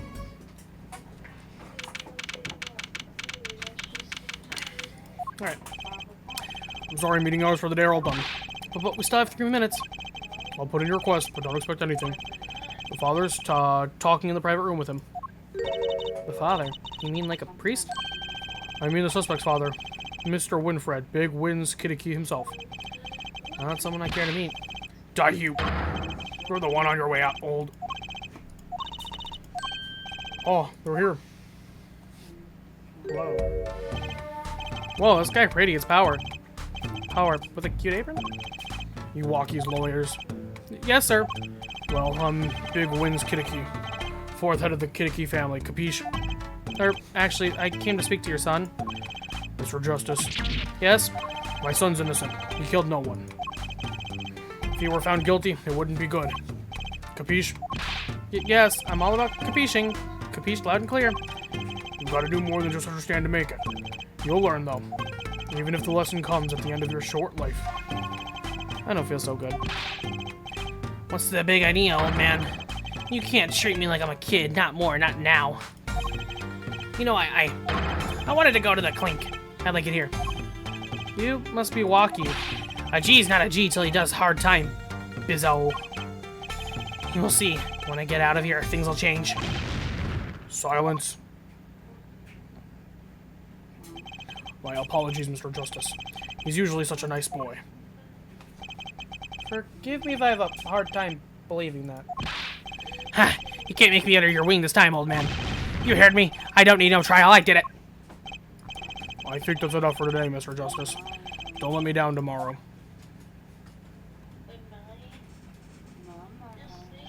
So much for talking to our client. Well, we made so much progress today.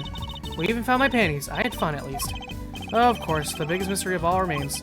How am I supposed to build a case for the trial? Oh, almost forgot. It's time for my show. Tonight I'm performing at the Wonder Bar. You should come check it out. To be continued. Block you.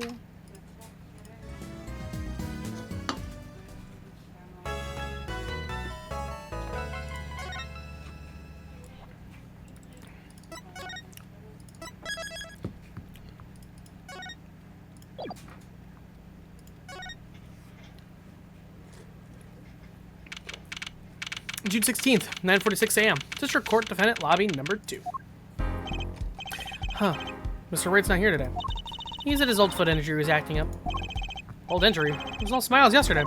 Yes, he smiled when he said we'd be fine, as long as you're there, Trucy. Yes, fine. We'll be fine. Here comes Justice. Started my voice training at 5 this morning. Ooh, do some now. I want to see. Here. Huh? Oh, okay.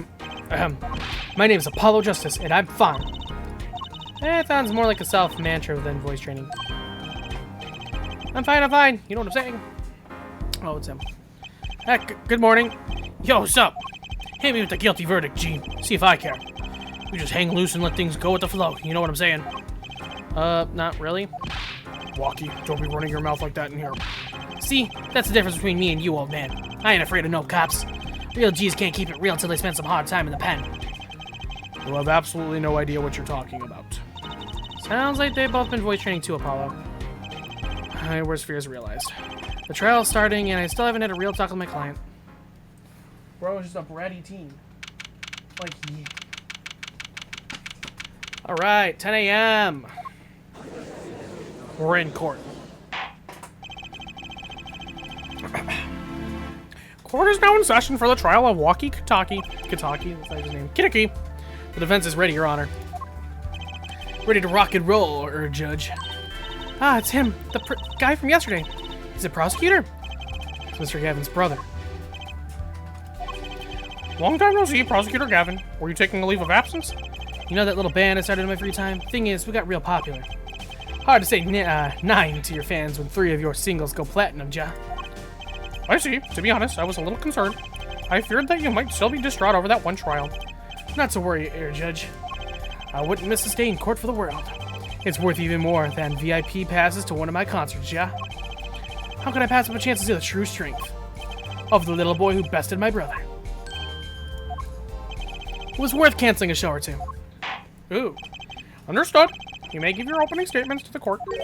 Before that, I was thinking, is the air in this courtroom not a bit serious? It is a court of law. That's no way to get the crowd jumping, Air Judge. They're not supposed to jump. This is a courtroom. A jump, baby! Today we play it my way. What's that noise? Sometimes you have to get up in order to get down to prosecuting. This is crazy. The victim, Pal Merikitz, director of the Merikitz Clinic. The scene, People Park. He was found pulling a noodle stand. What in the world was a doctor doing pulling a noodle stand? Yes, I believe. You will only find that out by asking the defendant right here, right now. Because it's an undeniable truth that he shot the victim. What do you mean undeniable? If you were to glare at anyone, Air Justice, glare at the punk of the defendant's chair. His crime was witnessed quite clearly, you see. Very well. Please admit this witness to the court. What the fuck? 9. Not yet. First, there's a little matter to be cleaned up. Did you talk without the accompaniment? I swear I could see the guitar for a second. What is it, Prosecutor Gavin? The motive, Air Judge. Why did the little punk do it? Why did he kill the director of the Merikitz Clinic? Objection! Not so fast. The defendant doesn't have to explain that. Oh? But what did the defendant specifically request to do so, as he did this morning? I want to give a shout out to all my homies. I believe he said. What? What is right? They always say that on stage. You should hit the crowd with speed and ferocity. Who's finally playing Peak? I mean, you never know. Maybe it's good. Sounds like he got you good, huh, Polly? Well, this is highly unusual, but the court will now hear from the defendant concerning his motive in the crime. Yeah, tell me. So you, son, are the defendant. Walkie, are you? I ain't your son, old man. You step to a kitty, you best be prepared to step strong. You step to a public official, you best be prepared to step into jail.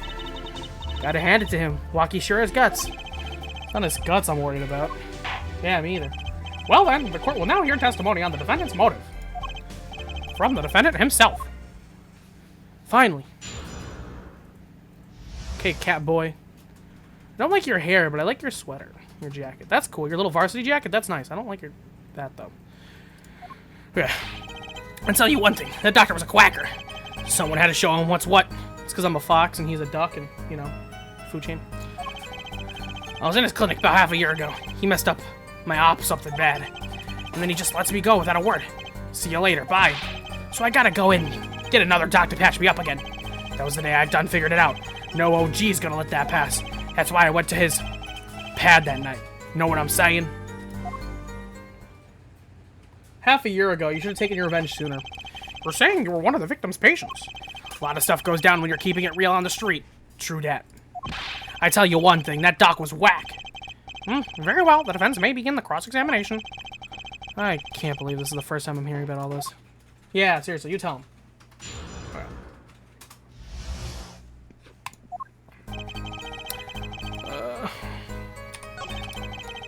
Okay. No, hold on. Go back. Hold it! First of all, the word you're looking for is quack. And isn't that a little harsh? He's your family doctor. Who asked you, Pointy Locks? Just who do you think you are? Your lawyer? Look, I ain't trying to hear that. It was a quacker, plain and simple. Okay, fine.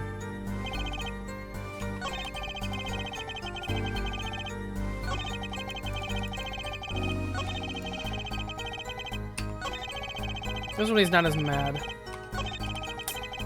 Let's go.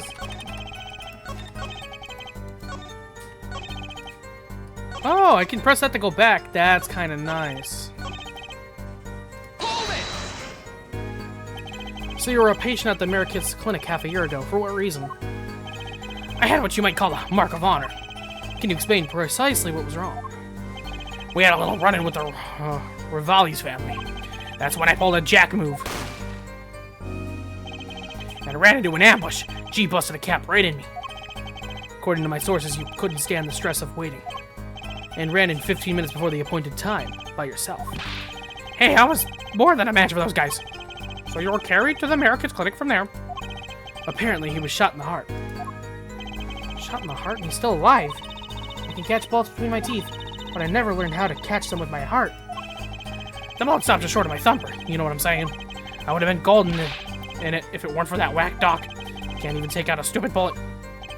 So, as you say, the surgery was a failure. That ain't all of it, Holmes. So the bullet's still in you. Hold it! I'm still gonna hold you for everything. By someone, you mean... Is there anyone on the score to settle with this doctor? Besides you, I mean?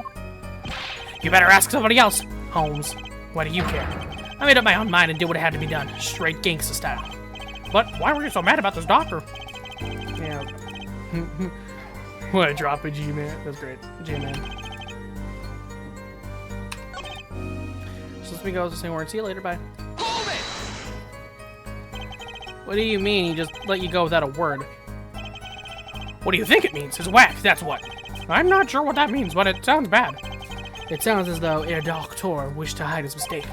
This is why he let his defendant go. He's a liar, straight up. He's a badder G than me. Okay. Hold it! So this bullet is still... You know it. I can still feel it. Right there in my chest, pressing up against my heart. Your words are like a bullet shot straight up into my heart. Or something to that effect. Incidentally, that's from one of our hit signals. Well, that sounds like a straightforward case of malpractice. Word, J-Man. Weren't no accident, that's full shizzle. It seems that there were issues with this doctor. Man, putting him down was like doing the world a favor. Waki, please consult your lawyer before saying things like that. Yeah, you idiot. Also, still something in my foot from earlier. I found it. I gotta get it out. Hold on.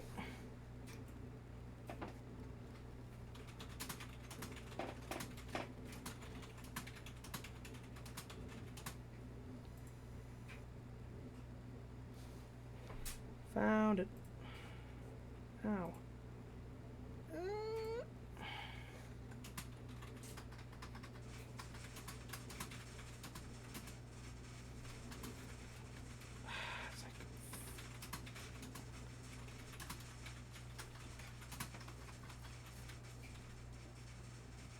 Okay, I think I got it out actually.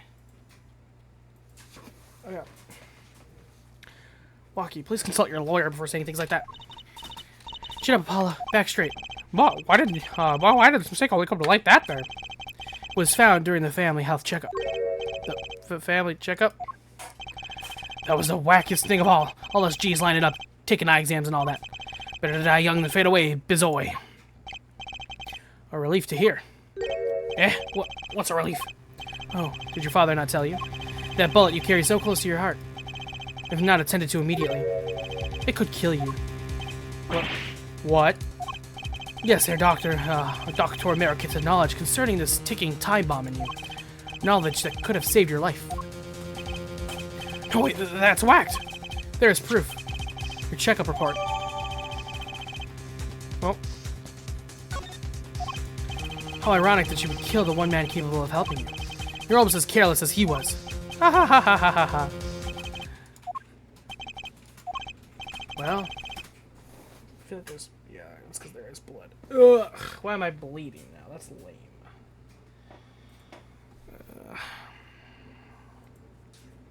I don't want to get up, though. And a little blood don't kill nobody. Well, now that the place is hopping, let's get this gig started. So, started? We've had enough of a warm-up act, yeah. Time to hear from the witness. Wacky sure is quiet all of a sudden. I'm a little uneasy myself. Let's see this thing. Walkie-talkie, age 19 male, report filed, notes, metallic object found near heart, urgent exam needed. Is this Gavin's strategy? Who the... Okay. Bro, looks... Okay. So, you will tell us your name and occupation. You look ugly. My name is Weasley Stickler. Okay. By occupation, I take it that you be a profit society at large supports a livelihood, on which destination I must confess to being unemployed. However, we must acknowledge the meaning of identity, which is commonly attached to this notion of occupation, and once we have accepted this reality, we see that our confusion is not just that per se, but derives instead from vagueness inherent of all representations of thought. By which he means to say that he is a student. Sheesh. A junior at Ivy University, if I'm not mistaken. Yes, in the Department of Science and Engineering. Filled with curiosity for all things, I spend my days in pursuit of truth, honing my... There, Stickler, please. Please direct said curiosity to the case at hand today. Very well, Mr. Stickler. Please decide to the court about what you saw on the night of the crime. I'll be right back.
Alright.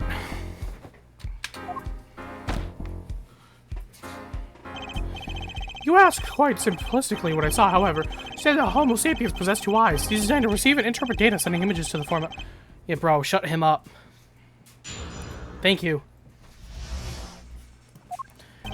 That night, I passed through the park on my way home from shopping. When I saw them, one man pulling a stand, another man facing him.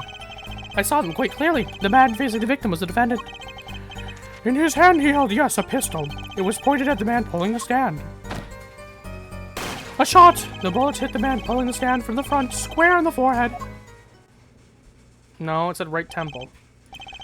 Was there anything... Whoa, my voice. Was there anyone else in the park at that time? I can say with 100% accuracy that there was not. The pistol our witness refers to is this. The court accepts this into evidence. Very well, Mr. Justice. You may cross-examine the witness. Yes, Your Honor. Tracy, why are you staring like that at the witness? That man. I can't help but feel I've seen him somewhere before.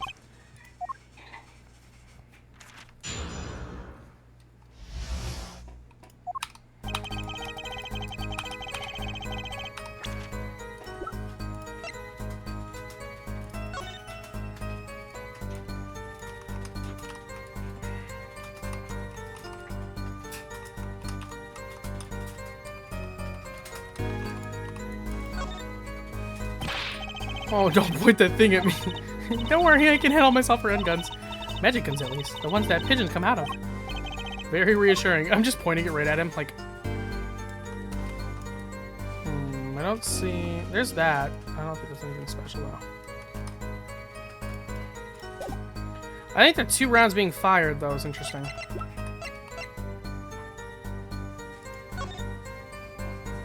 I just see right temple. That interests me.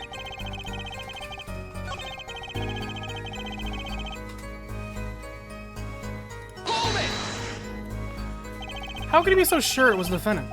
The crime took place at night. It would have been too dark.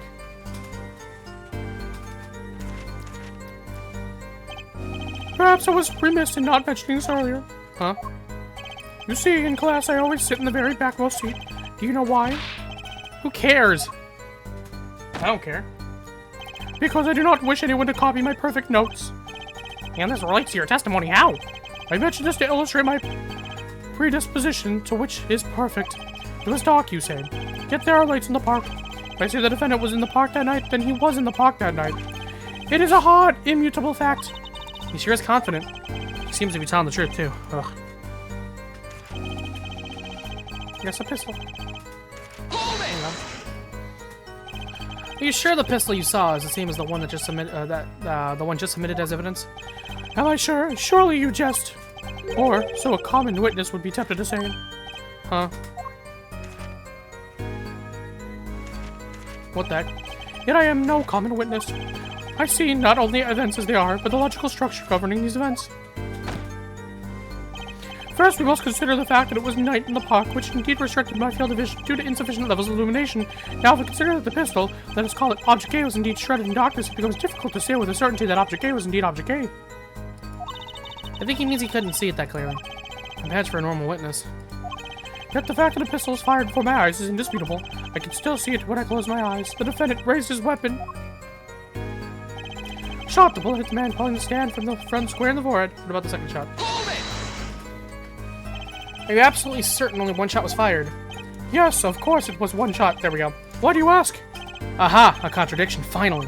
Mr. Stickler, according to the court record, the pistol was fired twice. A clear contradiction. Good eyes. There, Justice. You are cool, real cool. You really think so? I'm kind of cute, too, huh? Yet, there was no reason why this other shot had to have been fired that night. Meaning? This pistol came from the Kidaki family mansion, Ja. I think it's not unreasonable to assume this pistol had been fired once before that night. During, perhaps, another altercation. He's got a point. Judging from his smug expression, say Prosecutor Gavin had that answer already ready before he even spotted the problem. Seems pretty confident in his testimony. Can always make the business case when we're most confident. He's got a weak point somewhere, Apollo. Find it. Right. Better give that testimony another listen. Okay, I think there was one I didn't press. Wait, I'm trying to say, why go through the park? Oh, fascinating inquiry. Revealing me culpable of being insufficiently verbose. Let us consider the time saved by passing through the park on the way home from the store. In the time I am capable of solving 2 GMAT problem sets. On average, it requires me 3 minutes, 24 seconds to complete one such set. Ergo, the time to complete 2 is on average 6 minutes, 48 seconds. However, in the case that the questions are in the verbal category, admittedly not met. But that's enough. I get the idea. Mr. Justice, the court hopes to finish cross-examination sometime this month. Please, I have a recording booked after this trial. And I'm gonna shut it before. Gee, sorry you're all so busy.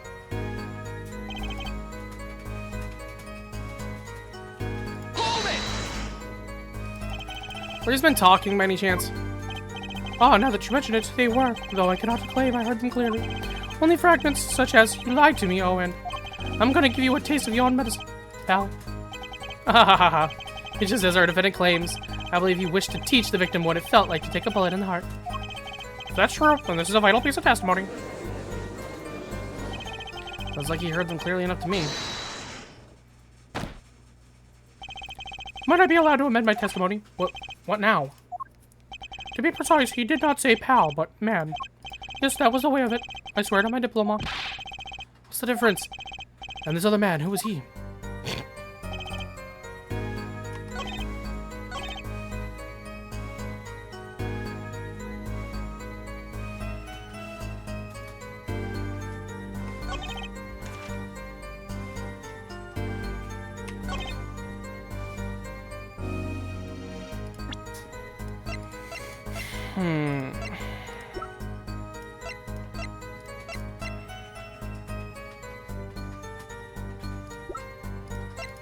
Does that have anything to do with, Objection!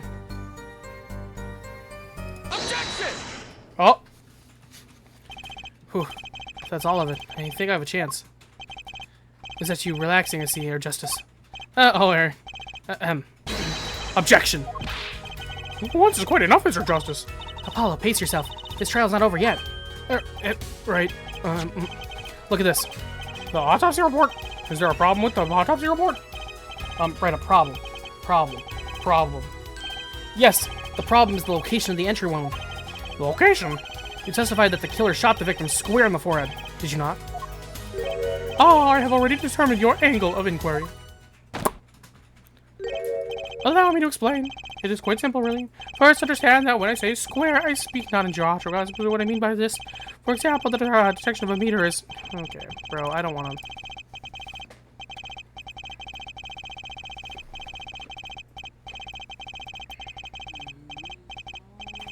Mr. Justice, Yes? what's your objection to these are krypton particle things? This is the big time, and you were obsessed with something so small. You disappoint me. No, I'm obsessed with something big. I mean, there's a bigger, less nitpicky problem here. Do tell. Let's look at the autopsy report. The location of his entry wound was the right temple. The temple? Mr. Stickler, you said quite clearly that the victim was shot square in the forehead. That's a contradiction. Isn't it? Well, isn't it? That's how it would be, but... It is, right? Finally. Objection! Air Justice. Oh, Air Justice. Yes? Your tactics are outdated, trying to shake the witness by objecting to trifles. Surely you haven't forgotten the fatal wound your master suffered 7 years ago. Phoenix Wright, was it? Look, I know the wound was in the wrong place according to his testimony. Yuck! Hey, hair forehead. Forehead? Let us imagine you were walking through the park. You see two men facing each other, one with a pistol trained on the other. What would you do, Air Forehead? Well, I guess I'll try to stop them. I'd probably shout, stop. And you, Froblin? But me? Well, I'd probably scream, eek! And you, Air Stickler? What did you shout, I wonder? If the victim turned his head to the last moment... Oh yes, thank you for jogging my memory. It sounds like an addendum to the testimony is required. Bro. Boom, boom. As soon as the killer raised his pistol, I took action. Ceases at once, you two, I cried, with composure. The victim turned in the direction of my voice, and a shot rang out. Whereupon our cowardly killer, the defendant, appeared to have become frightened. Tossing the pistol aside, he fled from the scene. Huh? I see. So you attempted to stop the crime. Indeed, with composure. Well, maybe the criminal wouldn't have fired if you hadn't shouted like that. That doesn't really matter now, unfortunately. Let us consider this new testimony, shall we? Observe this diagram, if you would. The witness, Mr. Stickler, stood here. He shouted, "Oh, stop, please," or something out of this nature. And the victim responded by looking in the witness's direction. If the killer were to have fired at that moment, so we could see the bullet would have struck the right temple, as in the report. That does seem to be the case. Witness the power of Junior and Ivy Department of Science. Very well, Mr. Justice. You may cross-examine the witness. Okay, buddy.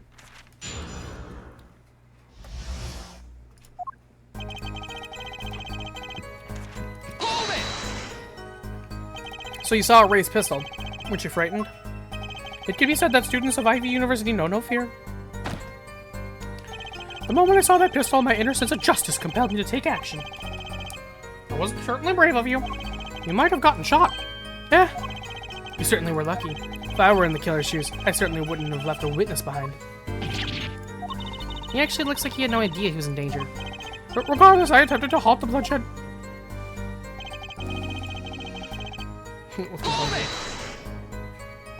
Are you sure both men were able to hear your voice? They were, of course. My high, exquisite voice echoed through the park. And the victim responded to the clarion call. Quite.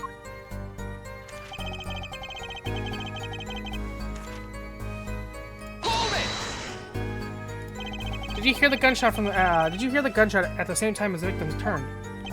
Indeed, I would say about the same time to be precise. And the victim didn't ask you for help? It can be said that he didn't have time to ask. He didn't even have the time to take a single step.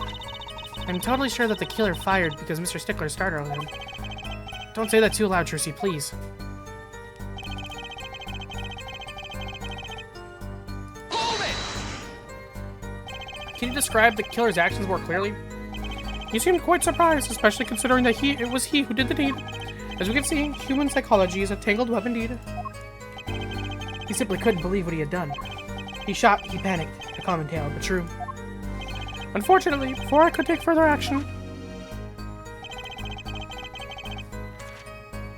Hold it!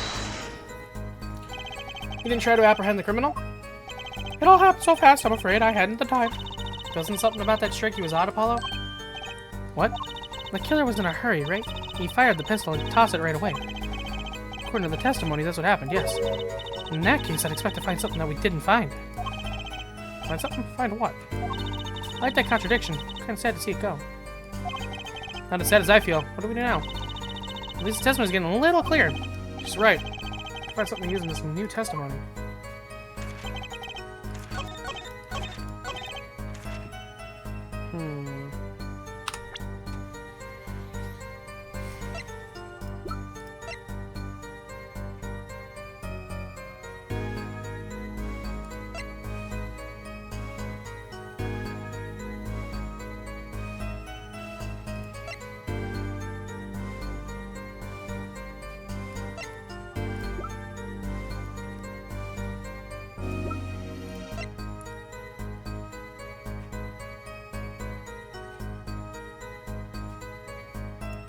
Is it that the fact that they were wiped? He wouldn't have had time if you threw them away. Wait a second. Tisk, tisk, another misleading request. If you're so beholden to your own mode of discourse, you can't see how it affects you. Come again? Wait a second, you say? A second? Are we intended to wait just that, a single second? 1/16 of a minute? Yet that's hardly enough time to draw a breath, let alone make a statement in court. Now, had you asked for a longer period of time, say 3 minutes, and if Mr. Justice? Yes, Your Honor. Am I to understand you are objecting to the length of a second? I mean, no. Here, just look at the pistol. Doesn't have a single fingerprint on it. Ah, a common ploy, made all the more common, I fear, by the prevalence of television. Criminals these days are loath to leave fingerprints. Wait, but you said the killer tossed the gun and ran. That's right. He didn't have time to wipe the gun for prints. Oh! Ah, the little girl sticking it to the university student. There's a song in there. I'm not little. Then let's think like adults, shall we, Fraulein? Eh? What if the killer, the defendant, was wearing gloves? Gotta admit, I didn't think of that, Apollo. Well, I already did. Well, Mr. Justice? Could the killer have been wearing gloves?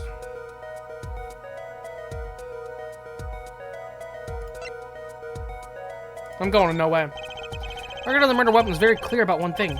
The fingerprints were wiped, which means some trace of prints remained. Which contradicts your testimony. If everything happened as you say it did, he wouldn't have had time to wipe the pistol.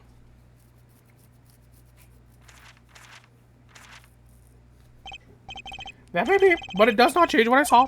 The killer, the defendant, he threw down the murderous weapon from his hand and fled.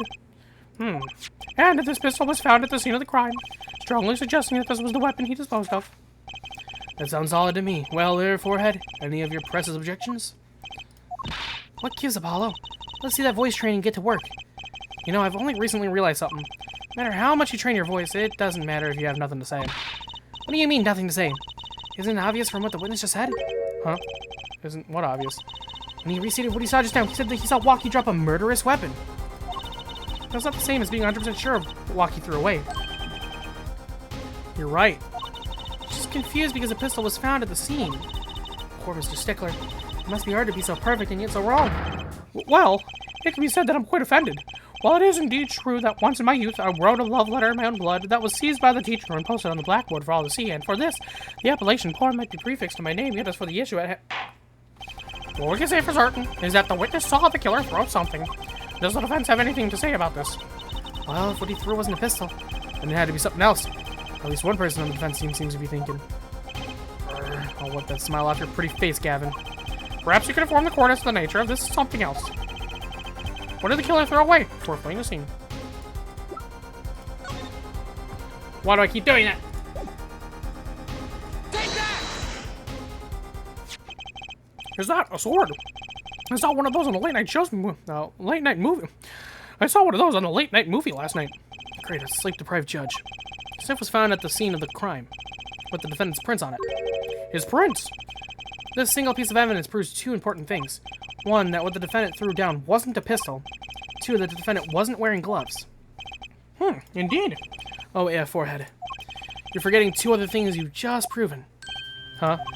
One, that the man the witness saw was the defendant, Mr. Walkie Kitiki. Two, that the defendant was holding a knife with the intent of harming the victim. Oh! Indeed.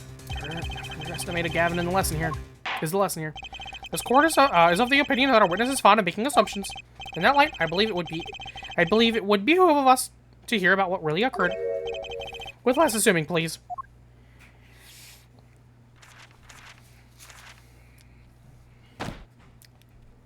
It is always the same with you people. Mark left the house on foot, and 5 minutes later, his brother left after him. How long would it take for Mark's brother to catch up to him? Assuming that Mark never had to stop for a traffic light. Assuming, yes, that's what I said, assuming. As if that were a probable situation at all. Yet here you are assuming my assumption is no better. What this court assumes is that the witness will testify as to what happened after the shot was fired. Yeah, exactly. You stupid pear-looking head. I cannot prevent the killer from leaving the scene, nor could I leave the scene in good conscience. Ergo, I used my cell phone to call the police. Until the police arrived at the scene 10 minutes later, I saw no one else. What? Why was this never mentioned? Why didn't you chase the killer? He was, as you say, a killer. Of course, I could have run him down, yet what would he have done when cornered? Sadly, it takes more than an aptitude for solving quadratic equations to know that. Did the testimony earlier not prove the defendant's presence at the scene? And do we not also know that there was no one else there? It seems clear that we have our killer, does it not? Does it not, Mr. Justice? Better find a way to take this testimony down quick.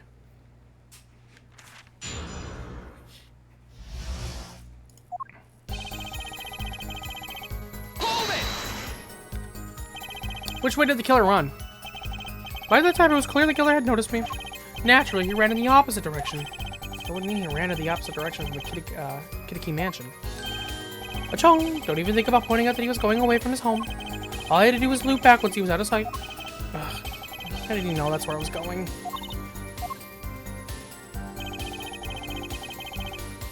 Hold it! You were certainly composed for someone who had just witnessed a killing. If one is to devote one's life to the pursuit of science, one must never flinch at the sight of a little blood, nor be so moved by a chemical discovery that one drops one's flask upon the lab room floor. Ooh, cool answer. Very cool. So nothing strange about how he acted. Seriously looks like she has something to say. This I don't like. Wasn't your first thought to call an ambulance? It can be said that I have dabbled in medicine. The injury I witnessed, namely a single shot to the head, tends to result in death. Ergo, there was no need for me to call an ambulance. Oh, a perfect syllogism. A proof of 3 parts. Exquisite, simply exquisite. He actually looks like he's going to cry.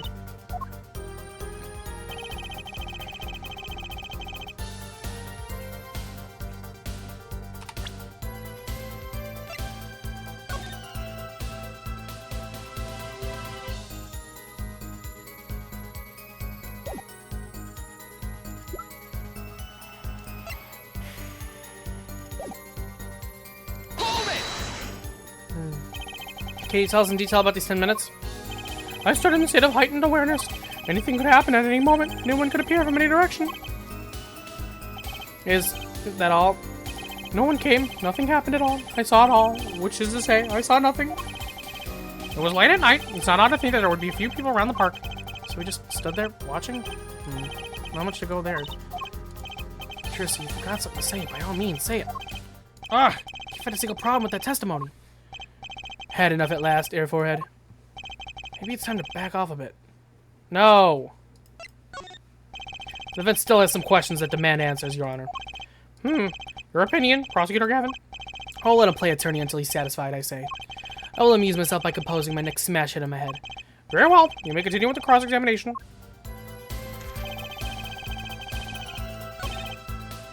Was it this one? Hold it! Was this the one True sees?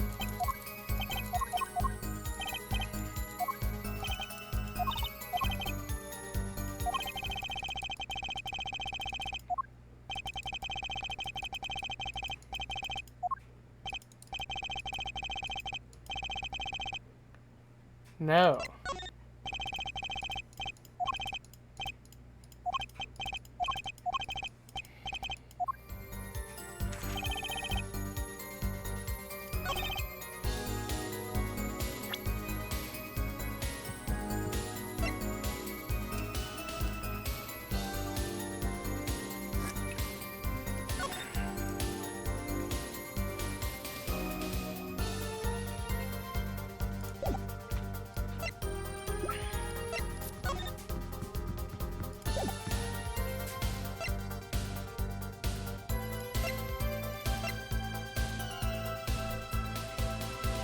I'm trying to think.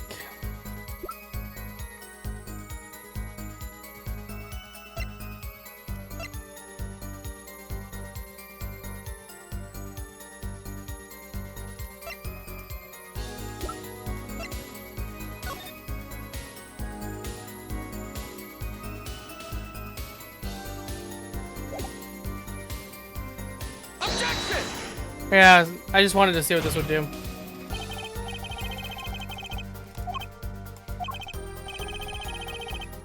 It's like in my head.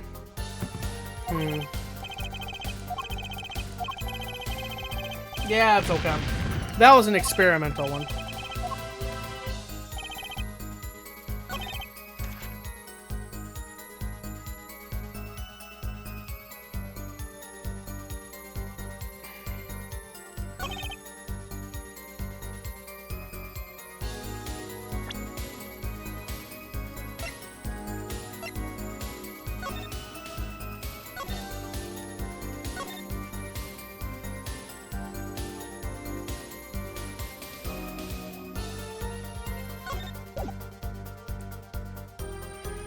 Maybe I don't have anything to say.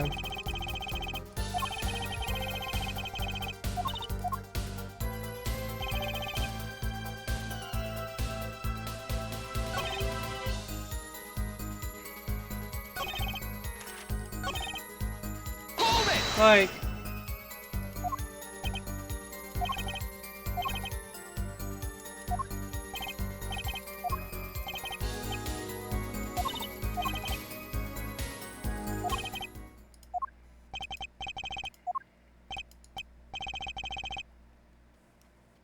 what if I say yes? Ah, there's nothing fishy about this testimony at all. It appears there is no objection to the witness's current testimony. There are any number of ways to explain the lack of prints of the pistol, I assure you. Perhaps the killer really was wearing gloves which wiped the previous user's prints off. Then after the deed was done, this fell out of his pocket as he was throwing the gun away. A mistake befitting of a small-time punk, in my opinion. No. No! She's will come to the end of the line. No. It can't be at all. How unfortunate. It seems that you weren't cut out to stand on the same stage as me. Were you, Air Forehead? Uh-oh.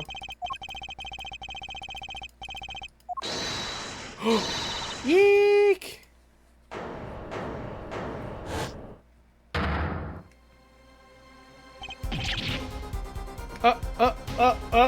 What?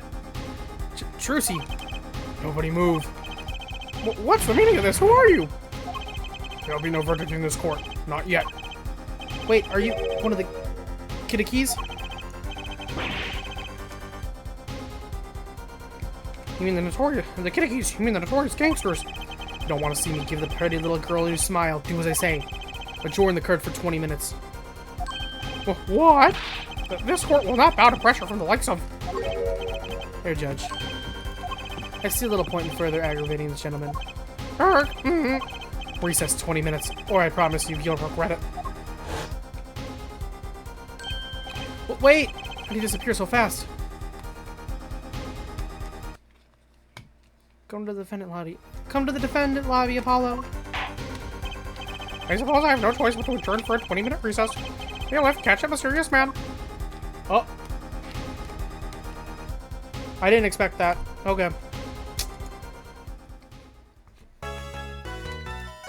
I like that, though. That's good. I like that. Okay. June 16th, 11:17 a.m. District Court Defendant Lobby number 2. Trucy, Trucy! You move quick, Apollo. Good show, good show. Trucy, you're okay. I thought. Don't cry, Apollo. Where are those good-for-nothing gangsters? There are some things you just don't do. I'm pressing charges. Wait, just calm down, Apollo. Or else...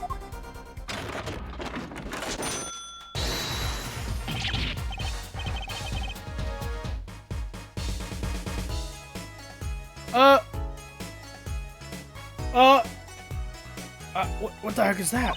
Surprise. This is one of my best tricks, the amazing Mr. Hat. You look marvelous, darling. You look marvelous, darling. He's a big hit on stage at the Wonder Bar. Yes, I am a big hit. Ha ha ha. Well, what do you think? Do you like it? You mean you... Trucy! There are just some things you just don't do! I'm pressing charges. Apollo, now is not the time to be threatening me. It's you who's being threatened here. Huh? Remember what you said to Walkie's father yesterday? You promised you'd save his son. But that testimony was rock solid. What are you suggesting I do? Look, once the judge declares a verdict, it's all over. If I can use my talent to stop that from happening, I will. Trucy, no more staged abductions, please. I'm not talking about magic, Apollo. I know when the witness isn't confident. I can perceive what he's feeling. It might not mean anything, but it's all we've got. You can see what he's feeling? Think back, Apollo. Think back to the times when there was a contradiction in his testimony. All the times. All the times there was a contradiction? No, I think I remember them, sure. Or 2 times when he made statements he wasn't confident in. Each time there was a contradiction. His hand he held, yep, a pistol. So, yeah, the shooting.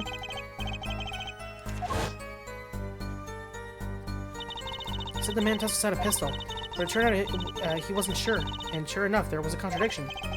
Well, that's true, but how does it help us? Didn't you notice anything? Whenever he made a statement he wasn't confident in, he displayed a certain habit.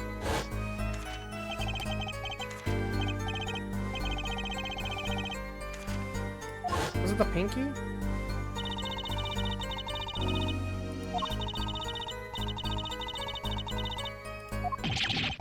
How was I supposed to see that? Yeah, I agree. Well, I could see it. How else do you think Daddy went 7 years without losing a game of poker? What? I always sat next to Daddy during big matches. I could see what his opponents were feeling.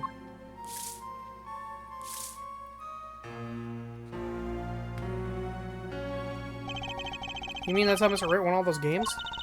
It's not cheating officially. I wasn't looking at their hands or anything.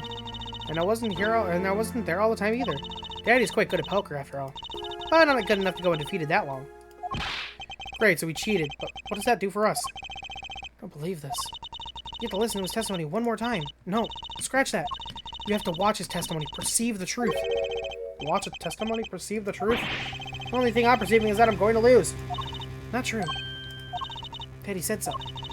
He said you both have the power. He said you have the power, Apollo. Mr. Wright said that? Watch the testimony, perceive his true feelings. She's serious? Time's up. Sorry, I can't think of any other way out of this one, Apollo. What was that she said before the trial started?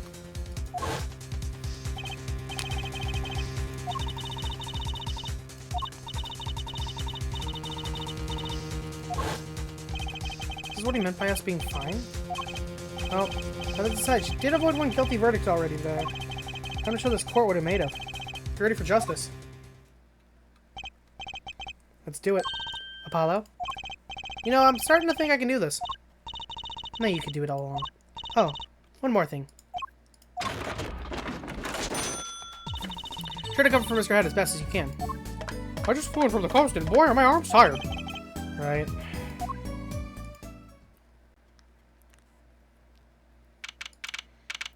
Okay, that was... not expected.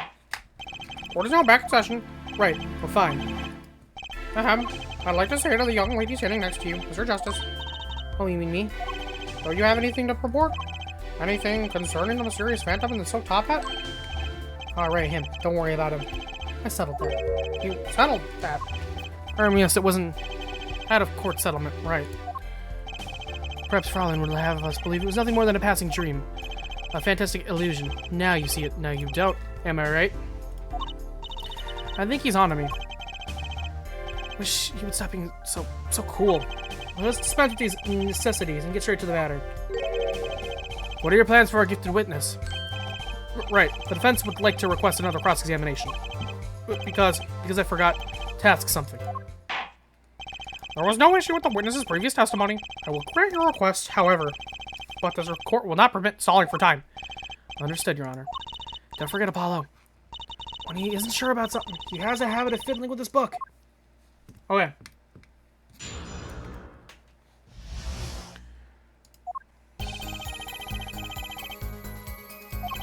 Or could I separately live the same conscious?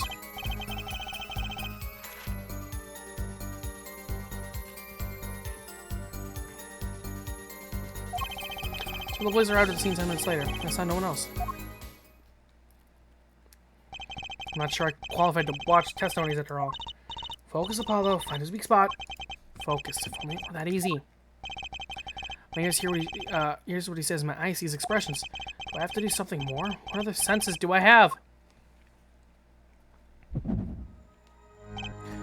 What's this? My bracelet?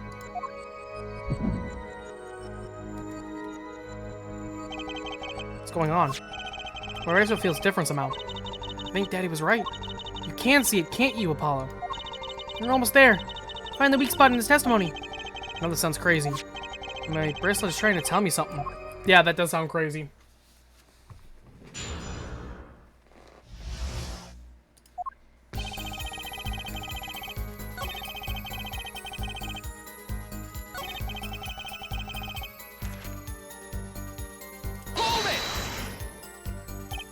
So he called immediately after witnessing the murder. The police undoubtedly have a record of the call. Why not check with them? Wait, Apollo. This has to be it. Wait, you mean his habit? Don't forget Apollo. Yeah.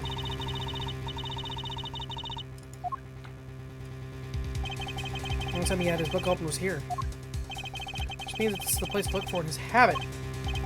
Wait, I don't know how, but I know. You know what? My bracelet is different somehow. I can feel it reacting to something about the witness. Your bracelet? Not sure I get this focus stuff you were talking about, Tracy. But I have a feeling that trusting my bracelet is the way to go. Okay, I just need to test my bracelet as it reacts to the testimony.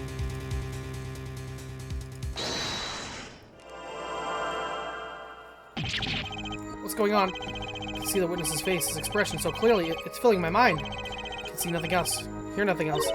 Apollo? Trucy, what's happening to me? This is what I mean by this is what I meant by focusing. Focusing. In this state, you can see everything, Apollo. Everything the witness does. That's great, but this is kind of freaking me out. Just look for Mr. Stickler's twitch. His habit, you remember it, right? Sure, when he says something he's not sure of, he fiddles with a page of his book. You got it! Right now, I'm looking at the witness's face. And your eyes are sort of bugging out. I bet they are. First, move your focus of attention down to Mr. Stickler's hand. His hand? You know what to look for now, but you have to be looking at the right place. She's right, I can only see his face like this. Time to try changing my viewpoint.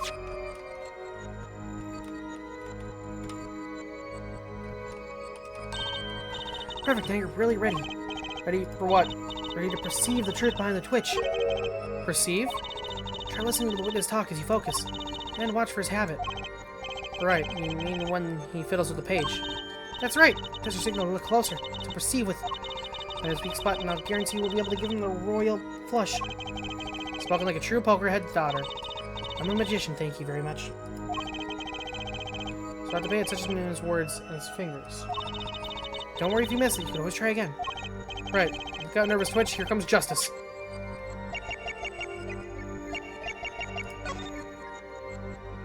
Gotcha! Oh. What the? I saw it just now. I could see it. Mr. Justice, do you have something to say? All this begging of desks is quite bad for my circulation, you know. Mr. Stickler, allow me to ask you a simple question. Why did you fiddle with the page of your book just now?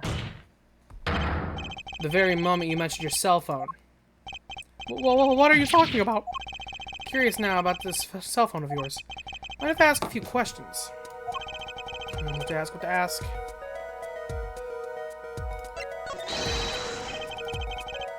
Mr. Stickler, please show me your cell phone. Heck, why? Whatever for? Show me and you'll find out. Well, I can't. I don't have it, you see. You don't have it? Mr. Stickler, is this your cell phone? Youch! Where did you get that? That's the phone from yesterday. Look, cell phone. Someone dropped it beneath the tire.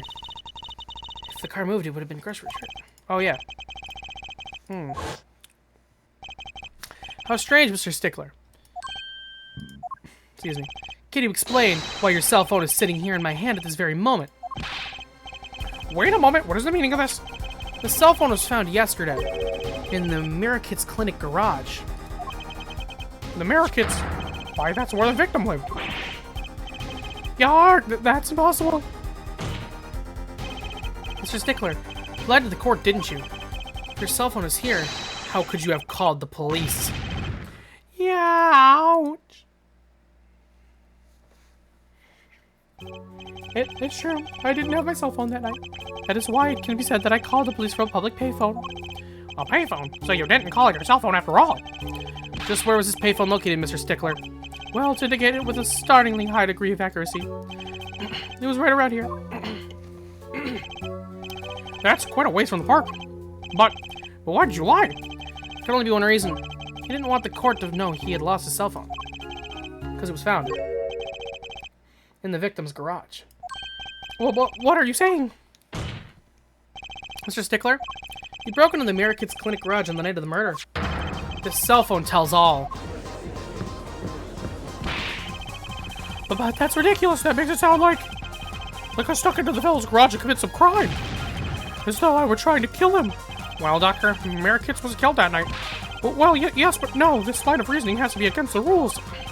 It isn't sure if I lost my cell phone, but you can't prove that I lost it that night. Well, Mr. Justice, that cell phone was dropped the night of the murder. It does raise considerable suspicion as to connection with the crime. Now's your chance, Apollo. Connect Mr. Stickler to this crime. Oh, he's already connected enough. Just have to prove it. Well, do I have a piece of evidence that can do the job? Can I prove the cell phone was dropped on the night of the murder? Of course I have evidence. Oh, I like your swagger, Air Forehead. Hit it. The court will see this evidence, Mr. Justice. Hit it, as they say.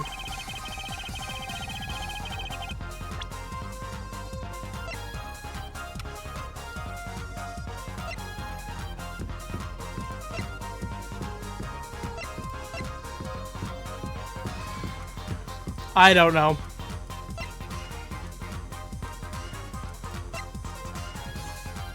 This song's good, though.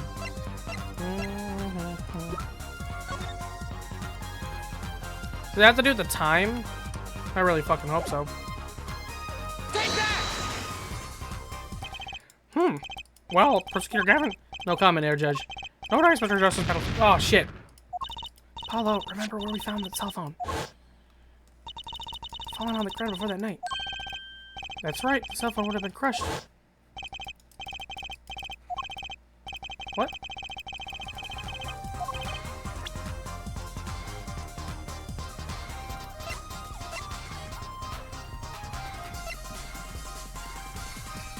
It's not this, is it? Oh, I guess.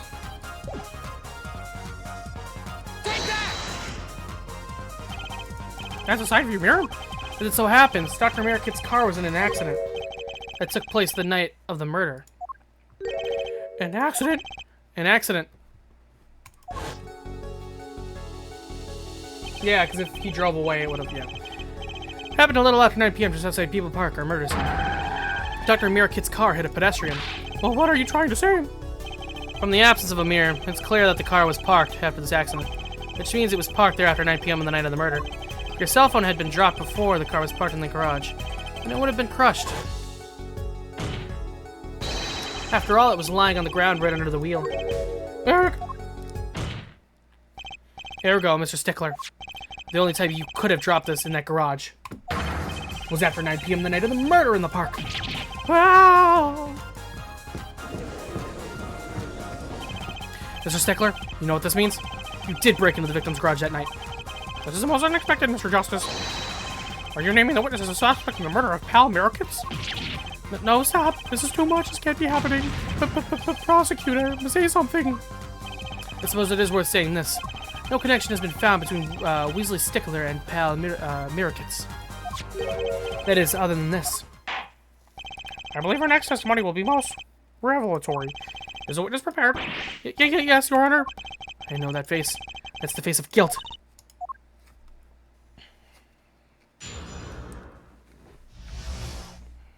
Stickler's truth. That night, yes, I went to the supermarket. I must have dropped my cell phone on my way back. When I was walking through the park, I happened to witness a crime. I saw the killer, the victim, the stand, all as clear as day. It was him. I saw the defendant at the scene. Yes, but your cell phone was lying in a garage. Oh, yes, well, as you can see, my model of cell phone has a defect. It's given to rolling. It's quite a pain when I drop it alongside the road, you know? Looks like a normal cell phone to me. In any case, Mr. Justice, the cross-examination, please. That's funny. My bracelet didn't react at all during the testimony. This nervous habit must not be acting up. Didn't sense anything either, actually. It's like you're on your own this time around. Right, no problem. I hope. Here comes justice. Rolling? Hold on. Please tell me rolling I can press on.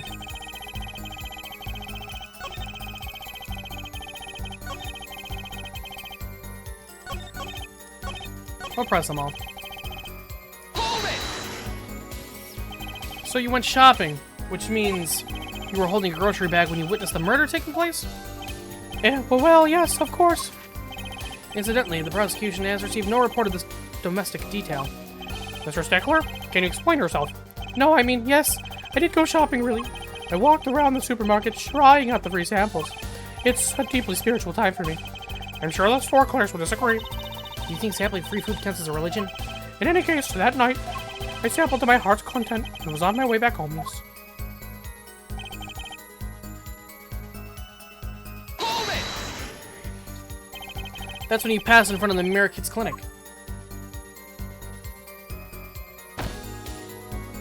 Why, yes, that's correct. There was a pretty suspicious pause there. Mr. Stickler, do you think you could do a bit more? You could be a bit more specific? Please show us the exact route you took on the night of the murder. Of course. Supermarket is here, along the main road. My way home from here takes me past the American's clinic. This is probably when I dropped my cell phone. Yet, what was I walked on unaware of my loss.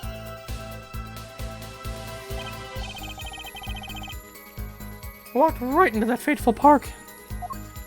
Wait.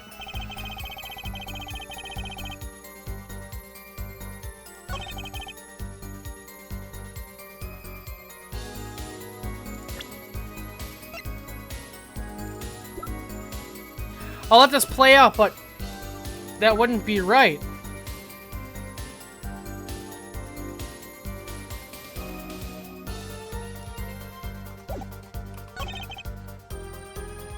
Hold it! Which entrance did you enter the park from? Well, to be exact, one might say that I went in from the entrance closest to the American's clinic. The same entrance our victim used. Did you notice anything when you entered? Wheel marks from a noodle stand, for instance?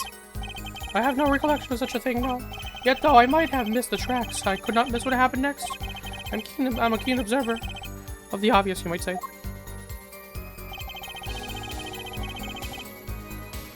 Hold it! This part of his testimony is the key. I know it. Should I press him about the killer, the victim, or the noodle stand? The killer. We're sure you remember the killer quickly.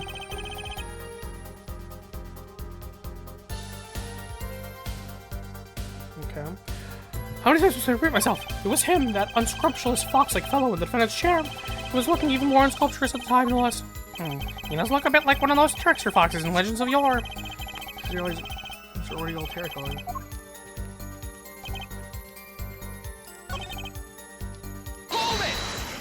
Okay, so not the killer.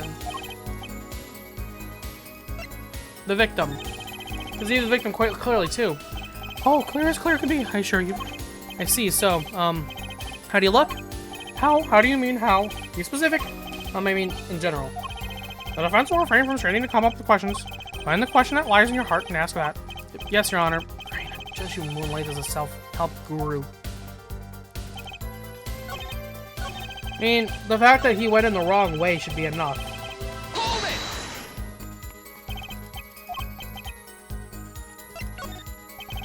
You happen to remember the noodle stand? Quite well, yes. For a student of the sciences, keen observation and healthy curiosity are vital. I remember everything. I could even read a sign. I believe it said... Noodle. Yes, that was it. We're remembering something quite well. It sure took you a while to tell us. Thank you for telling us that a noodle stand sells noodles. Very enlightening. Well, Mr. Justice? What about that sign? Could that be important? I'm gonna say very important depending on where the cart was, like, faced. So the sign of the noodle stand said noodle. It appears the defense has just obtained a vital piece of testimony. Is this noodle stand's broth really that delicious? I'll have to go sample the wares one of these days. I think that's worth adding to the testimony as well. Humph. Whatever sort of noodles that stand sells, it can't match up to IVU's cafeteria. Same applies to the school merely for a taste of our smart noodles. Wouldn't mind a taste of that myself.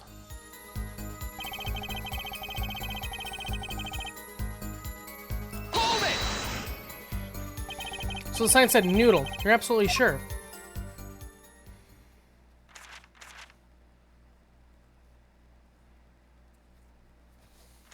Bro. Thank you.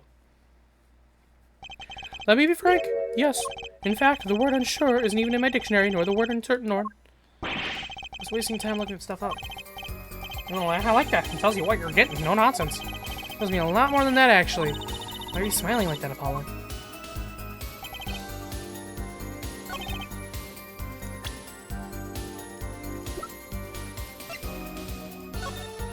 Because, yeah, if it said noodle, it had to be facing... Hold on. Had to be facing this direction.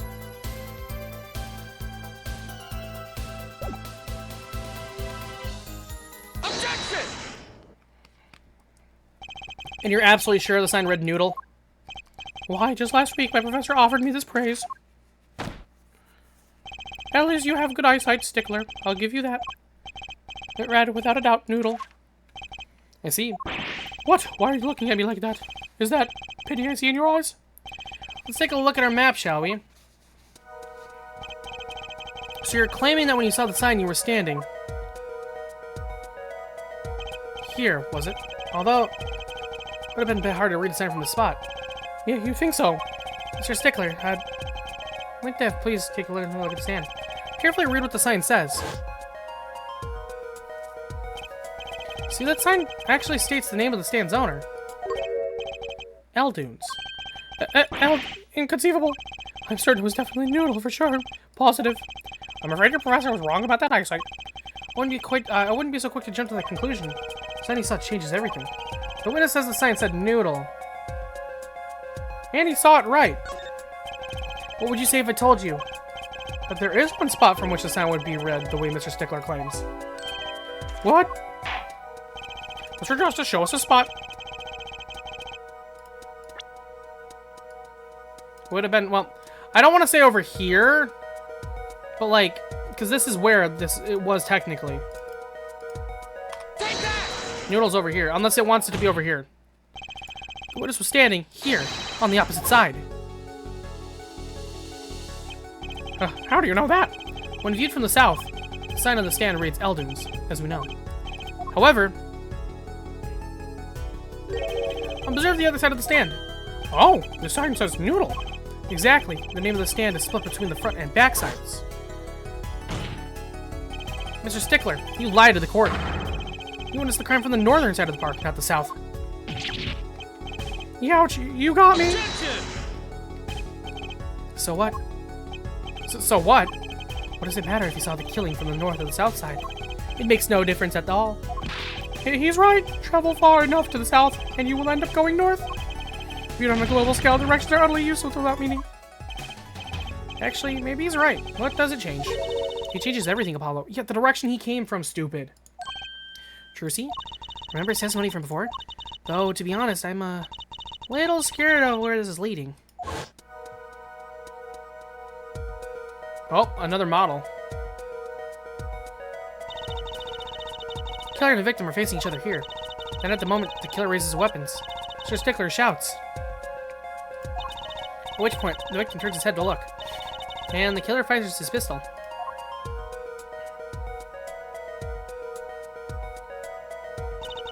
That's why the bullet hit him in the right temple. No contradictions, right?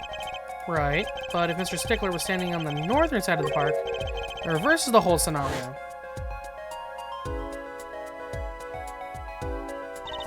Completely. If Mr. Stickler shouts from where he is now, it shoots him in the left temple. And the victim looks in his direction.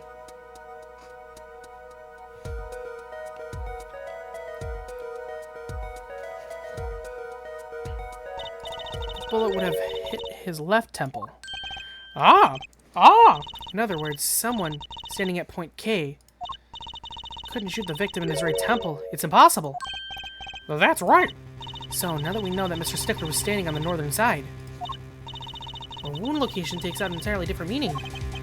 Indeed, you are absolutely correct, Frogman. What meaning? The entry wound was on the right side of the victim's head, correct? While the right side of the victim's head is north. North? Ah! But that's where the witness, Wesley Stickler, was standing. Correct, so if he was standing to the north, then the only person who could have shot the victim in the right temple was Mr. Stickler. Was Mr. Stickler himself. Yarg!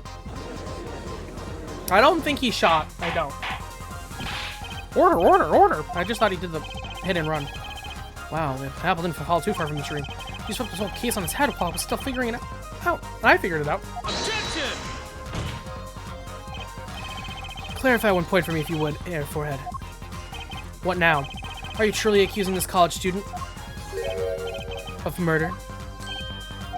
Well, I can't see exactly looks innocent, but something still doesn't feel right. Just can't picture him as a real killer. No, please, looks aside. I'm really a nice guy. All my friends say so. Let's hear what the defense has to say. What are you going to do now, Justice? Should I really accuse Mr. Stickler? No. I don't think Weasley Stickler is the killer, but he's not innocent either. Unusual silence tells me that much. Mr. Stickler, you seem unusually quiet. Tell us why now. The word confession isn't in my dictionary. Tisk, Air Forehead. I'm afraid it falls to you to elucidate Air Stickler science. Mr. Justice, you did say you were accusing the witness just now. For a crime other than murder. Your reason? The court's all ears. I know he's guilty of something. But what crime other than murder is there? Do I have evidence that shows his involvement in some other crime? For evidence? The court's all eyes, Mr. Justice. Panties. Take that! Wait, these are the wrong ones!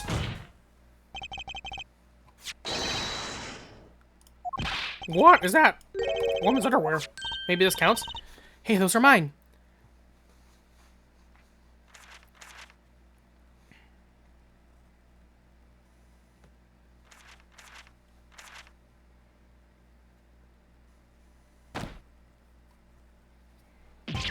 Don't look at me like that!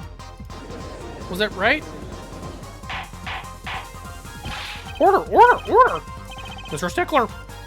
While I can't say this comes at a shock, it's not what it seems. By Pythagorean's theorem, I swear it! On the night of the murder, just past 9 p.m., a young girl catches a panty snatcher red-handed. Bravely, she gives chase, but the snatcher flees and hides himself in no other place than the Mirror Kid's clinic garage. Aha! Incidentally, these panties were found in the exhaust pipe of the car there. Presumably, he was trying to hide the evidence of his crime. Ergo, while you may not be a murderer, you are guilty of panty snatching in the first degree. Please, hear me out. Not what it looks like.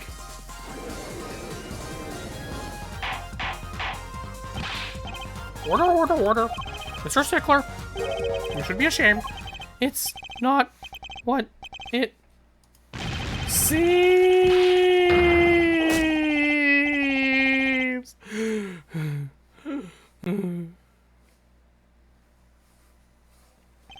So, are we to understand that you were silent, not because you were guilty of murder, but because you lacked the courage to admit your theft of this girl's undergarments? Ahem, perhaps you were not aware that my school's name was originally written IV. I stands for intelligent, V stands for valiant, C. Your point? I'm not done. Now I'm a major in the science department. And what does science teach if not curiosity? Yes, we of the IVU science department are valiantly curious. No challenge is too daunting, and what greater challenge to science than a mystery? Come on, we're talking about a girl's panties here. No, you do not understand. A mystery is the unknown, and the unknown is unacceptable. And my friends, when it comes to mysteries, those panties are the promised land. From the moment I first laid eyes on them, I was compelled to investigate for science. A full-size car tire was only the first mystery those panties revealed. Tire? Yes, I saw her do it. She pulled a tire out of those panties. But that's not all. First there was the tire, and a stew pot, and a frozen chicken. One mystery after another. It was magic. Well, I remember now. It's one of the regulars in the audience at the Wonder Bar. Huh?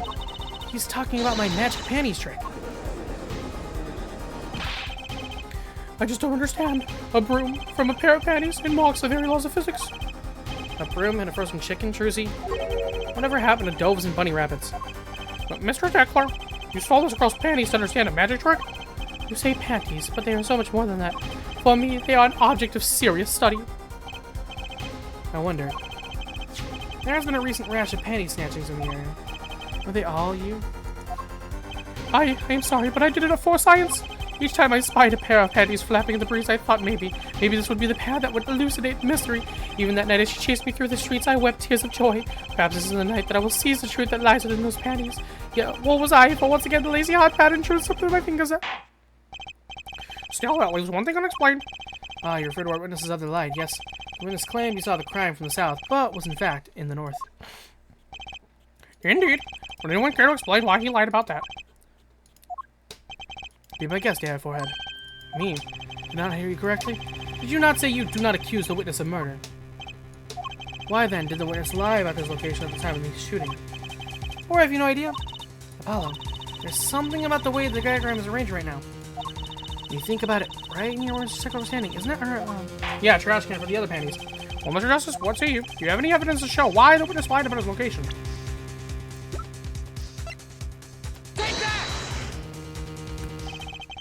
The evidence that shows why he lied is this. What? More panties? How many panties are you carrying in your pocket, Air Forehead? These aren't the first, honest. Or these aren't the last, honest. Which were found in the trash can at the park. Looking at the diagram, we can see that the trash can was right next to where the witness stood. Mr. Stickler, you didn't.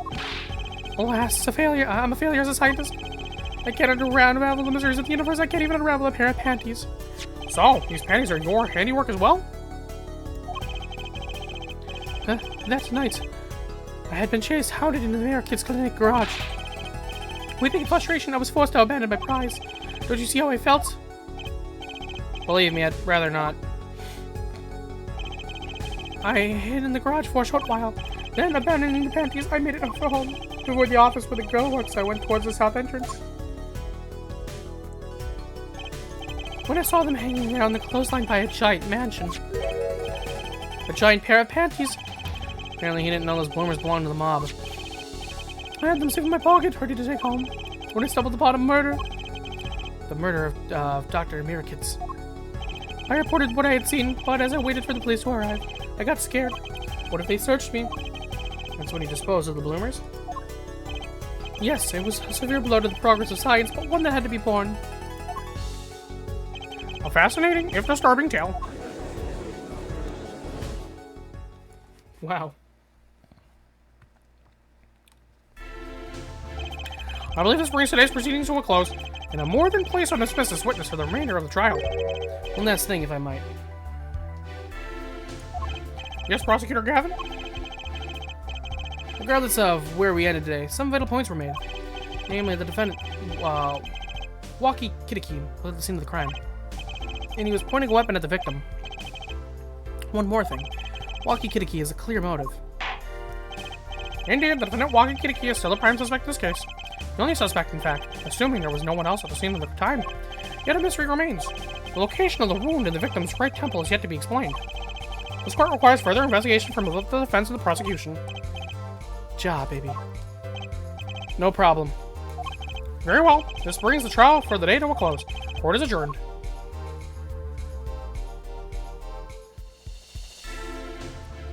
We found the panty.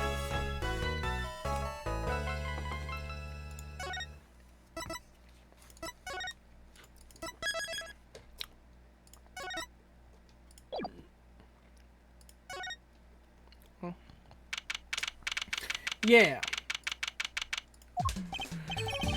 What a train wreck that was. I'm glad we made it out of the trial alive. Really? I had fun. And Walkie made it through with it too. Everyone's too obsessed with panties to bother with the real kids. But it was good publicity. Imagine the crowd at my show tonight. You should come, Polly. Yeah. The amazing Mr. Hat will be making an appearance. Hi, folks. I'll be here all week. That's about enough of him. Hello? Ah, Miss Tiala. Thank you for today. The trial went well. Oh, right. No problem.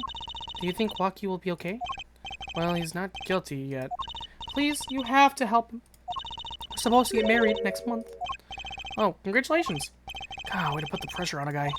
Please let me know if there's anything I can do to help.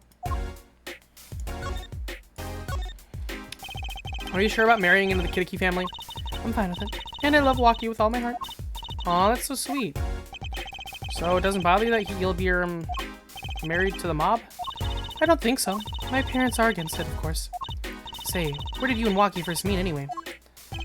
Good question. Tiala doesn't look like the type to have gangster connections. Oh, we met at my old job, actually. Ah, office romance. She's not very forthcoming with the information about herself, is she? Do you know what the boss is trying to get out of the business? Do you know that the boss is trying to get out of the business? Really? Mr. Kitty wants to quit being gangster? Trying to transfer his assets into a normal company. He only announced it recently, but out of the blue. I hear there's quite a lot of confusion in the ranks. I wonder if this explains that apron. I can't imagine Walkie going along with that. He's highly motivated, isn't he? That's not the word I would have used. He said I'll be the next big boss and keep the family alive. I think he's at that age when boys want to make a mark in the world. That's not the way I would have put it. His father moves in a lot of circles. He's really focused on profits. The Kitty family's been making a killing recently. Again, not the way I would put it. Well, Walkie says it's not about the money. They have the gangster tradition to uphold. Ooh, a generation gap. They've even got the ever-classic what about the family business thing going on. Usually it's the father worried about the tradition. I ask you a question about Walkie. I understand he was operated on by the victim, Dr. Mirakitz. Apparently, yes.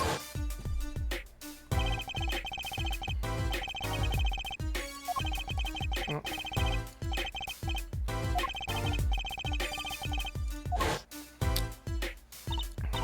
Yes, it sounded horrible. Walkie has always been fond of fighting, I'm afraid. I'm not sure it qualifies as fighting when pistols are involved. Mr. Gavlin saying his life might be in danger, wasn't he? No, that can't be right. I'm sure he was just trying to scare us. Scary to think that a surgeon might make a mistake. But it's even scarier when he tries to hide it. I'd like to know more a little bit about this operation. Maybe it's time to pay the Mirakitz clinic a visit. I should be getting home now. Walkie's in your hands, Mr. Justice. Right. Leave it to me. Apollo, I think you're only making her more nervous. Sorry, I'm new at this, okay? T, it's alright. I believe in you. I shouldn't, but you know what? Okay.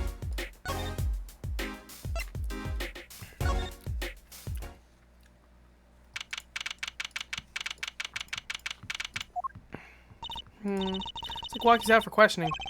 I really need to talk to him. I guess we'll come back later. Excuse me? Yes? The other suspect is all through with questioning. The other... Ah, you mean the panty snatcher. Wesley Stickler, so they've arrested him too. Alright, let's have a little chat with Mr. Stickler. Hope I don't regret this. He's a valuable witness. He's a bit precious, I'll give him that.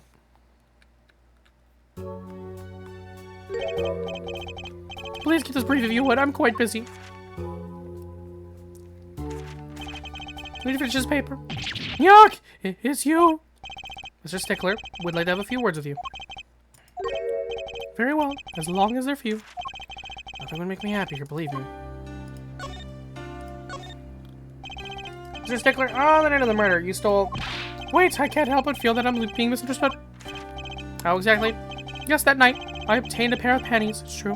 However, it was my burning curiosity that drove me to do it, nothing more. You wanted to know the trick to my panties, right? You're here too? Oh, great Trucy, teach me. Eh? I must know the secret of your panties. My very existence hangs in the balance. Please make me your apprentice. Apollo, help. I don't know, I think he'd make a great, lovely assistant. Don't say that, Apollo. Could you relate what you saw the night of the murder to us one more time? Why not? Though it does hardly differ from the testimony I gave you in court. The defendant was there in the park that night, of his own, I'm quite certain. He was pointing a pistol, or something like that, at the victim. That's when I shouted, stop, you two. Let's resolve this like gentlemen. And the next moment a shot was fired. And this is all true, really. My panties are gone, my innermost heart revealed. What further reason could I possibly have to lie? I can't think of anything you'd want to hide more than a panty snatching. True. Sounds like Walkie was at the scene of the crime after all. How I wish it weren't so. I'll leave you for now.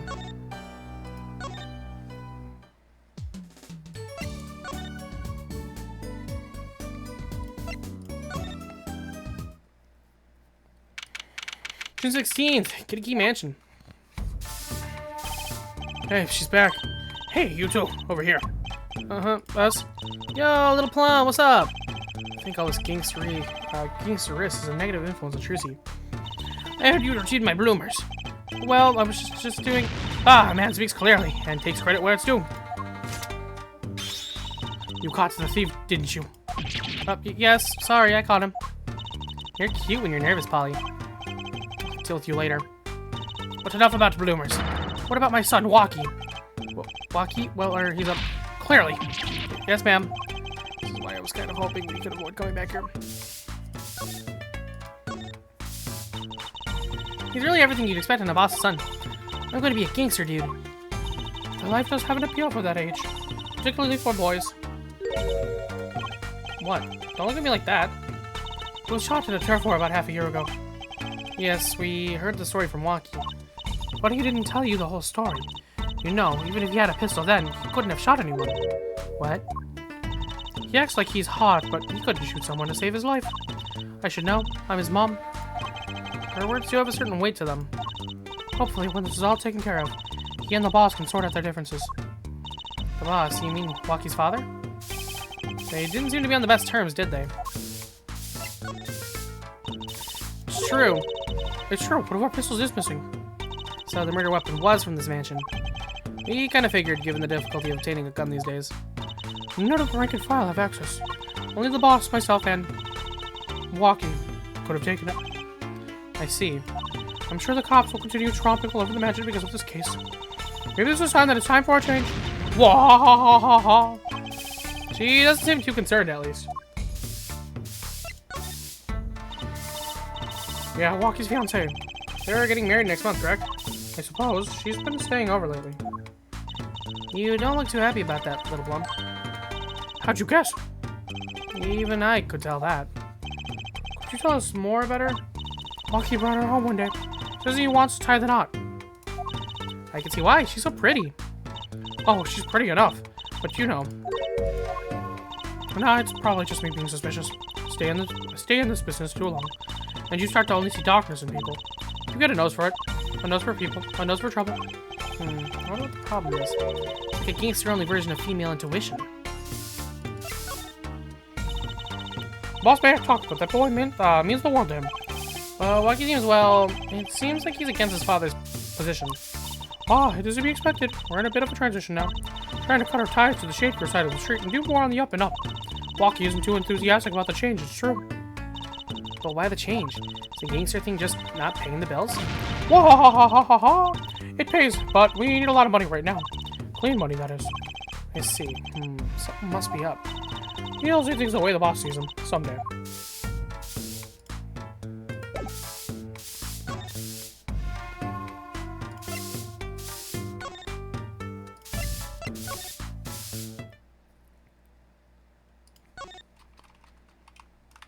I don't really think there's anything new to examine here. Yeah. I guess now we know it was Mr. Sickler who hid little plum bloomers here, huh? That's right, Trucy. You know, what a lies grew from that one little act. So I remember that moment. You brandished those bloomers on high and shouted, "Objection!" Here's what I want you to do, Trucy. Take that memory, gently lock it away deep in your heart, and never speak of it.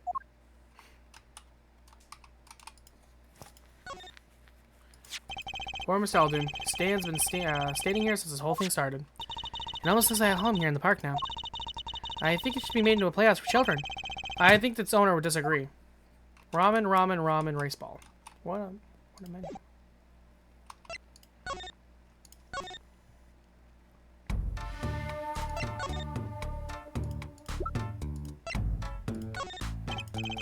About these. Hey, my bloomers! Thanks for that. I owe you one. I thought you might like them back, so... Yeah, oh, no. Why don't you keep them as a souvenir? Oh, no, I couldn't really. Thanks for the offer, but... I could use those in my magic panties act. I'll pull shivs and pieces of Godfathers out of them.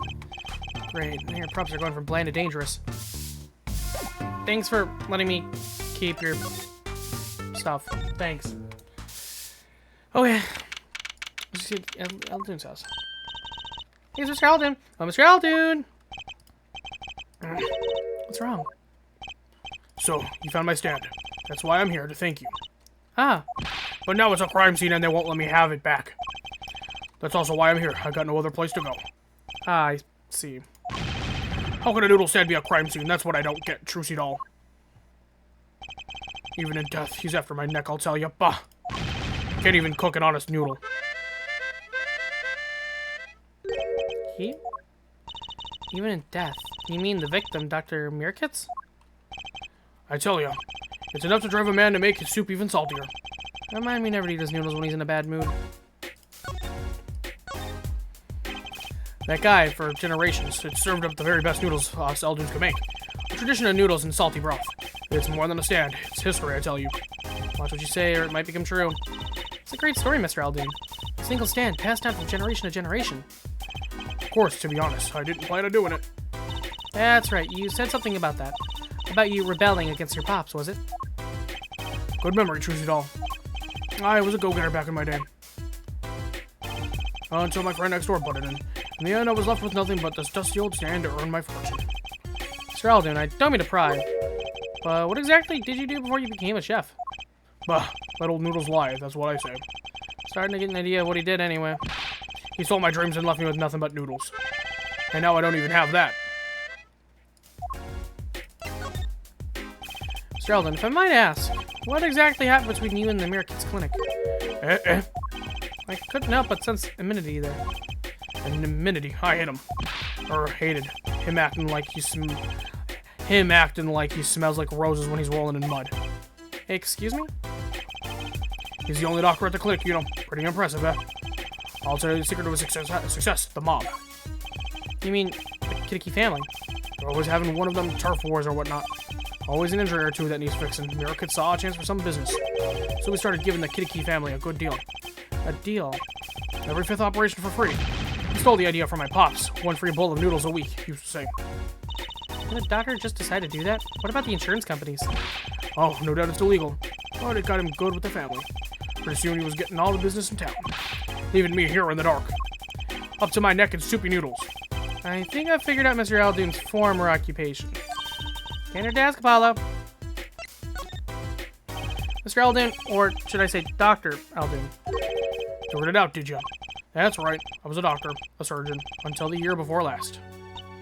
So, Mr. Mirkitz was your rival? You like those onions they put in the soup broth? Yep, kind of. You take a spoon, you drink some broth, those onions will find their way in there. For people who like them, why, that's just fine. For people who hate them, I hate onions, I hate them. Always sneaking in from the side, getting in the way of a good tasting spoonful. Well, that's what he was, an onion boy, that's what I called him. So you weren't exactly friends? Gah! Me and pal Mirkitz. Ever since preschool, we were getting each other's face. No matter what I did, sure enough, he'd come following along. Then he'd do it better than me. Just blow right past without so much as a howdy. I see. That's right. I was a surgeon long before he was, you know. Then that no good onion boy comes along. Well, Trucy, it looks like we found ourselves a new suspect. Don't say that. Thanks to him, I was forced to trade in my scalpel for a ladle. Sorry, pal. Didn't mean to weigh you down with an old man's ramblings. No, it's fine. By way of apology, if you ever get yourself in a spot of trouble, you drop by. Huh? We're investigating mirror kits, aren't you? Yes? Well, you want to know about a doctor, you ask a doctor. That's all I'm saying. You just think of me if you need something, Trucy doll. Right. Thanks, Mr. Haldane. This time spent listening to him complain wasn't entirely wasted.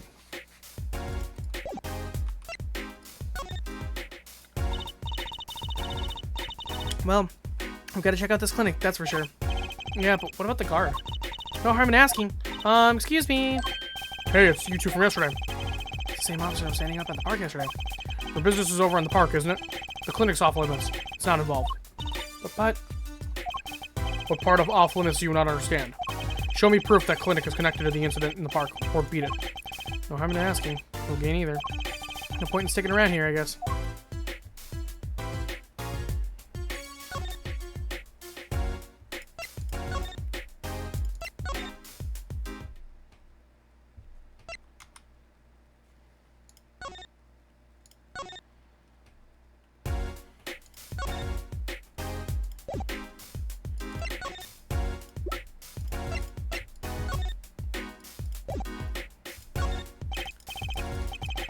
Oh,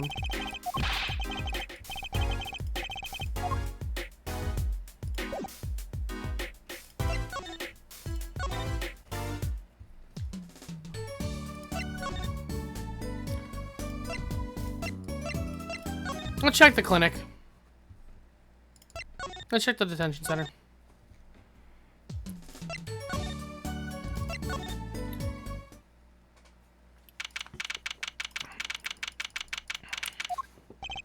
I was hoping to meet with my client. Walkie Kiddickie's just finished questioning. I'll bring him out. Great, finally. Yo, what's up, my little imposter? Eek, what did you call me? Shazam, it's you. Sorry, G.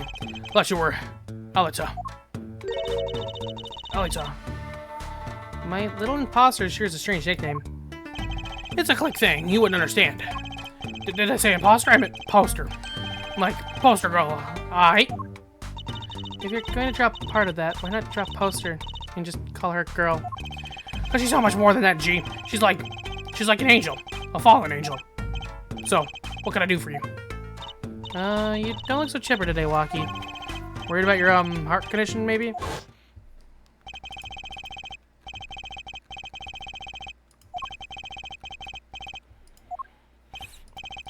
Okay.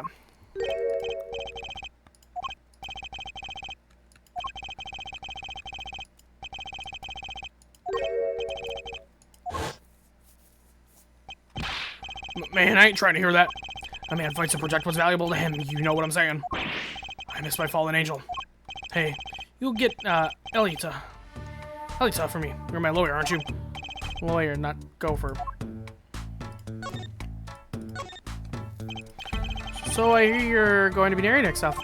Straight up. We poured the, Nuptial 40 out on the stoop.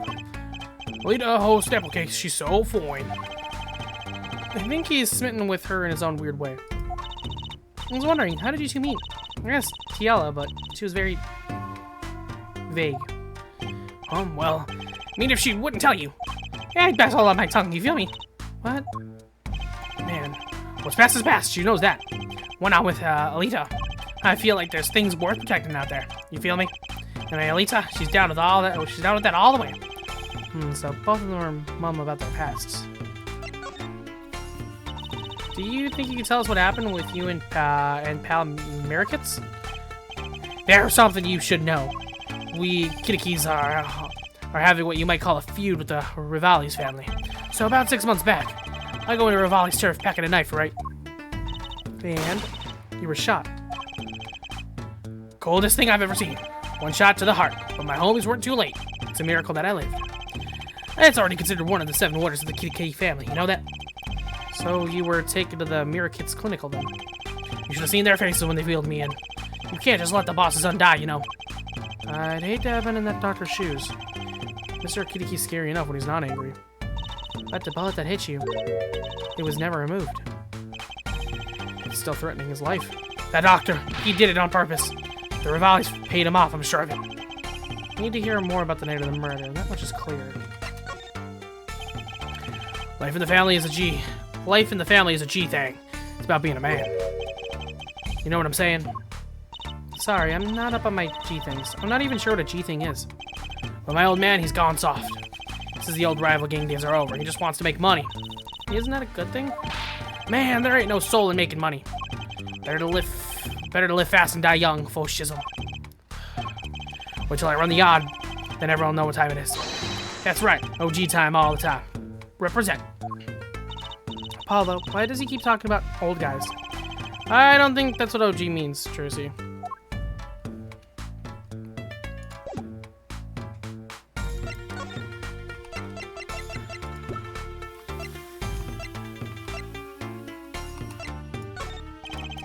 About these weapons, the pistol and the knife, they belong to the family. I stuck about that night. So the killer, Mr. Stickler, says he saw that night was. I guess it was me. I was there after all. We're finished. Yo, Walkie, do you think you could tell us exactly what happened that night? You don't beat around the bush, do you? I like your style, Shorty.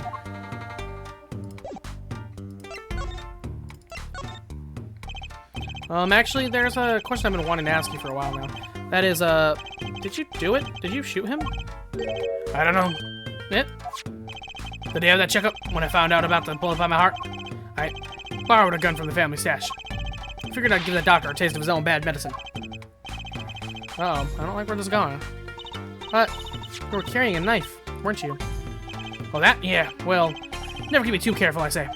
So I'm on my way to the clinic, right?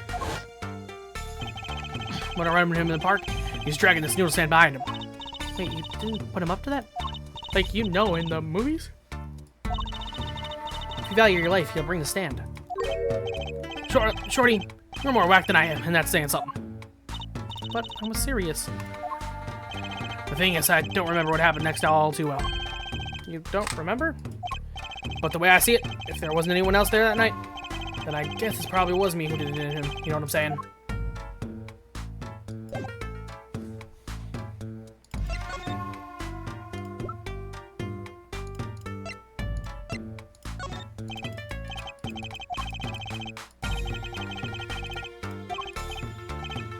Elena Manley.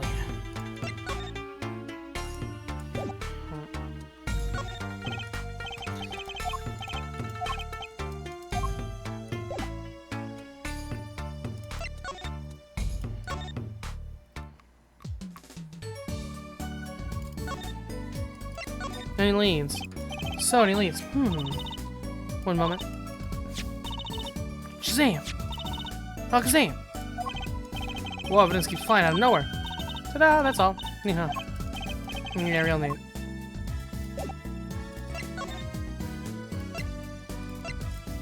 I doubt it, she means the clinic.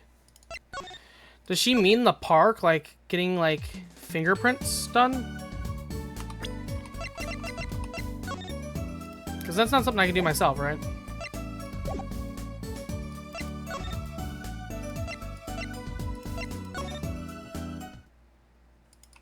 Let me try it. Look at that crowd over by the park. Probably people trying to get a glimpse of the crime scene. Why are those girls screaming? I think I just heard one say, "Oh my god, it's him." Oh, was it the prince? Went that motorcycle. Oh, if it isn't air forehead. Prosecutor Gavin. Savannah's found me on my way out. Just my luck. Oh my god, you said kill! That's the screams. New album just came out, you know. Try waving to them. They love it. Ooh, ooh, he's so cute. Ah, they're so excited. It doesn't matter who is at them, see? This is so real. So you were here investigating?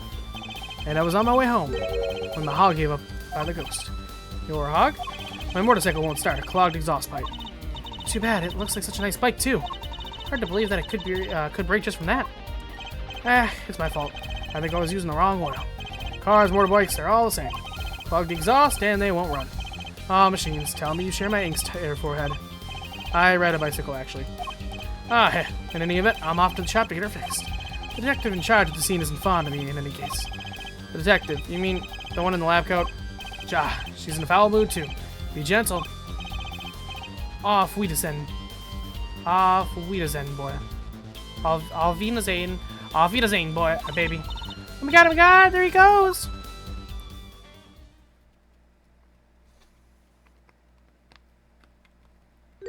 And the forecast for the park today. Gloomy skies. Well, nothing to do but head on. Let's hit the park, Apollo.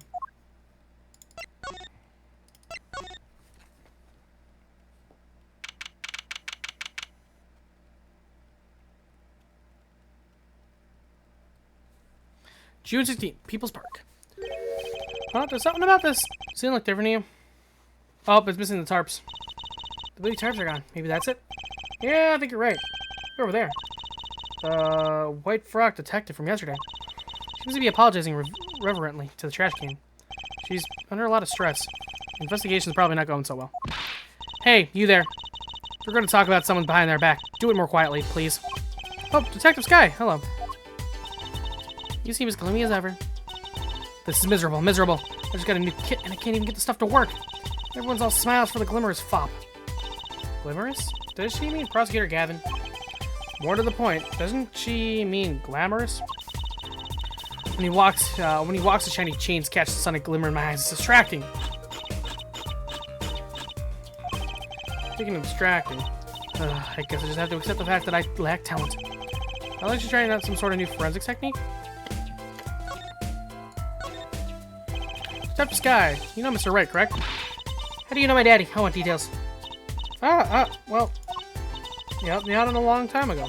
You might say he saved me. Wasn't she saying something about getting involved in an incident? I can't stand it when things are vague, especially in a case. I want to study to become a forensic scientist in Europe. But you're a detective now. Well, I failed the test. But, you know, rank and title, doesn't matter. What matters is what's inside your heart. I've always thought that too. And my heart is full of science. That's why I bought this kit through mail order. And I'm going to test it here before the forensics team arrives. You sure that's okay?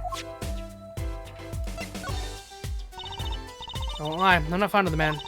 Those glimmerous types always rub me the wrong way. Glamorous, right. A prosecutor should be cool of wit and furrowed of brow. Less glimmerous and more simmerous, you know? No, actually, I don't. Well, that and what happened 7 years ago. Prosecutor Gavin was the one who stripped Mr. Wright of his attorney badge. What? Really? He was the one? I mean, you didn't know? I thought you were one of his boys. I'm neither a boy nor one of his, but let's see what she has to say. What exactly happened 7 years ago? Never actually heard the details. Then investigate. It's better you learn it for yourself anyway. You bitch. Do you mind me asking exactly what it is you've been doing? $20 girl like that. You want to know? Do you? Well, I splurged on a new toy. You splurged. You mean it wasn't a place issue? What is it? I see a roller and glue. This is a footprint analysis kit. Footprint? It was raining on the night of the murder, which means the footprints were left. Oh. Did that have anything to do with the blue tarps? Right, the ground was muddy, so I had to protect it as if it was that night. Ever wanted to know exactly where someone was standing? Like your panty-snatching student witness, for instance? Aha, so with that kit. Right. What? Want to try this stuff out? Huh? Are you sure? I mean, we're sort of on opposing teams and all. Oh, pshaw, you're friends. And to tell you the truth, I'm not so good at doing this. Guess I'm a little clumsy. I could use your help. Ooh, I'm good at stuff like this. I used to make magic bunnies out of paper mache. Footprint analysis, huh? Well, should I give it a go? Try it. Yeah, I'll give it a go. That's the spirit. Right, allow me to explain. One moment. She's reading the instructions for her kit. Why does this not fill me with confidence? First, we have to pick the footprint, or in this case, shoe print we want to analyze. Taking the liberty of marking all the shoe prints in the park. Well, which shoe print should we start with? We're going to verify the defendant's account. Here's the place to start. Shoe prints, prepare to be examined. Ooh, this is so exciting. Right, here goes. First, pour the plaster into the print until it's full. You try. How am I supposed to do that? Just press you want to pour the plaster. Like this. That doesn't look too hard. Run out of plaster in your breaker before you're done. You have to start over.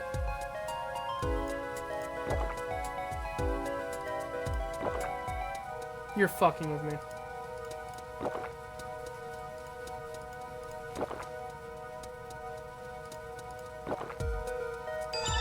Not bad. You're handier with that than you look. What's that supposed to mean? On to the next step. Dry the plaster until it turns white, right? Just press to blast with the dryer. There. Give it a shot.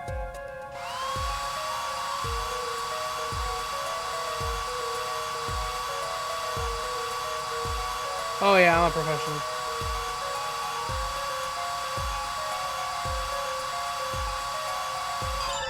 Looks like it hardened nicely. Let's take a look.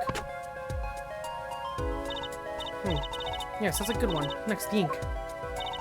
Ready for the next step? Use a roller to ink just the shoe print. Hold on to that roller tight now and roll it up and down. Keep going until you get enough ink on there for a good shoe print.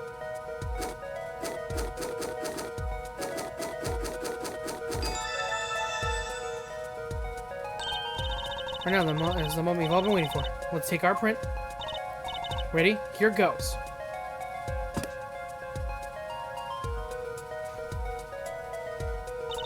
Let's see if we get a match. Wait, who was this? The defendant?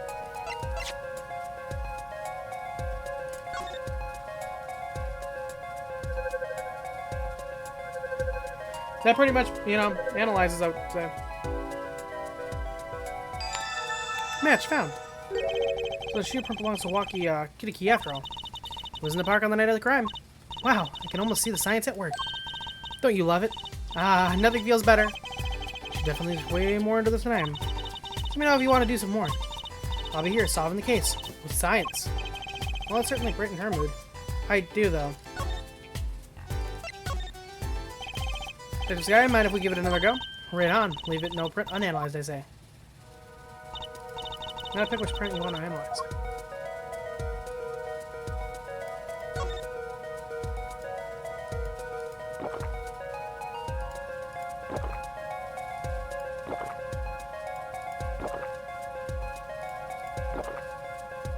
Oh, I did that so good.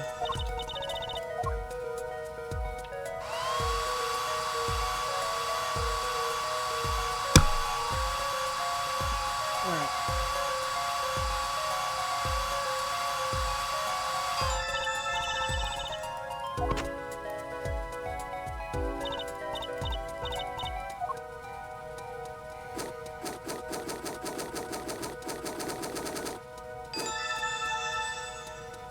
It's gonna automatically fill the rest for me.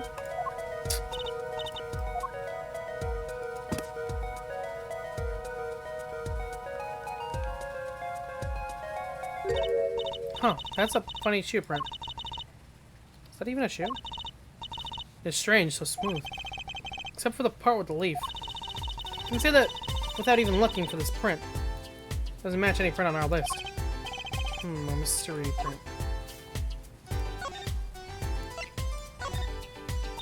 This print is far too smooth to be from a regular shoe. It is a shoe print of some kind, though, that's certain. Still, you have to wonder what it's doing here. It's right next to the Helgene's noodle stand. It does make one wonder. Hey, you. Yes? Why are you so quiet all of a sudden? You wouldn't happen to have something in mind. Something that might have left the mystery shoe print. This mystery shoe print does remind me of something.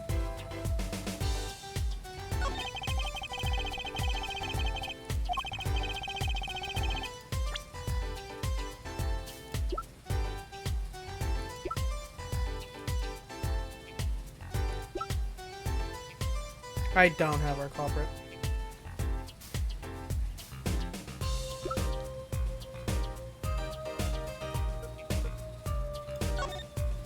It's my attorney's badge. Take that! Know what I'm eating? Snacks? Snacks. More precisely, whenever I'm in a bad mood. I eat chocolate snackoos. I have no idea. Usually means you picked the wrong evidence, Apollo. I have an idea.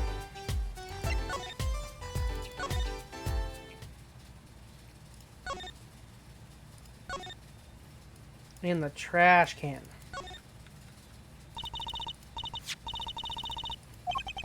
Think of it. Wasn't there something else in here? Something near the bottom. Let's paint on these. That means these must have ended up in here after Mr. Wraith's accident. Maybe they were connected? Let's pick them up. There we go.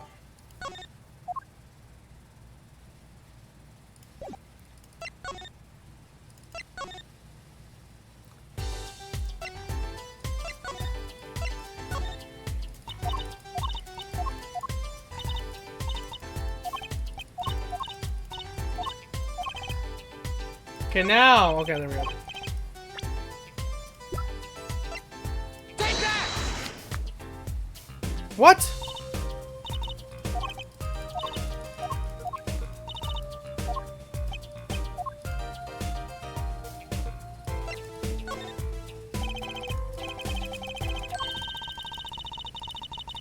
Yes.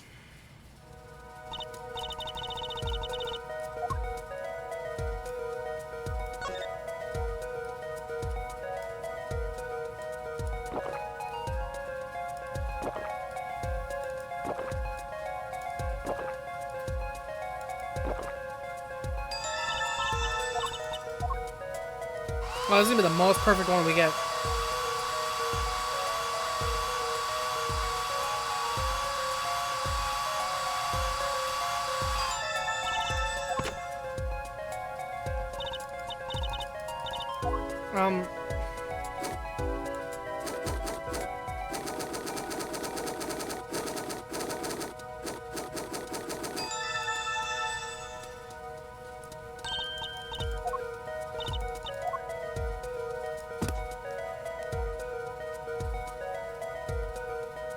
Oh.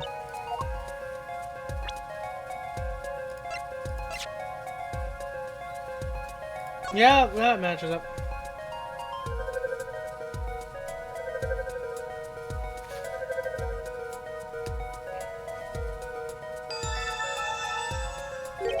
Just putting belong to the sticker. Information is testimony of the final version of it, at least. Now we know where the painting stage was standing. So I guess I don't have anything else.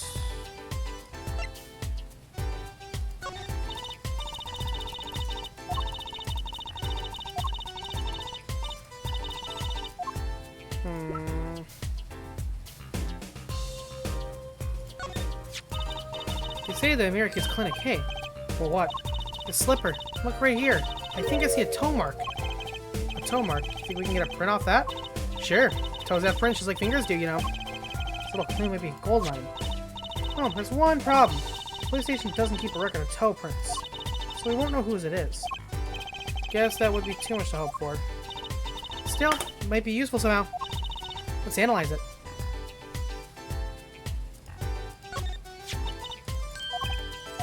I thought you said analyze it.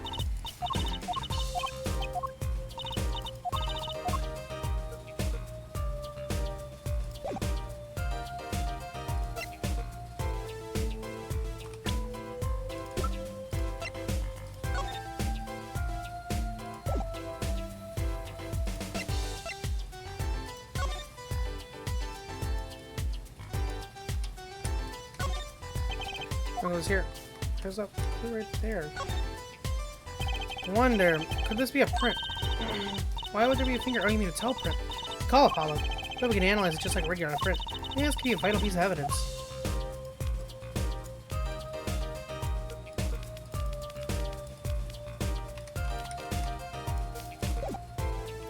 Oh, come on.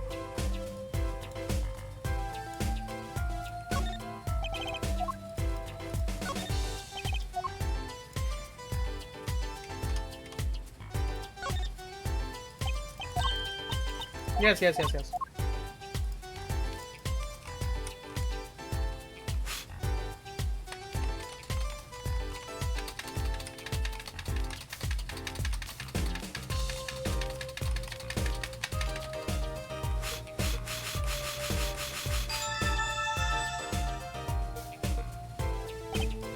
Hey, it worked. Looks like a big toe, maybe. Wow, I feel like this case is solved already. What's next? We have to match the print, right? Okay, let's match it. Wait. Detective didn't give us a list of toe prints, Apollo. Oh, good point. Maybe we should ask her. get some expert advice. Guess so. I'm not sure she's really qualified as an expert.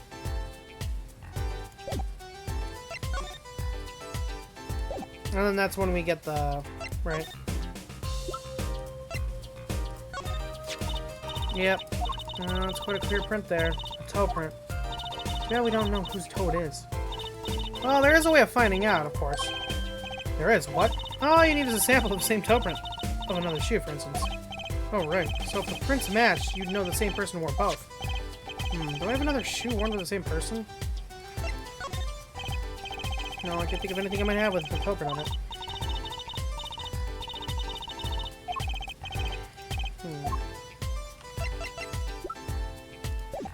Now I have a clue on what I want to do.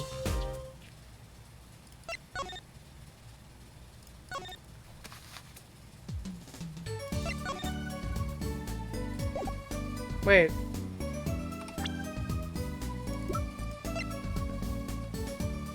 Slippers used by a patient at the Americans Clinic.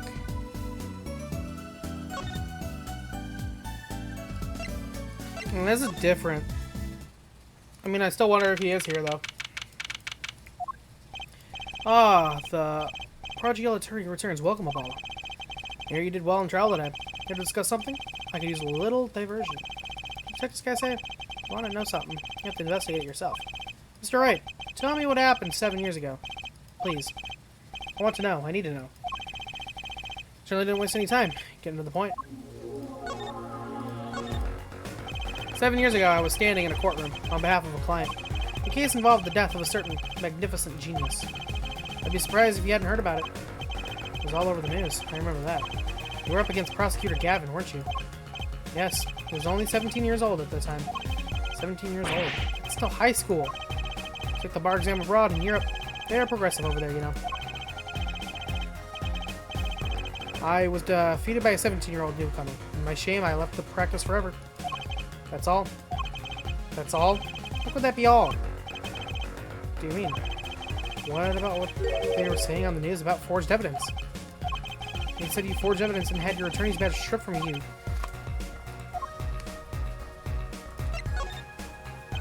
Tell me, how does it feel? How does it feel to stand here before Phoenix Wright, the forging attorney himself? How does it feel? I don't want to believe it's true. But what about what happened in my first trial?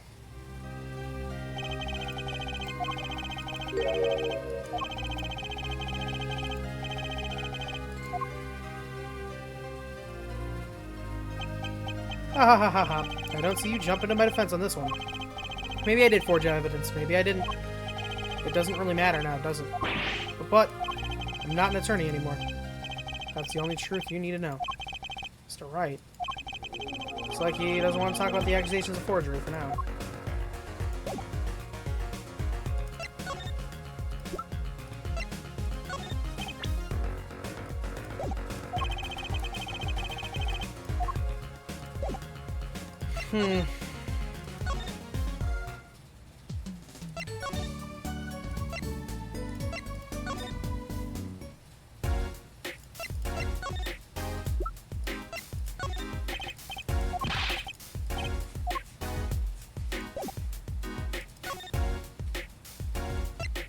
Well, my last thing to check. Not the garage.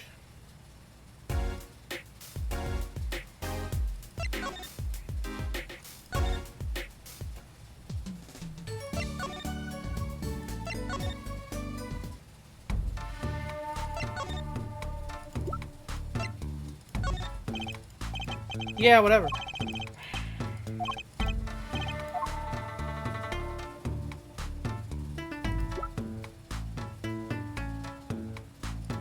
What else would have a toe print on it?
Unless...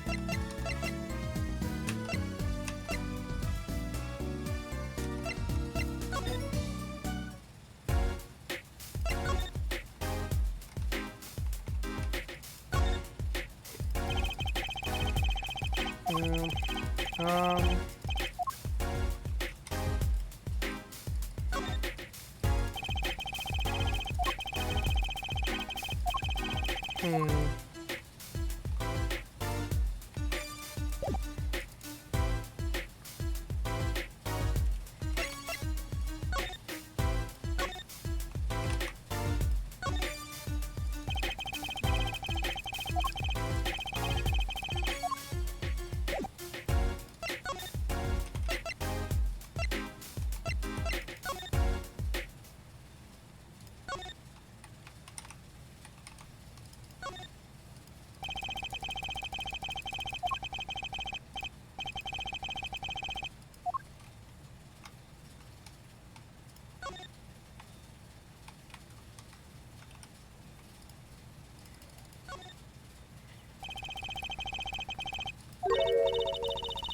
Yeah, I'm not gonna dig through it.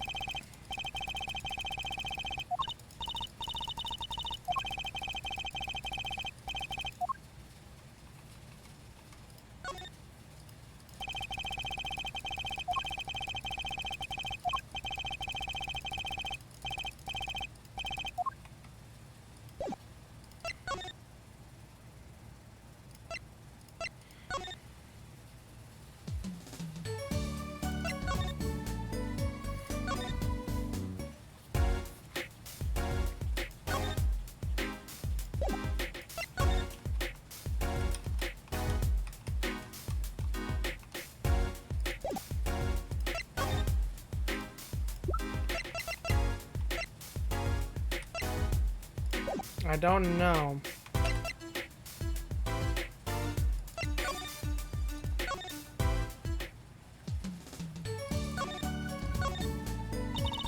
Everything Penny said was true. Doesn't put walking in a very good position, does it? It's the sin of the crime, that's pretty clear. It's a very different angle on this.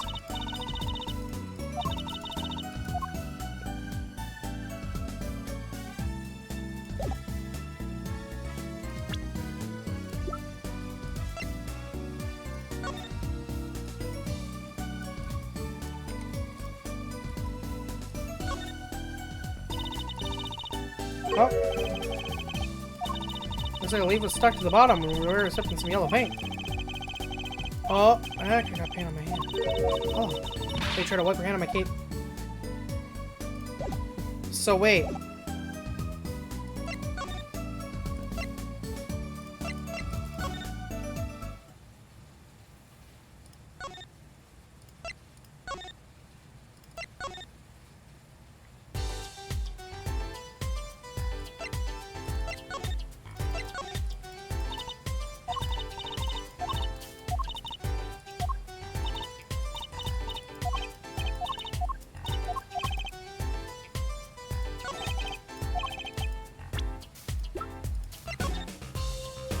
It's this! Take that! I think it's these slippers, actually. Slippers? What would slippers be doing all the way out here? Look at the bottom, see? It's covered with paint, except for... See? Right here. Yeah, that spot is shaped like a leaf. What if a leaf was stuck on the bottom and came off when the slipper stepped in paint? Makes sense, doesn't it? Wait, something's written on the Amerikid's clinic. Exactly, the victim's clinic. What that means? And someone from the clinic was involved? Why is she just standing there eating? I'm Detective Sky. I have a favor to ask. What? Can you get us access into the Amerikid's clinic? The police won't let us in. They say the murder and the clinic are not connected. And it's off limits until we prove they are. I should be able to do something for you. Yeah? Really? Well, you did my work for me here with the shoe prints. Seems like I should return the favor. Thank you, Detective Sky. Here, show this to the police. Officer on duty. Yeah. Wait, Law's Clinic access Magistrate Attorney and Prosecutor Gavin's name. Alright, Amerikid's Clinic, here comes justice.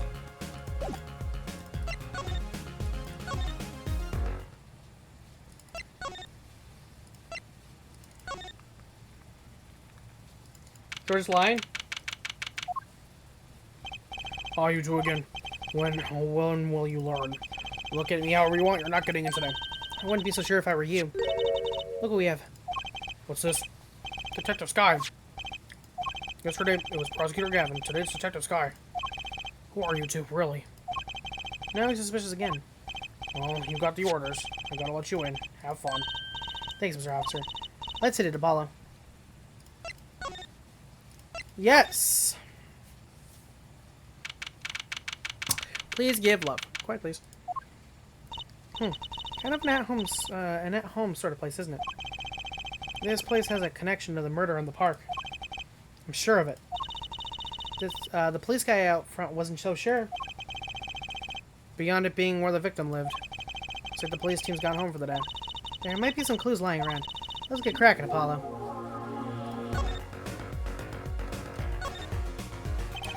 The clinic reception desk. No one's here, of course. Small sign on the counter. Please pay your bill. Remember, we're the ones holding the scalpel. Brutal, but effective. Look at all these bowls. They're from Eldon's Noodles. Where's Mr. Salty? And I think we figured something out. I think we have. Mr. Eldon must do takeout. Not exactly what I was thinking. All the bowls have been washed clean. And I think we found our first clue, Trucy. There's a single pair of sandals here. Wait, but why would there be sandals here? Unless they belong to one of the patients. Or maybe it's a visitor that's come to see Dr. Amirkitz. You'd think they'd use his house entrance instead of the clinic entrance in that case. And if this patient or visitor isn't still here, why'd they leave without their shoes? Let's take a closer look at these just in case. Got him. Look, this door says doctor's office. And that's the victim's private office? It's not locked. Too bad. Why too bad? I like opening locks. It's kind of a hobby of mine. Like those little bike locks? Don't even bother putting them on when I'm around. That's probably not a hobby you want to tell too many people about.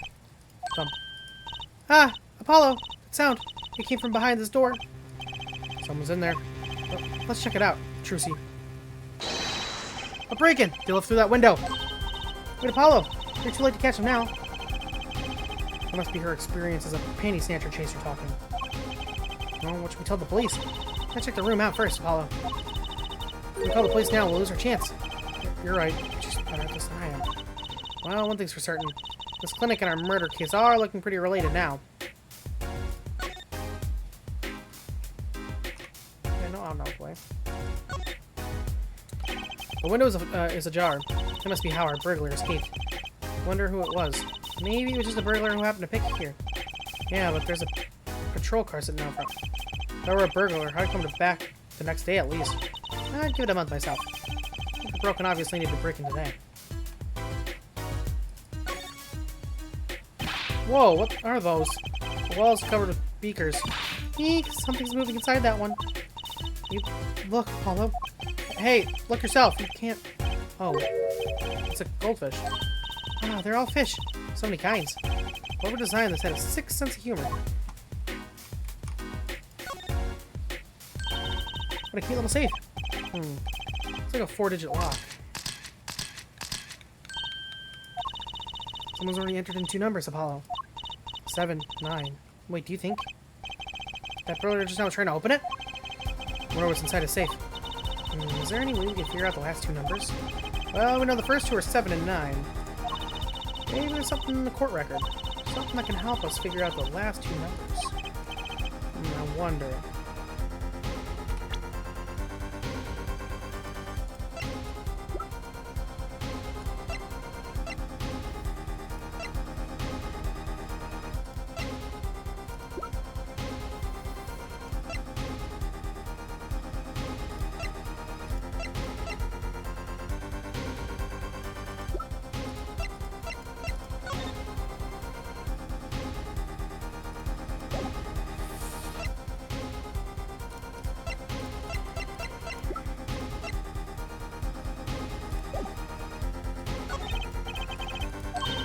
I knew it, Apollo.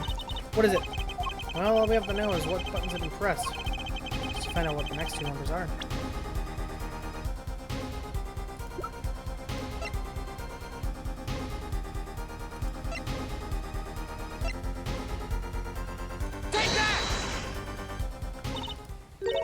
not sure how that's going to help us.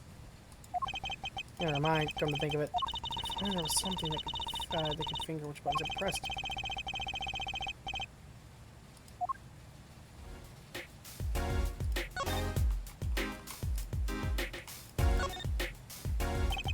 Spotted plant has seen better days. It doesn't make sense either. What doesn't? Normally burglars are looking for valuables, right? That's true. That's what I would do if I were a burglar. So why look under a potted plant? Maybe they were looking for the key to the safe? I've heard of people putting their house keys under plants, but the keys to the safe? And maybe the burglar was looking for the house keys. This is getting more fast. Books and papers are scattered around the room. Wow, what a mess. This is worse than Daddy's room. The burglar must have left in a hurry. Even the cup on the desk here is lying on its side. Huh? The juice that spilled out of that cup. It's dry. So the messy one wasn't our burglar just now?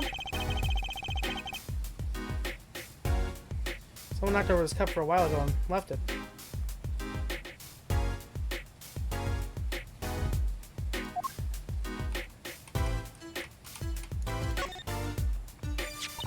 Kind of an expensive looking lamp, isn't it?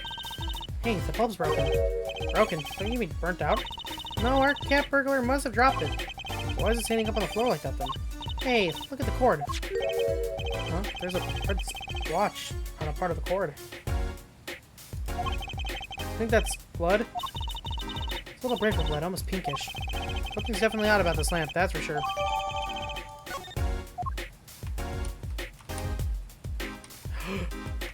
Grape juice.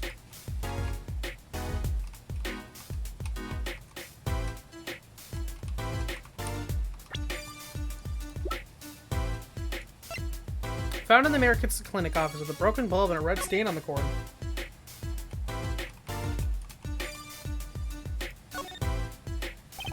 Bulb is broken. It won't turn on. Oh, how's it broken? Don't touch that. You'll cut yourself. Eek! Yeah. Fool me once, shame on me. Fool me twice. My finger! You're bleeding! Let me see that. Wait. Magic blood! Hee. Gotcha. Please don't do that again. I have enough to worry about without my coworkers injuring themselves on the evidence.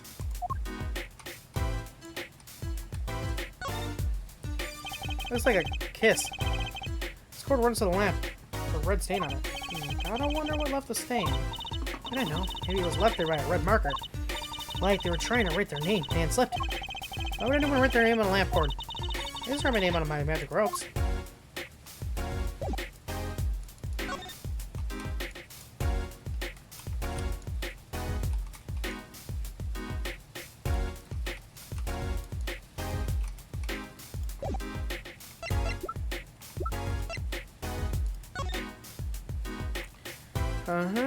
Toe markings.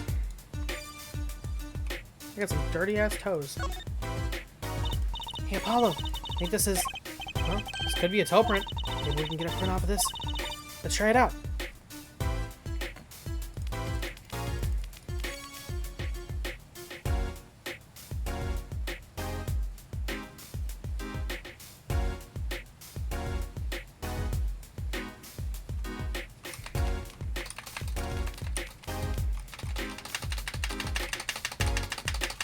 Alright.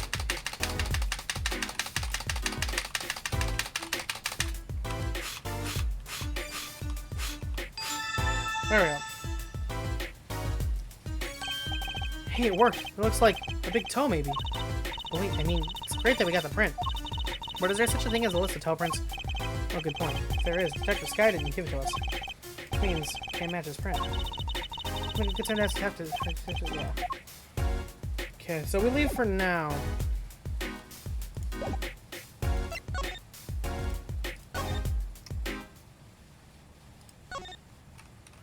Besides, I wasn't done investigating. These must be the slippers for the patients at the clinic. Same as the pair we found, of course. Look, a single pair is missing from the rack here, too. And ours have a pin on the bottoms. Which means they were taken out of here on the night of the murder. Right. The pain's from the hit and run, after all. Well, what were a pair of clinic slippers doing in that trash can? And what were they doing in the scene of the hit and run? Hi, honey. Welcome in.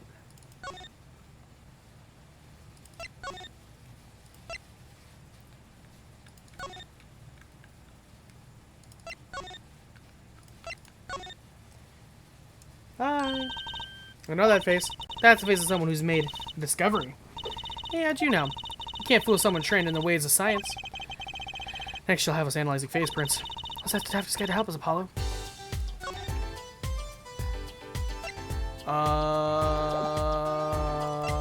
Present. Boom. These sandals. It's quite a clear print there. A toe print. Too bad we don't know whose toe it is. Well, there is a way of finding out, of course. There is? What? All you need is a sample of the same toe print of another shoe, for instance. Alright, so if the prints match, you know the same person wore both. Do I have another shoe worn by the same person? Got it. I think I just might actually. Really? I'm beginning to suspect something here. Detective Sky, can you compare the sample with another print? From this shoe. Boom. This pair of slippers, toe print and all. Oh, the print of these is nice and clear too. That makes our job easy. Can you analyze it for us? Of course. Hang on. Bingo. Gosh, I'm good. Hey, we were the ones who found the prints. A perfect match. Same person wore these sandals and slippers. I was afraid of that. All you have to do is find out who these sandals belong to. Or do you already know? I can't say, not yet. Oh, that's one big step closer to the truth. I doubt this has much more for you. Say, can you take a look at this lamp? The bulb's broken. Right, strange, isn't it? Really? I break bulbs all the time. Well, this can mess with my lamp is always falling over. Not too bright, huh? Ouch. Still think it's kind of odd.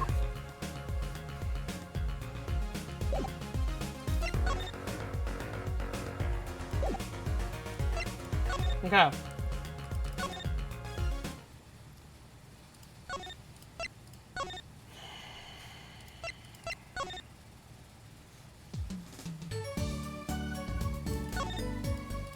Any leads? Don't give me the same stuff, please.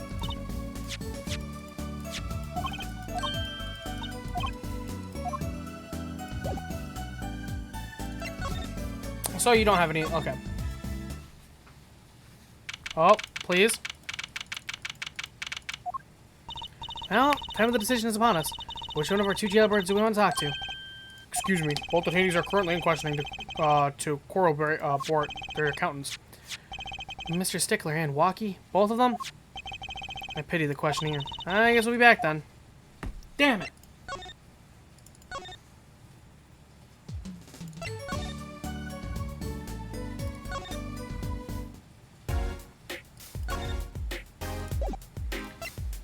You!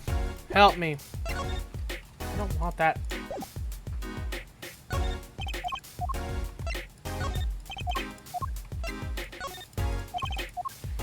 Alright, so, nothing. Uh-oh. We're coming to a dead end, I feel like.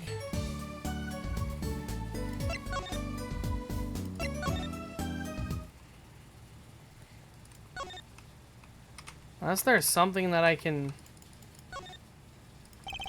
Just hasn't seen better days, and I bet I've eaten better noodles. No, no, no. Okay. Guess I'll go in the garage.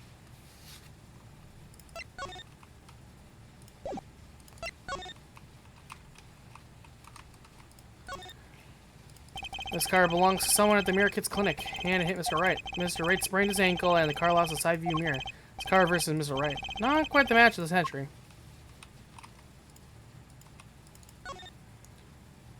This is where we found your panties, isn't it, Trucy? And I can't thank you enough, Apollo. Well, thank you for saying thank you. Oh, I'm always polite. It's part of being a performer. You know what Daddy says. It doesn't cost anything to be polite, and it could bring you a bit more business. Typical. Just kidding. I really am grateful.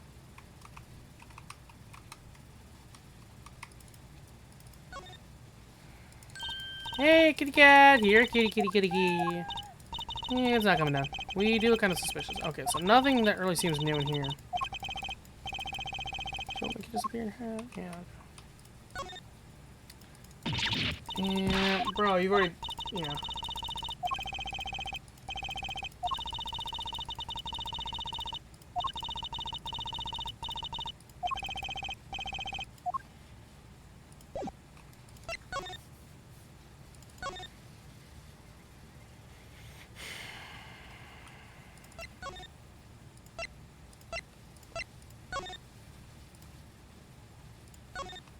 I feel like the only thing I could get now is like the safe, but I don't know the code to the safe.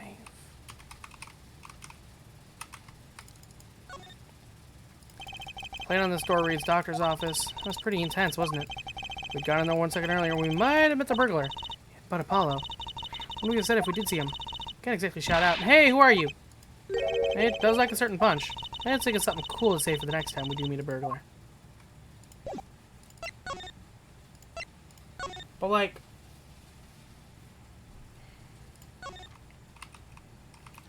Alright, did we examine everything in here? Leave no stone unturned.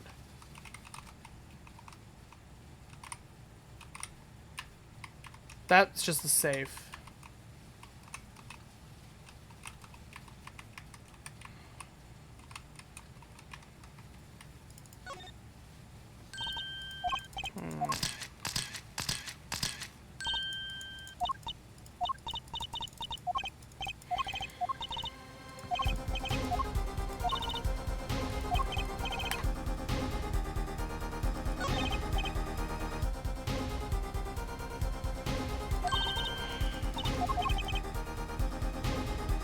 All we have to know is what buttons have been pressed. Use this to find out. Is it this? When you press the buttons, you'd have to touch them. Oh, I'm an idiot. With your finger, right? It would leave a print. When you open a safe, you don't press any other buttons but the right ones, right? So, if we find the buttons with fingerprints, we'll have the safe code. Not bad, Apollo. I'm an idiot. Okay.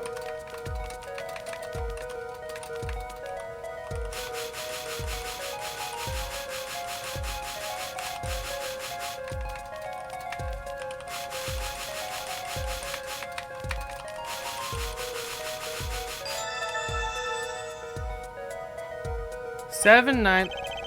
Look, you can see the oily finger residues clearly. Look at 7 and 9. The glove marks. The burglar must have been wearing gloves. Well, we may not have been able to identify the burglar, but we can't open the safe. Let's give it a shot. 2, 5.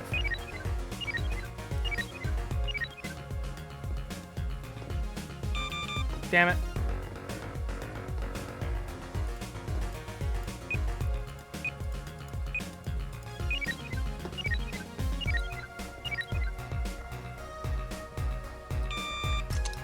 Okay. A bullet. It opened. This looks like a bullet hole. You can still see the bullet sticking out of it. Why is it in the middle of a safe? Hey, the bullet came out. The tip is all squished. Not surprising given that it was fired into a metal safe. This bullet's got a story behind it, that's for sure.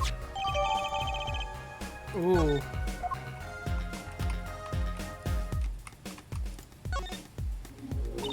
This looks like a medical chart. There's an x-ray in here with it. An x-ray? Can't make heads or tails of it. And if I can't read the chart either, it's all in medical speak. But the names are easy enough to read. Look by patient. It says Waki Kitiki. So this is Waki, her client's chart, huh? Why would this one chart be here in the safe? Let's see, the physician's signature says Pal Mirakits. Eh? What is it, Apollo? Look here where it says who filed the chart. Let's see. Nurse Alita Tiala. Alita Tiala is Waki's fiance? That's one Ida too many, Apollo though. Never mind that. What's her name doing here? How should I know? Though I guess it means she's on staff at this clinic. Odd that she neglected to mention this before now. I'm sure she had her reasons. So, Lita Tiala worked at the Mirakits clinic. And she had access to Waki Kitaki's medical chart? You got the Y wrong, Apollo. I'd be very interested to find out what this chart says. What could help us decipher this? I know who.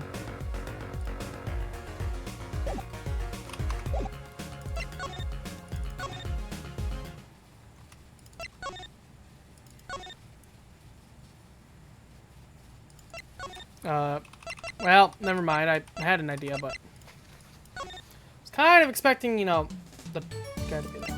Okay, we'll go to the detention center.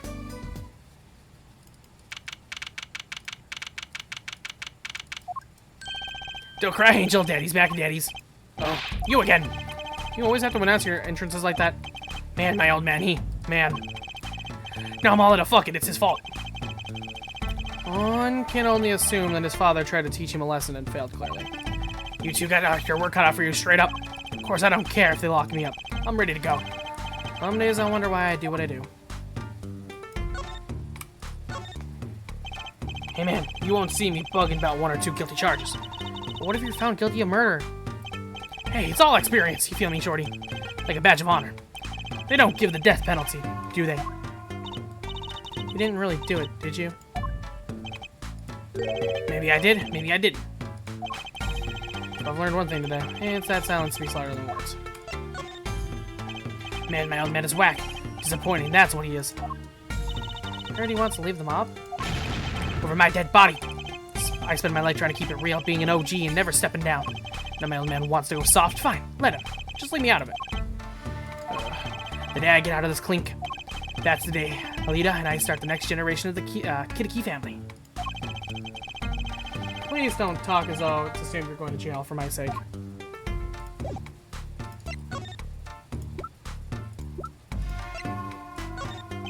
Oh, what's that? Some kind of X-ray? Wait. That's right, Walkie, it's yours.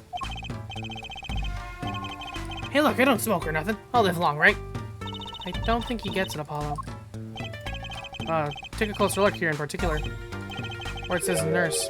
It's signed Alita Tiala. Huh. You lawyers do your homework. So, you met Miss Tiala when you... Yeah, I met her at the clinic. So? Could you tell us a bit about the circumstances of your meeting? Fine, fine, I'll tell you all about how we met if you want to know it that bad. Yes, please. About half a year ago, I was shot during a little turf war with another family. I was ready to die, sure, but they came in and got me, hauled me off to the docks. The Mariquite's clinic. That's where I met her, my fallen angel. You mean Alita Tiala? She was scared of me at first, turns out. But you know what they say. The bad guy always gets the ladies. Right. She was done with that clinic anyhow. So I was like, I'll take you on, woman. Straight gangsta style. Guess what she said? What did she say? Come on, give it some thought. She said it real quiet, like on the down, though. Know what I'm saying? I'll leave, if you'll marry me. So that was the proposal? You know it. An oath of love right there in front of the hospital room. Just like that, the op was done. And we were out of there. See you later. Bye. Put that op. Yeah, didn't go so well after all, did it? I know about the report. I know it's still in me. This health checkup was the boss idea, you said. Yeah, can you imagine? What's the point of living healthy when you're a G, you know what I'm saying? But didn't you learn about the bullet at the checkup? Yeah. That's when I knew that doctor had to pay. Figured I could get that cap pulled after I got my revenge. And hey, I'm still living large now, ain't I? Incidentally, had you ever had a health checkup before? Nah, my old man suddenly gets the idea that we all gotta get checkups. Guess he's getting old. Older, I mean.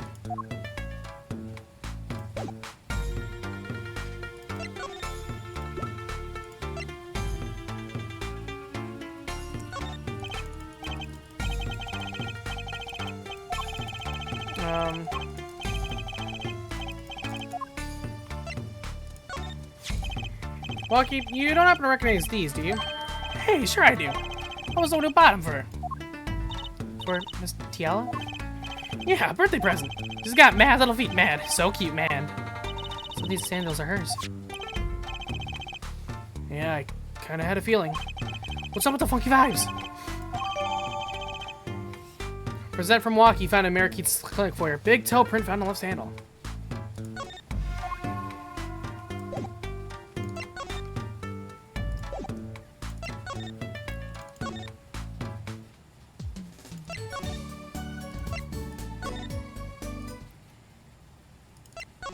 That means...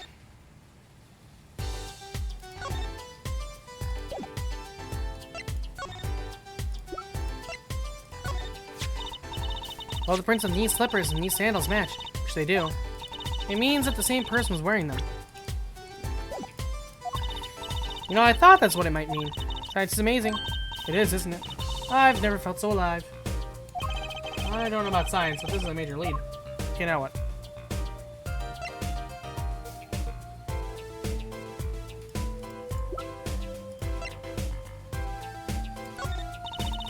Detective Sky, I was wondering about this.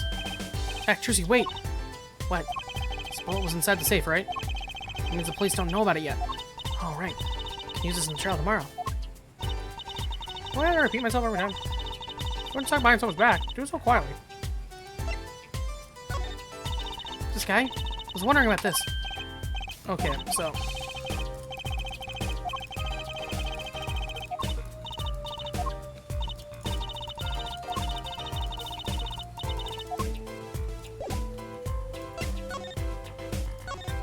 I was hoping it'd be more help. Oh! June 16, Aldoon's house. Mr. Aldoon, we've been looking all over for you. What's the matter, Trucy Doll? Paulo, show him what we found. Nothing like expert advice. I suppose he's a doctor still. Mr. Aldoon, is everything okay? I'm just so happy. I just thought my doctor days were gone for good. Mr. Aldoon. Please don't tell me he was the killer. I kind of like him. Mr. Alden, could you take a look at this? A medical chart.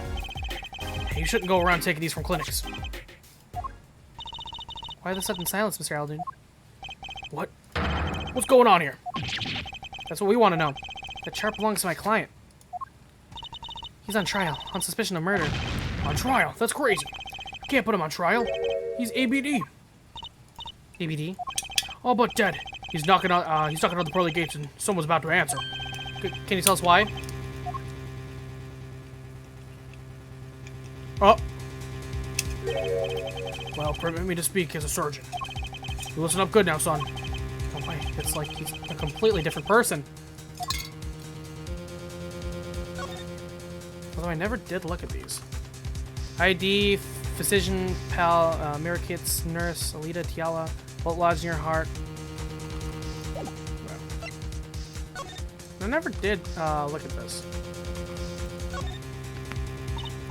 Wow, it's all mush. Or it's all mush. That was one tough save. You know, it looks kind of yummy. Huh? Like ice cream. Caramel. You certainly have an active imagination, Jersey.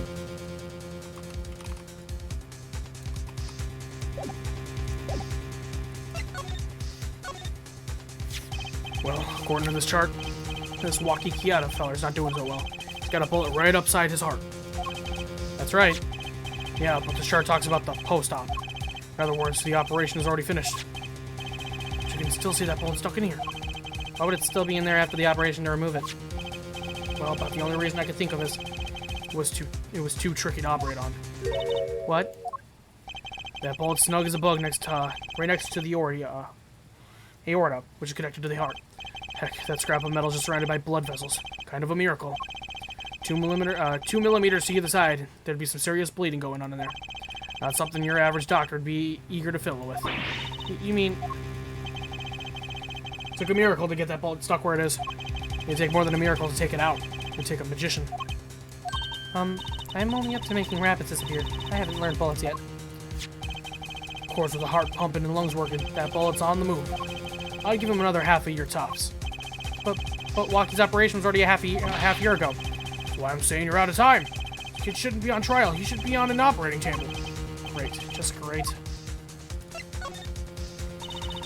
How could Dr. Mirikits do such a terrible thing? How could he just leave that bullet in there? I got a pretty good idea of how he felt. And he purges the operation. He's got the kid's chest open on the table. And he finds that bullet. That's despair right there, Trucy Doll. Cold despair. Despair? About the only thing he could do is sew the boy back up. He wasn't exactly in the situation to go admitting he could take it out. The Kittikis. You bet. This kid's their only son, I hear. So he skips the operation and Waki's back on the street living his life. Of course, it's only a matter of time before his heart hemorrhages and he drops cold. How awful. And which doctor did they take him to? Mirikits. He's got enough ties to them. He could probably cover up the truth of what happened. That's just horrible. He left Waki to die. There's a darkness in this world, Trucy Doll. Waiting, hungry. Compared to it, these gangs' turf wars are like little kids' games. When you're up against real evil, well, it don't matter if you're weak or strong. It'll take you all the same. We're a surgeon, right, Mr. Alden? could operate on Waki, couldn't you? I wish. What? I'm afraid there ain't nobody in the country that could. Maybe not even in the world. So Waki, he's real lucky to be alive even now. No. There's one problem. Apollo? This chart. The nurse section. Alita Tiala. That's right, this operation was how they met. Yeah, the problem is she knew. She knew about Waki's condition, guaranteed. Huh. Why didn't she ever tell him? Doesn't make sense. If she knew her patient was in serious danger, you'd think she'd want to get that second operation before getting engaged. What was she thinking, Apollo? She wanted to get married so she can inherit it. What were you thinking, Alita Tiala? To be continued. Yeah, she wanted to get married into the family, and then he would have died, and she would be able to take it over. Ooh. Okay.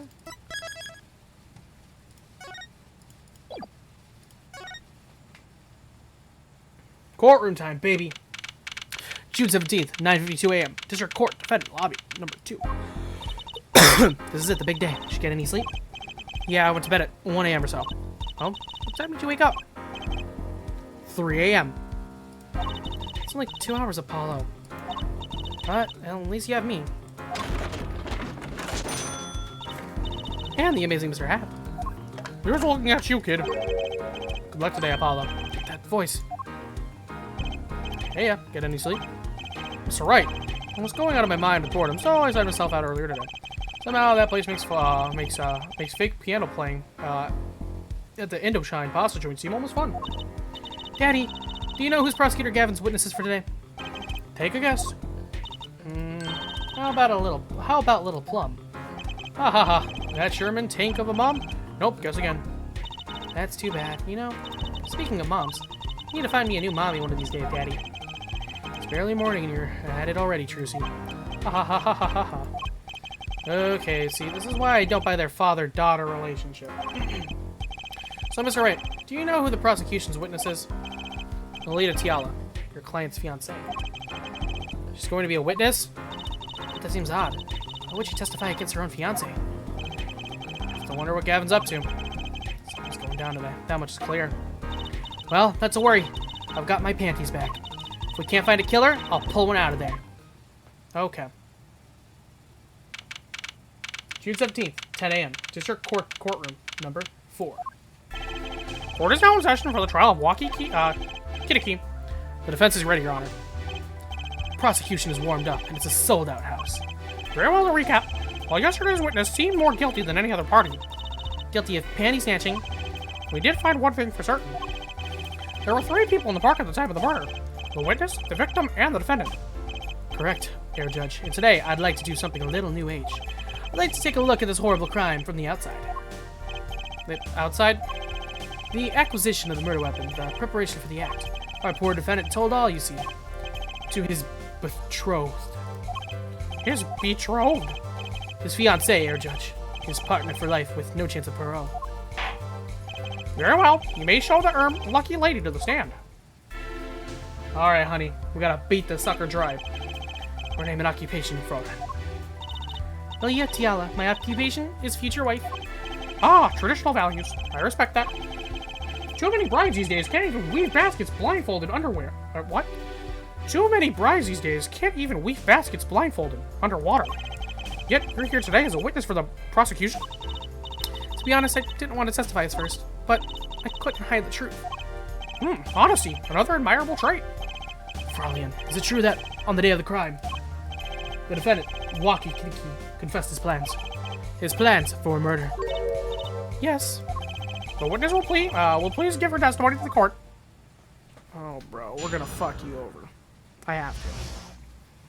Are you the murderer? I don't think so. It was the day that the family health checkup results came back. When Waki found out that Dr. Mirkitz had lied, he flew into a rage. I'll teach him, he said. He took one of the family's pistols. And you already know what happened that night. I just don't see how anyone but Waki could have done it. So the pistol did belong to the Kitiki family then? Yes, with regards to this, an investigation is underway at the Kitiki mansion.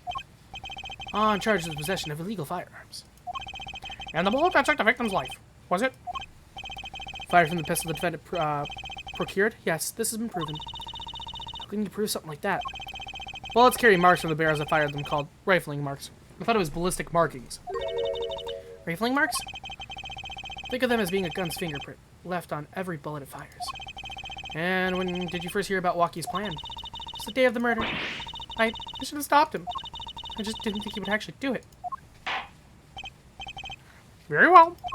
The defense may begin the cross-examination. Oh, we're gonna find out your lies. You look guilty. Is my bracelet gonna be up there? It is. It's the day for the family health checkup results came back. When Walkie found out that Dr. Mirkis had lied, flew into... Okay, well, over here. Hold it!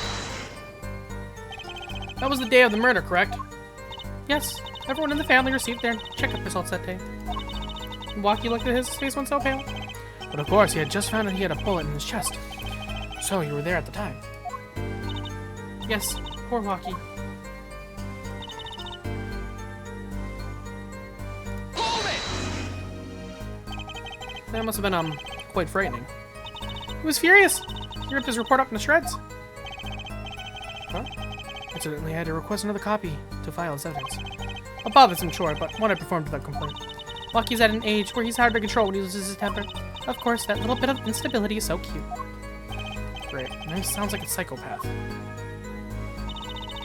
I'll teach him, he said. It's one of the family's pistols. Hold it! So, is it easy to take a pistol out from the house? Not really, I think. There's a system in place to limit access. But Walkie's a special case, being the next in line. Perhaps his treatment was a bit too special, Ja. Well, maybe he is a bit spoiled. I hear he got amazing presents for his birthdays. Last year was a switchblade made out of chewing gum and a chocolate gravestone. Sounds like he has a taste for sweets and danger. The point here being that the Walkie had access to a pistol. And you already know what happened that night. Hold it! What happened? Meaning the murder. I tried to stop him. I really did. But Walkie wouldn't listen. Our defendant was nothing if not determined, it seems. The last thing you should do is blame yourself, miss. Hold it! How can you say that for certain? How? Objection! Therefore, he will refrain from badgering the Frauler. It was the defendant, or Walkie, was it, who took the pistol from his home? We know this for a fact now. I suppose we do. So, how could anyone else have used this pistol to shoot the victim? They could not. Simple logic, Ja. That does seem to be the case. Does the defense have anything to say regarding this point? Someone else have used that pistol. There was another.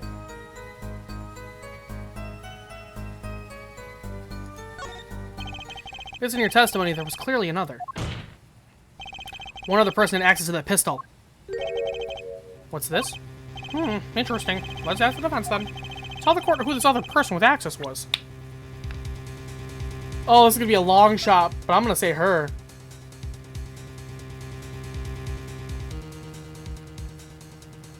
Take that! If not her, then the father. Well, of course, I mean, you, Miss Tiala. Me? But why? You were quite clear when you told the court. You heard about the pistol from the defendant on the day of the murder. In other words, you knew what he was planning. Objection! Let me get this straight. You intend to tell us that this lady stole the pistol from her fiancé? And killed a man in cold blood on his behalf? I've heard of people doing strange things for loves, but this? It does seem a bit unfathomable, to be sure. I'm all for romance and for supporting your partner in life, to be sure. But I think I would hesitate at murder. I hope you do more than hesitate. But what if a different connection could be proven? A connection between the witness and the victim? We might find that she had a personal motive beyond wanting to help her fiancé. That would put things in a slightly different light. What possible connections are you suggesting here? You know what I'm starting to think? I'm starting to think that the police never looked inside that safe. I have evidence showing a connection between the witness, Miss Tiala, and the victim. Boom! Right here. Walkie's chart. Take that! And that looks like a medical chart. Found inside a safe at the Mirror Kids Clinic. I'd like to draw the court's attention to the names written on the chart. What? Miss Tiala? Whatever. Why is your name on this chart? Well, care to explain the meaning of this, Miss Tiala? I'm not sure what you mean by meaning, Mr. Justice. Our warm little fiance just froze over. I was on staff at the clinic until half a year ago. It was boring, so I quit. That's all. Is there a problem with that? Miss Yala, you testified that you had no connection to the victim. And I don't. Now. Now. I quit half a year ago, didn't I? So there's no connection. Let me guess, you're the kind of guy who can't rest until he knows every last detail of his girlfriend's past. Am I right? That's not true at all. Why, I embrace the ones I love, past flaws and all, and no... There's no connection now. Doesn't fly in a court of law. Doesn't fly. She's one tough nut. She probably feels right at home with the Kittikis. You left your job at the Mirakitics clinic, true. But you remained connected somehow. Very well, Mr. Justice. Show us evidence that proves the witness is still connected to the Mirakeets clinic.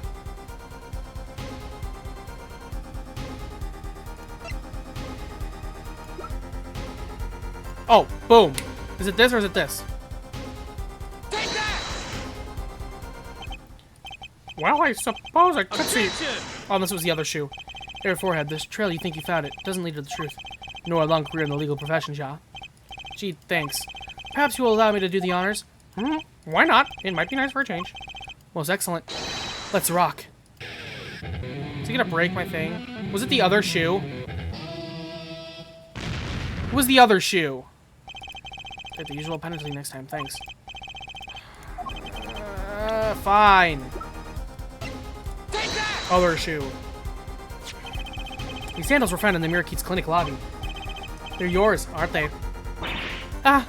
Well, who knows? I'm sure there are lots of people with those sandals. Sorry, Fraulein, but your act isn't working.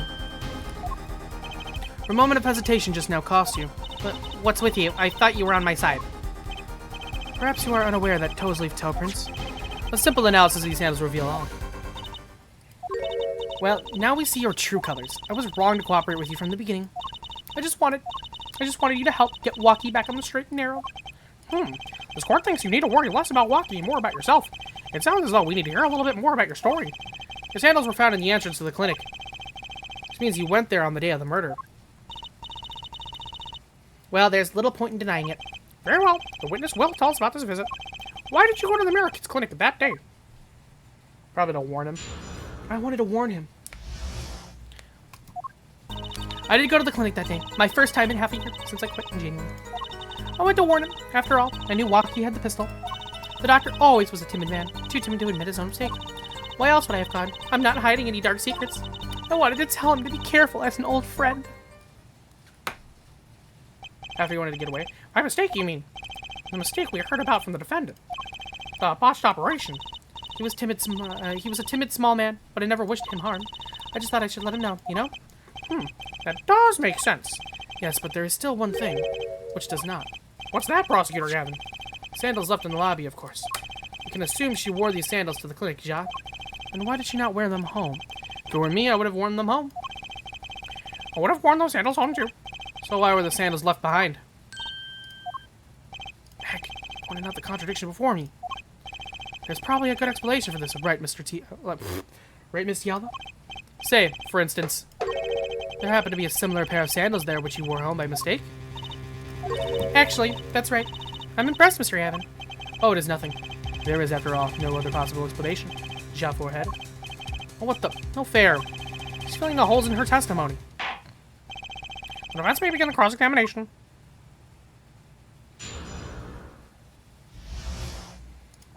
I did go to the clinic that day. My first time in half a year since I quit January. Hold it! You can say, like, why did you? Around what time did you go to the clinic? I don't remember exactly, but it was after 9:30, I think. That was the first time you've contacted Dr. Mirakeets in half a year. Of course it was. He wasn't the kind of boss you made friends with. So, why did you go to the clinic that day? Hold it! Did you want Dr. Mirakeets to run away? Well, after I failed to stop walking, I thought that was the only other way to avoid the problem. Couldn't you have called? Why go in person?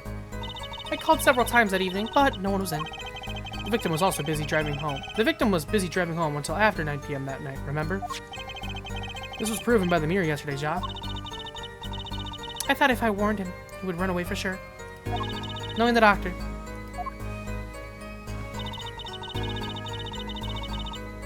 Hold it! You mean that act of malpractice on Waki, correct? If he had just told Waki the truth in the beginning, none of this would have happened. True, that operation was the start of this whole affair. Oh, of course, if he told him. He might have been erased by the Kitty Keys much earlier. A disturbing thought. We know that the Mayor Keats clinic has ties to the Kitty Key family. He probably couldn't have gone to the police even if he wanted to. That's why I knew I had to warn them. Hold it! The way she says that. No dark secrets, eh? What? Look at me however you want, Mr. Justice. You won't find a thing. She's hiding something, I know it. I must have some evidence that proves it, too. You're free to think whatever you like.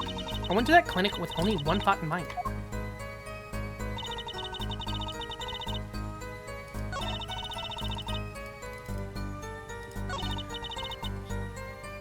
Hold it! But then you'd be betraying Waki, wouldn't you? No, I did it for him, for us. She went to warn him so that her fiancé wouldn't have to commit such a crime, Ja. I didn't want them to take my Waki away. Just can't believe she went to the clinic just to warn him. Do you know why she went, Apollo? Trying to figure out what really happened at the clinic. And fast.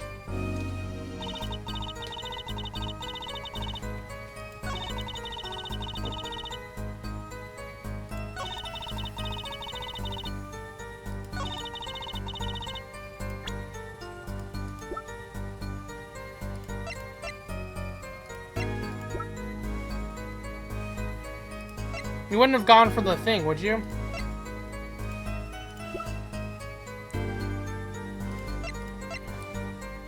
I'm gonna... Objection! This chart was found inside a safe in the doctor's office. Yes. Why would this one chart be in that safe? Miss Yala, you know why it was, don't you?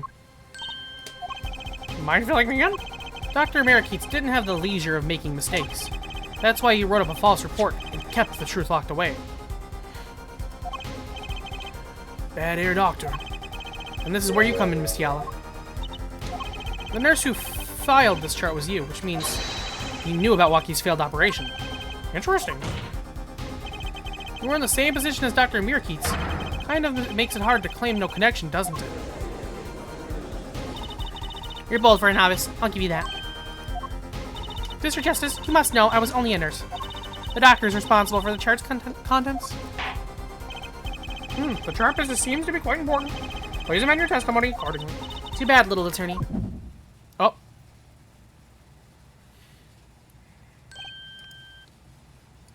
There we go. My bracelet's reacting again. What is it, Apollo? I felt my bracelet tighten just now. Your bracelet. Just like yesterday, like you said. When a witness is unsure of something, their nervous habit gives them away. But I can't see anything, Apollo. Eh? What's my bracelet reacting to? Wait, maybe. Yes, that has to be it. What has to be it? Says this is Apollo. They must be sharper than mine. Huh? I can't see it, but you can sense it. I don't know about that, Jersey. I don't have some kind of special power or anything. Listen to me, Apollo. There's a weak point somewhere in Miss Yala's testimony. But we don't know what her nervous habit is. Well, then what do? You have to perceive it yourself, Apollo. With your eyes and your senses. It's up to me and my bracelet. I don't know why, but the bracelet helps.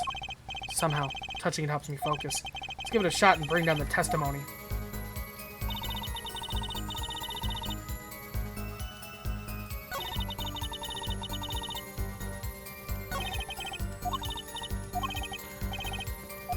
Okay.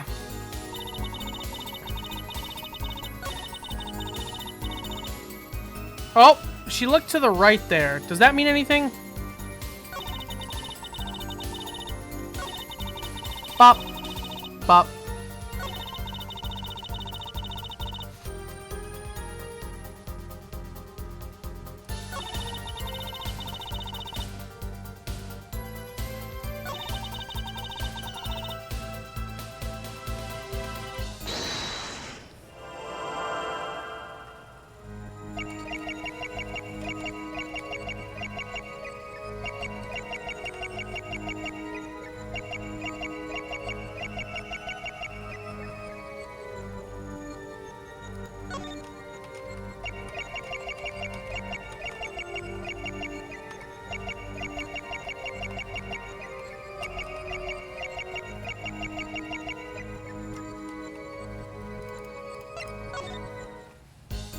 Not at this first one.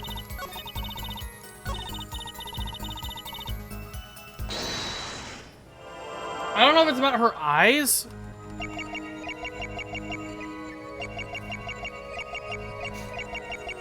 Timid man.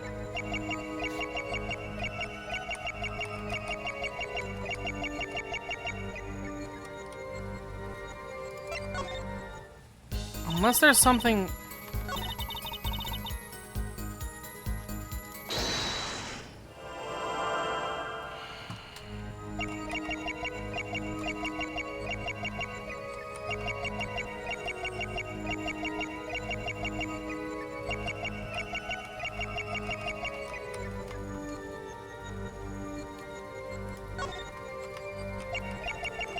I don't think it's the arms. Maybe the hands?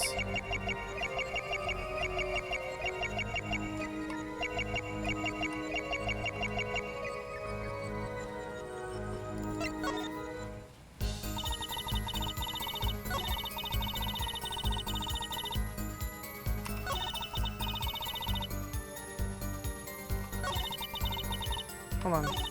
Hold it! Your signature was on the chart. So, what does that have to do with this case? If there was something in that chart to make me look bad, I would have dealt with it. The only one responsible for the chart is the presiding doctor, Dr. Mirakeets. I think so.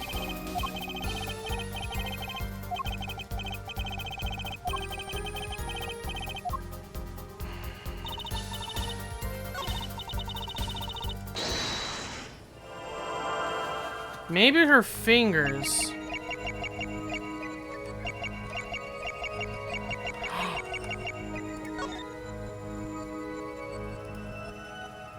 Gotcha!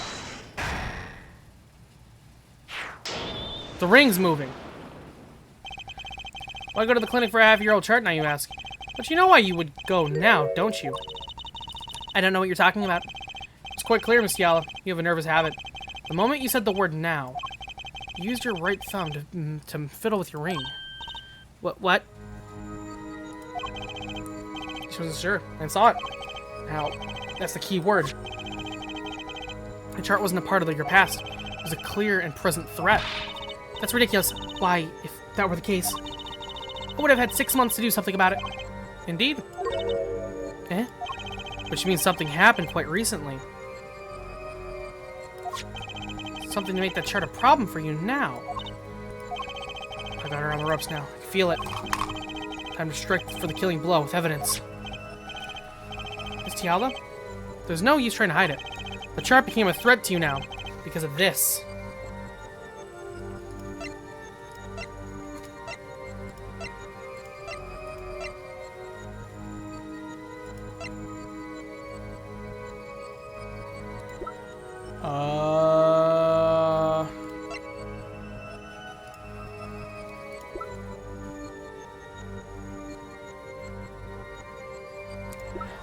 Oh god, I don't know.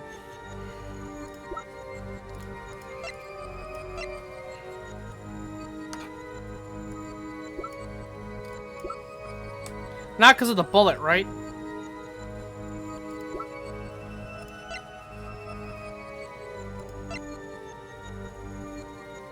Take that! Health checkup report belonging to the defendant. The Kitties are trying to get out of the business. The health checkup this month was their first ever. What did you think when you heard about this? Oh, nothing. Why should I think anything? Oh? Well, I think you were positively beside yourself. Because you were afraid. You knew about Waki's chest x-ray would, you knew what Waki's chest x-ray would reveal. A full half year had passed since the operation. You thought you were home free. When the chart came back to haunt you. Eek!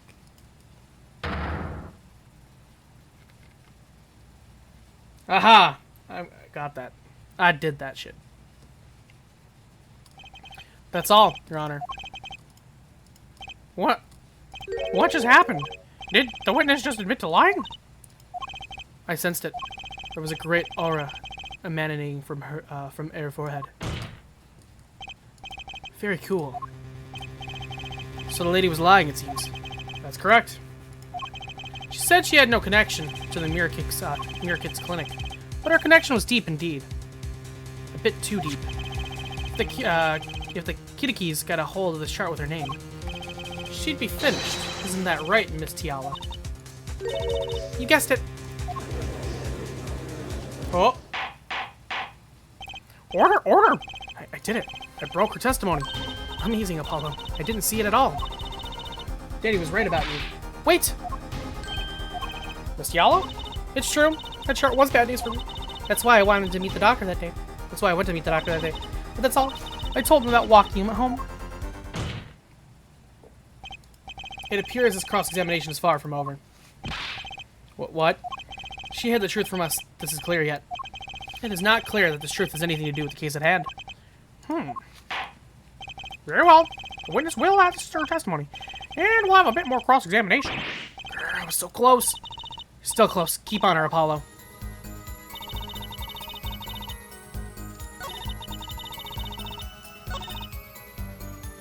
Hold it!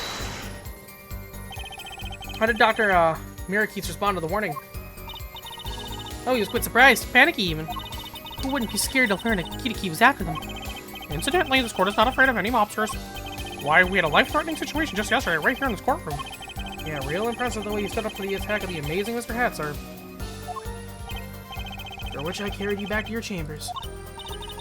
Sounds like the judge had quite a fright. Nothing happened in Dr. Mirakeets' office that day, huh? But what about the mess we found? Something definitely happened in that office, Apollo. I know. But we can't prove when it happened. Nor that Alita Tiala was involved.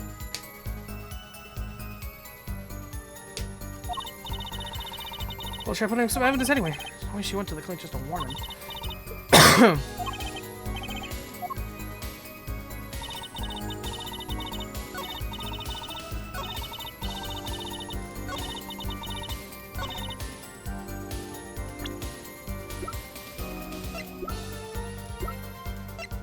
Objection! Nope, I fucked that one up. Oh yeah.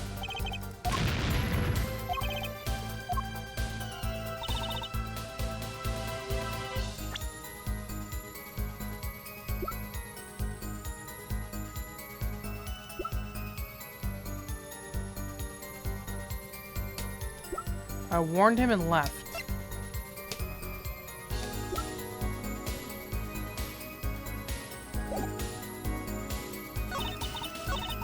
Hold on, we gotta go back.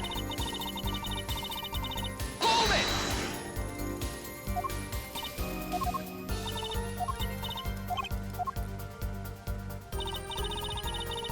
Hold it!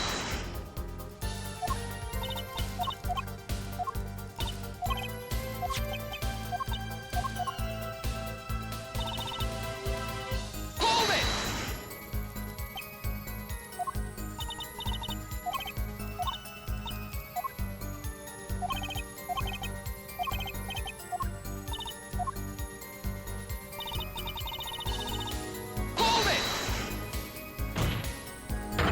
We already know you're lying about having no reason. I know you know. Don't look at me like that. Huh? Like I'm some 2-bit washed up kid for nothing. You scared me. I concur. Even I am rarely treated as such a hot gaze. So, sorry. Maybe I need to do some face training too.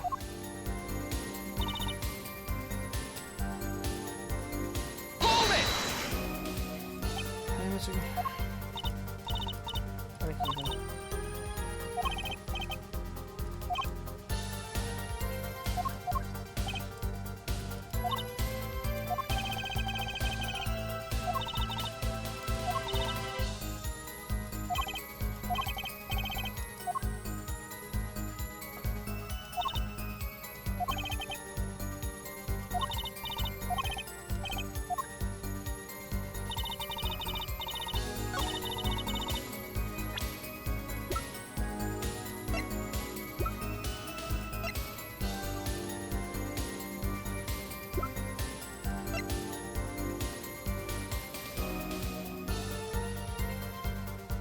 Objection! That was just a shot in the fucking dark.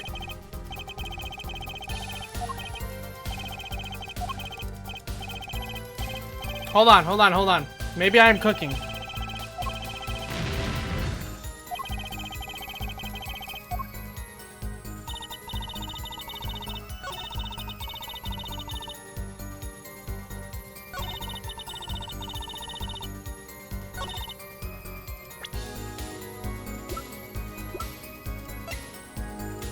Objection! Yes!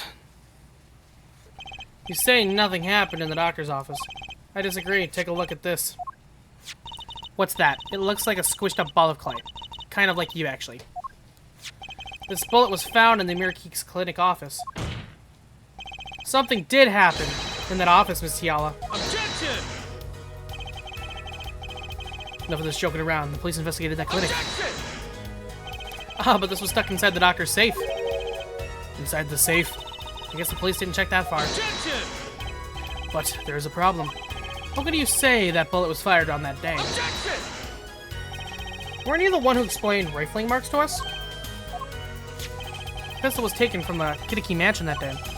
The marks on this bullet matched the murder weapon, and that proves the firearm was discharged in that office on the day of the murder. Not bad, Air Forehead. Bailiff, have this bullet analyzed immediately. Oh. 30 minutes later, a report arrives. The rifling marks on both bullets are identical. Well, it seems as though the bullet in the safe was fired from the murder weapon. Perhaps the defense would like to state their position?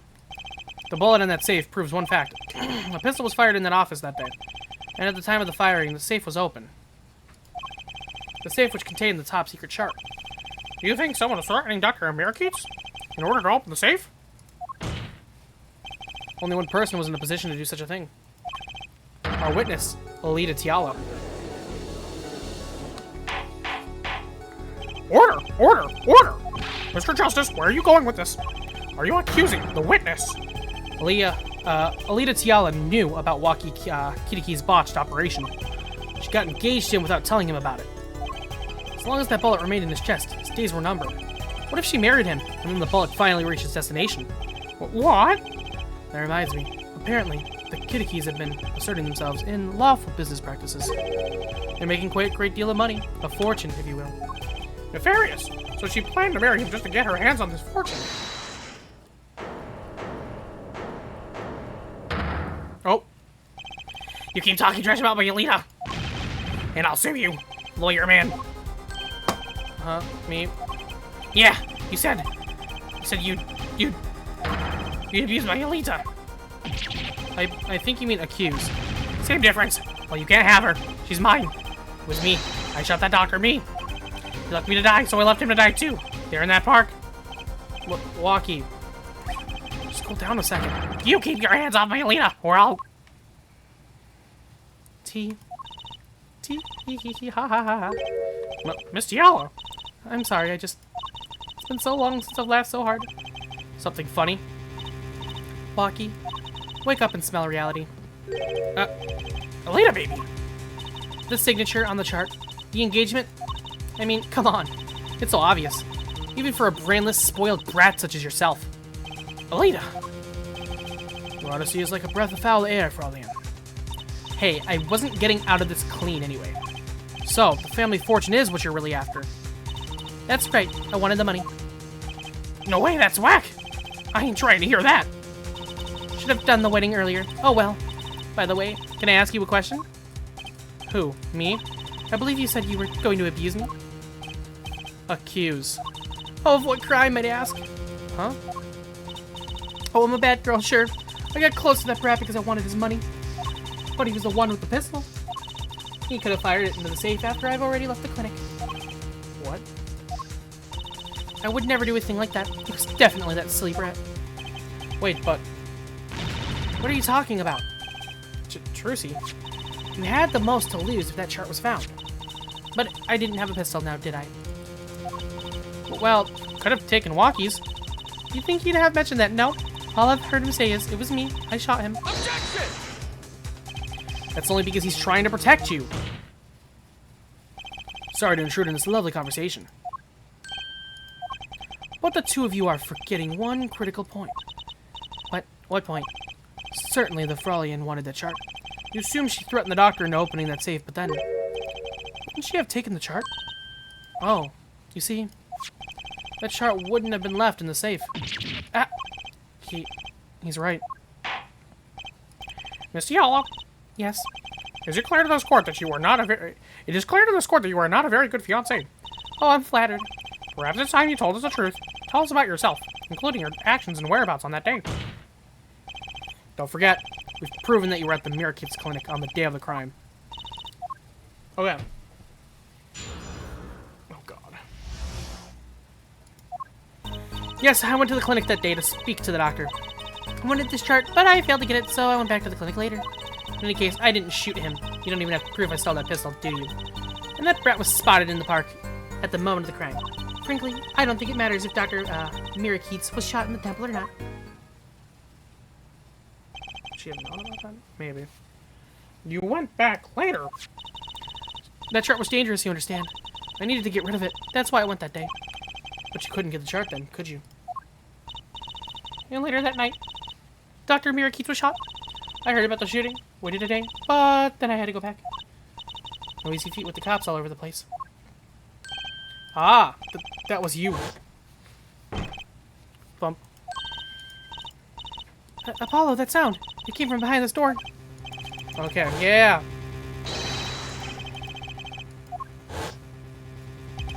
So you were the burglar. That was you two? If only I had one more minute. Then I could have opened that safe and gotten the chart. What? That's trespassing. It's brazen at that. Oh, is this a trial for trespassing now? Besides, you can't blame a girl for wanting to protect herself. They are gangsters, you know. In any case, Mr. Justice, your cross-examination. I mean, this little crime to avoid the big one, eh?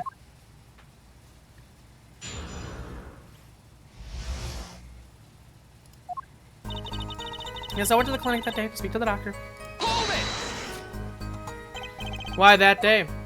That brat was uncontrollable, was ready to kill, and that would bring in the police, and that chart would become evidence, and I'd be hung out to dry. But the police didn't check the safe, did they? Well, they thought the crime scene was at the park. I'll make sure the responsible parties feel the heat. Such sloppiness won't be tolerated, Ja. I'm kind of thankful for that sloppiness myself, actually.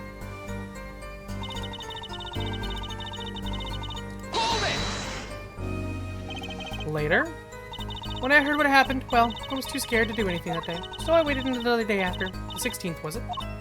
Of course, you and that meddling kid had to get in my way. Well, why did Dr. Mirakeets keep the chart around? It was clearly dangerous for him. He could have burned it. Because he's a coward.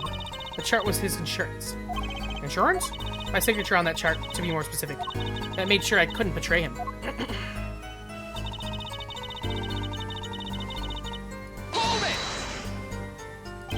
But you could have stolen it. Could have. Is this some new definition of proof? We'll ask Walkie. He'll tell us. Objection! Might I remind you this is a cross-examination? You might want to keep your baseless theories to yourself. He's right, isn't he?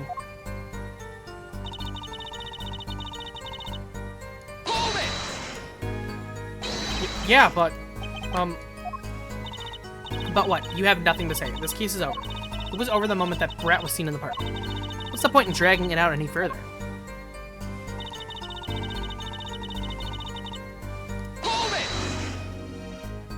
The doctor was shot in the right temple, yes. So it seems. Let's review the facts again, shall we? Are we gonna get the diagram thing? If the killer is shot from this location, the bullet would have struck our victim square in the forehead. However, the entry wound was in the right temple. Yes, we heard testimony on this yesterday. At the time of the shooting. At the time of the shooting, the witness was standing here. No, he wasn't. Before the gun was fired, he shouted. The victim turned his head to look. And it was shot. Objection! That's wrong. Other way around. But the testimony was proven to be a lie. Our egregious panty snatcher, Mr. Stickler, did witness the crime, but he was standing to the north, next to the trash can where he tossed those panties. Mr. Stickler shot it from his location. The bullet couldn't hit his right temple. Silly, silly attorney. What? Do you remember what you had for breakfast this morning? Do you remember, Trucy? I always have a glass of milk for breakfast. What matters is one thing.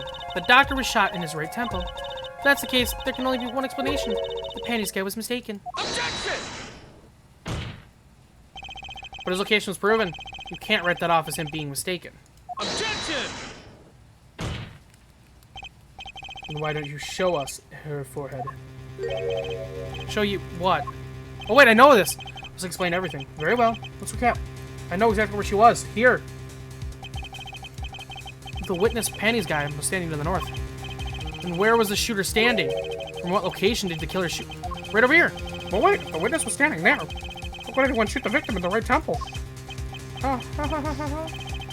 I merely laid out the facts for us. It's up to the ones possessing shiny forward to show us.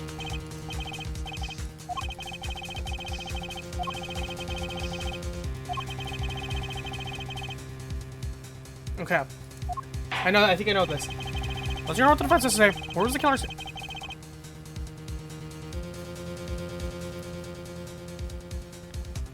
Someplace else. As the facts stand now, we can't explain this crime without contradicting ourselves at some point. But I know why.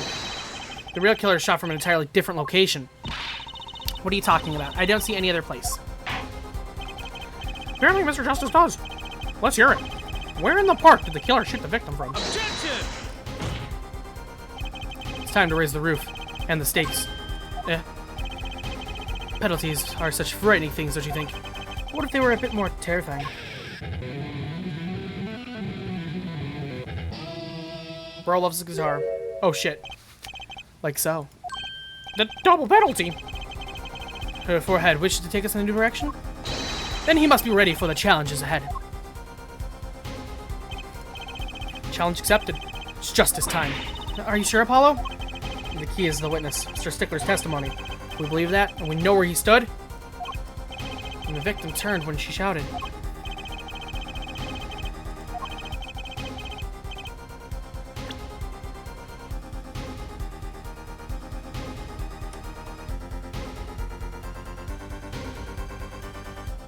It was here. This is exactly where the footprint was. Because otherwise it would have had to be through here. But that would have gone through. Take that! This is where the killer shot from. I hadn't thought of that. None of us did, Your Honor. Please. And this explains the wound in the right temple. How? I hadn't thought. What? Put the markings. What?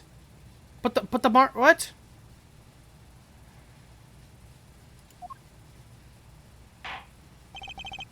Put the prints.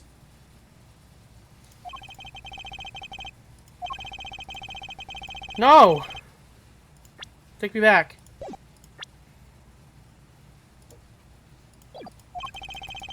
What?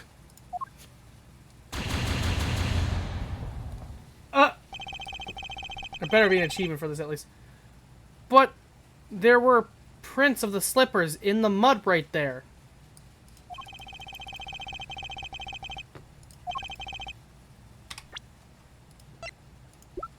There were prints in them, unless you're telling me, like... Are you telling me she was inside? I swear to God, if it was she was inside here, that would be insane. Because she couldn't have come through the back and shot. That would have made a hole. Huh. I swear to God, if it's that she was inside, I'm going to laugh. I am going to laugh. Great. Cool, I lost.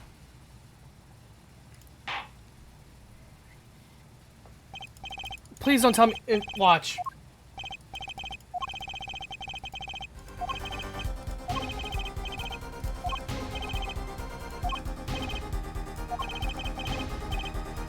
The right temple, the right face.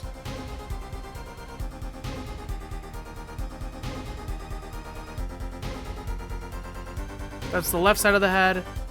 That's the right side of the head. I swear to God, if it's inside, I'm going to be pissed.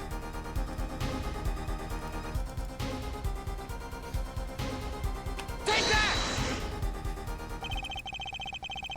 I believe we all owe a debt of gratitude to Miss Alita Tiala. Oh my God, it was inside. She climbed inside. Okay. What do you mean? Thanks to you, we had a chance to review the crime. And this time, we were prepared. We know that Wesley Stickler was telling the truth. We should have listened to him from the beginning. I'm so upset by that. Wesley Stickler was standing next to the trash can when he saw the two men. That's so... What the fuck? He shouted just as he told us his testimony. And the victim turned to look in his direction. A shot was fired. The victim was hit in the right temple. Oh no! Oh, yes. Which direction was his right temple facing at that moment? That's right, towards the noodle stand. She climbed inside, really? Order! Order! Order! So you're saying the killer was inside the noodle stand? Objection! Let's think about this a bit more, shall we? Say the killer was inside the noodle stand. Which would mean the victim, Dr. Mirakeets, came to the park, wheeling his own murderer in the cart behind him. This is the most ridiculous thing I've ever heard. I think you'd notice if you were pulling someone along. Objection! There's something we should worry about before that. Why was he pulling the noodle stand in the first place? Objection! Let's deal with our problems one at a time, shall we? Someone was hiding in the stand. We have not come this far to talk about possibilities. Let's talk about proof, baby. Show us evidence that proves someone was in that stand. Can I prove that? Whatever. I've got it right here. Intriguing. Let's see what you've got. Show us proof that someone was hiding in the noodle. It's gotta be these slippers. Take that! The Mirakeets clinic, and they're covered with paint. These slippers were found in a trash can near the crime scene. And a single slipper print was found at the scene. Right next to the noodle stand. You're telling me she was inside and climbed at the... Okay. Hey, Oh, and Miss Tiala. Your toe print was found in the left slipper. Eric. In other words, this is proof you were inside that noodle stand. Objection! I do love the, like, the objection music, though. Like, yet there was only one slipper mark found at the scene. Can this be called a footprint in good faith? Objection!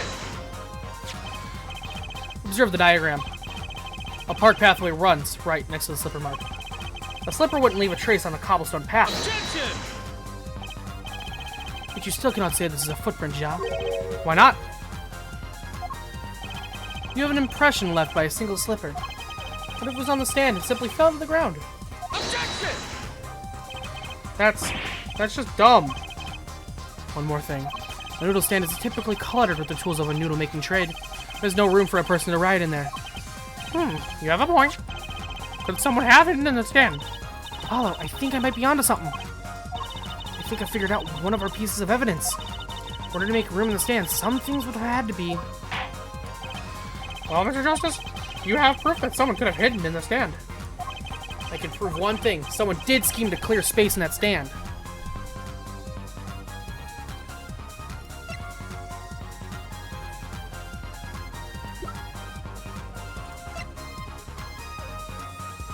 It's gotta be the Bulls, right?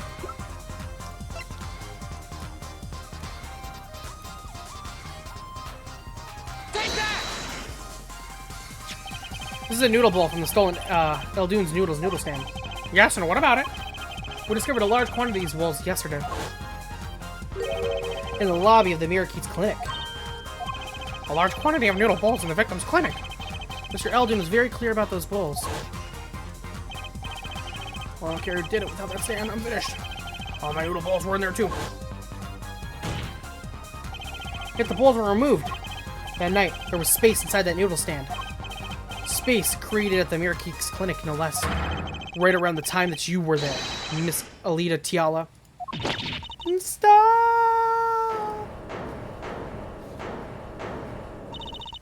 I won't listen to any more of these wild fantasies. No, not fantasies. They're worse lies than that spoiled brat's pickup lines. I would like to remind the witness of her current status. This court does not consider you entirely innocent. Show me an innocent. Show me an innocent. I'll show you a fairy tale. In any case, the defense has somehow made its point. The witness has both a motive and an opportunity to kill Dr. Mirakeets. More fairy tales. This whole trial is a fairy tale. Then please pull us back down to reality, Miss Tiala. I'm giving you one last chance to explain yourself. This is it. Why was Dr. Mirakeets pulling that stand that night? What was Alita Tiala doing inside of it? Time to get to the bottom of this case.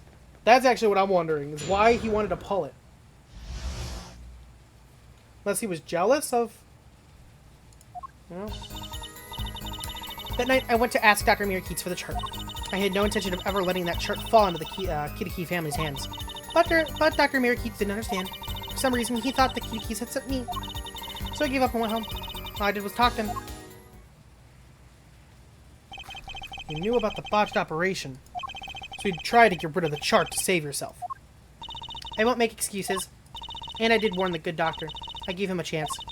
I told him that Brad got his health checkup report. And that he was coming to settle the score. Unless he was pretending to be the noodle guy to try to avoid getting shot. I see.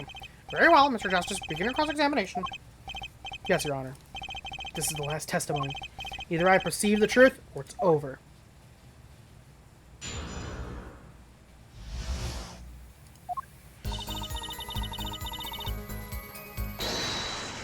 No, I don't need to perceive.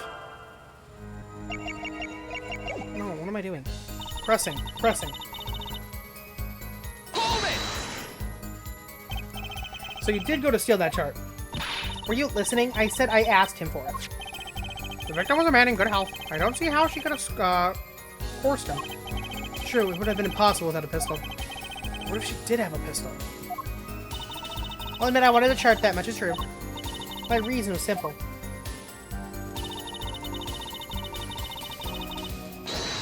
Wrong fucking thing. Does she do more twiddling of her ring?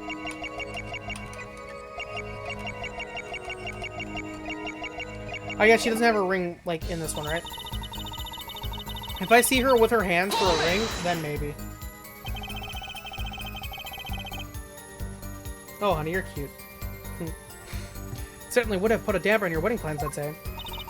Not only that, if the Kitakees had gotten that chart, I'd probably be with Dr. Mirakeets now, pulling that great noodle strand in the sky. It seems our witness was in the fix as well. Who would want to die playing a noodle stand? When I die, it will be by disappearing mysteriously in the middle of the magic act. Could it be a little less morbid, please? So you see, I needed that chart.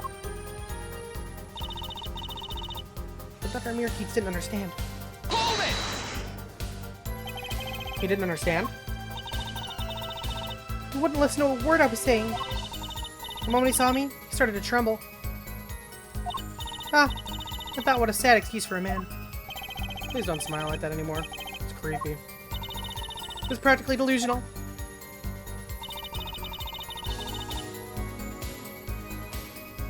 Hold it! They sent you. He thought the Kitakees had sent me to get the chart. It makes some sense. You are the son's fiancé. Don't make me laugh. The Kitakees send me? They don't play that way. If they'd known about that chart, they would have gone in there with guns blazing. But I couldn't convince the trembling doctor otherwise.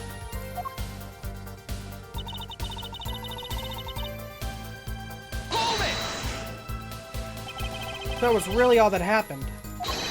What were all those noodle bowls doing there? How should I know? There weren't any bowls when I went. I know that much. Why don't you let me be there? Why don't you let me be and go look for your killer someplace else, alright?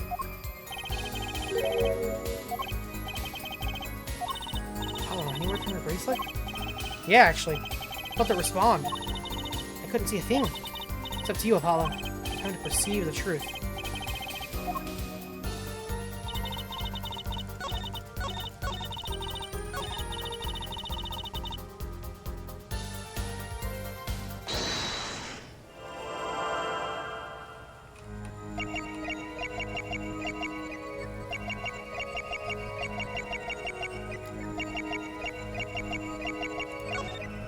Gotcha! There we go. All they did was talk and lie. What? Show me proof. Pretty sure about this one. Think I'm getting the hang of it. Little slip of confidence, and they give it all away. The proof is you, Miss Tiala. All I did was talk to him, you claim. Yet you can't hide your own nervous twitch when you say those words. My twitch? What are you talking about? You have a habit of scratching the area of your neck around the edge of your scarf. What? This is working better than I hoped. Her unconscious actions tell the truth she won't say. Habits and lies. 2 dots. Connect the dots and find the truth. Don't look at me like that. I told you it's the truth.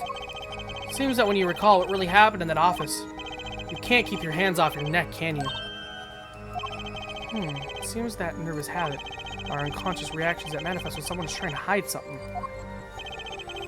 Can't hide behind your scarf, Miss Tiala. Something happened between you and the victim in the Mirakeek's clinic office. Oh my god, is that the thing? Okay. And I've got proof that's just exactly what happened. Boom. What's that? You were touching your scarf again. There's something unusual about this lamp. The bulb is broken, and there's a red splotch on the cord. Eh? Seeing how you hide your neck, I think I can come up with a plausible explanation for the lamp's state. Well, spit it out. This talking in circles nonsense is killing me. Very well. The answer is very simple, Miss Alita Tiala. Please remove your scarf. Eek!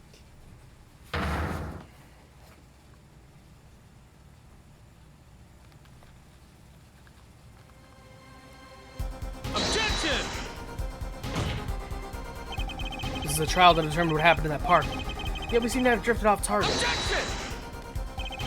Find out soon enough if we're drifting. As soon as the witness removes her scarf. I won't do it. This is insane. I'm an unrelated third party. You can't order me to. Miss Tiala, I'm afraid you've forgotten what's already been proven. What? You're hardly unrelated. Please remove your scarf. No. No!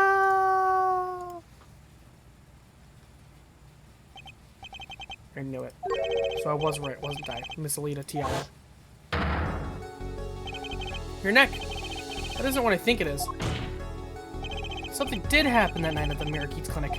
You needed to get that chart back no matter what it took. Even if you had to steal your fiance's pistol to do it. But wait! Looking at this lamp and the witness's neck, it looks like the very opposite happened. Exactly. The victim in the clinic that night was this witness. Specifically, you tried to threaten Dr. Mirakeek and he attacked you. That's what happened that night at the Mirakeek's clinic. Order!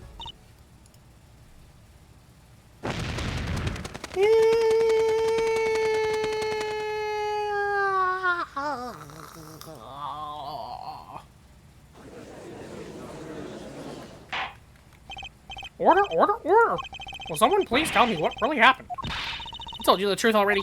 I went to the clinic that night to warn Dr. Mirakeek. That gangster knows everything. He's coming for you. Looks like my clinic's his last patient. We have to get rid of that chart.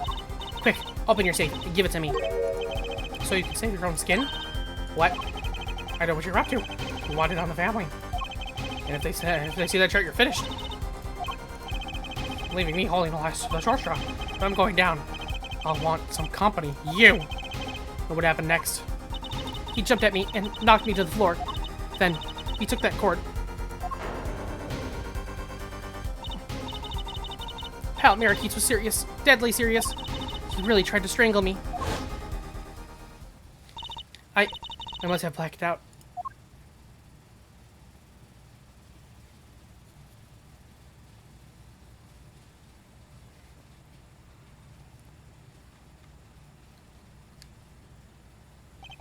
So, you were the victim? And the red splash on the cord was your lipstick. I didn't want to remember that night. That's why I didn't bring it up. There. Are you happy now? It was out cold. Almost killed. Did you claim I then snuck into that noodle stand? But how could I? Ah, shit, just got it right. Well, one thing is clear. We now know what really happened at the Mirakeek's clinic. And it would seem that our victim was not entirely without blame himself. I'm sorry. I get so nervous just thinking of it. It's hard to breathe. I've told you everything. Can I go home now? You bear some responsibility for events that day, true. Yet, if you were also a victim, this court would owe you some sympathy. Well, Mr. Justice, this clears up the remaining questions for Miss Tiala. When did this happen? Suddenly everyone's sympathizing with her? I don't know what to think anymore, Apollo. I mean, is that it? Do we know everything we need to know about Miss Tiala?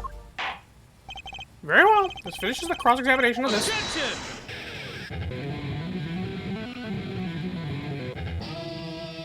Oh. Not so fast. This party's just getting started. Now we rock. What? The spikes on your head are softer than they look. Or do they not have the stomach? Or do you not have the stomach to go all the way? Prosecutor Gavin. Pal Miraki choked Alita Tiala. She fell unconscious. But what happened next? He's right. There is more we don't know. But she was choked hard enough to leave that mark. Could have been out for a while. Even still, what if it was her in that noodle stand? Leah Tiala, half dead. Dr. Mirakeet's pulling that stand. And a bullet fired from inside the noodle stand. What if it's all true? We might have already figured out what truly happened that night. Miss Alita Tiala, as you can see. We're not through with you just yet. You really want to blame me for this murder, don't you? You too, Prosecutor Gavin? Me? Frolian, I only wish you'd know the truth. Well, let's go back over what we've learned up till now. On the day of the murder, Walkie saw his checkup report, from which he learned about his bullet still inside him. So, he took a pistol from the family stash, with the intent to give Dr. Mirakeet some of his own medicine. And Miss Tiala heard about this from Walkie, so she went to the Mirakeet's clinic instead of him, in order to get rid of the chart with her signature. But then, something happened. Sounds like you figured it all out. But remember, I was the victim. I was out cold. But what about Dr. Mirakeet's? It does seem to be the problem. It just strangled Alita Tiala, perhaps he thought to death. What did he do after his crime? I was just knocked out, not dead. From the state of his clinic and the scene in the park, I think it's clear what the good doctor did next.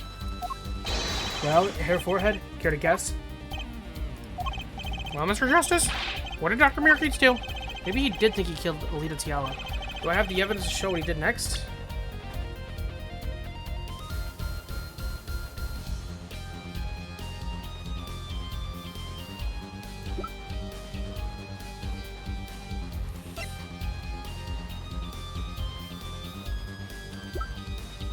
I don't even know, man.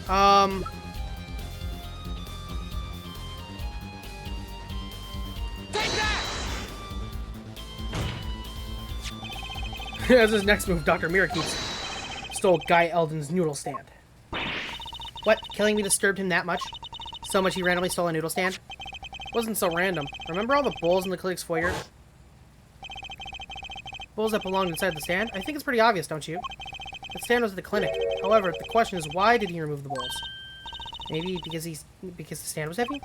Or he wanted to put something in the stand in their place. Ah! Wait, you don't mean... I do.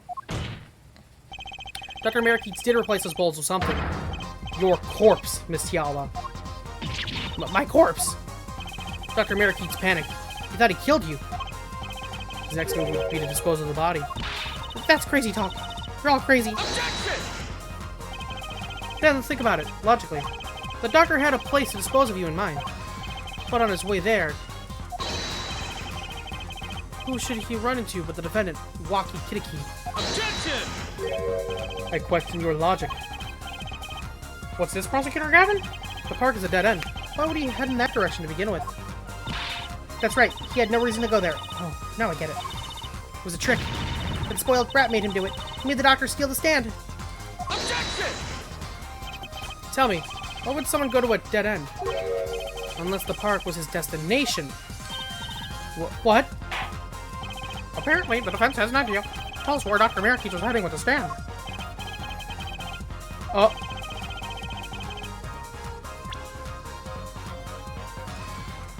Take that! There? That's a river. Yes, Your Honor. I scarcely need to explain why. A perfect place to dispose of a body. He was going to throw me into that river. He didn't have many other options, Fraulein. I believe this clears up all of the remaining questions. The victim pulling the stand and the defendant before him. And inside the stand, you, Miss Alita Tiala. Eric. And then, the denouement. Wesley Stickler of panty-snatching fame walks up. Seeing the two men, he shouts in that instant.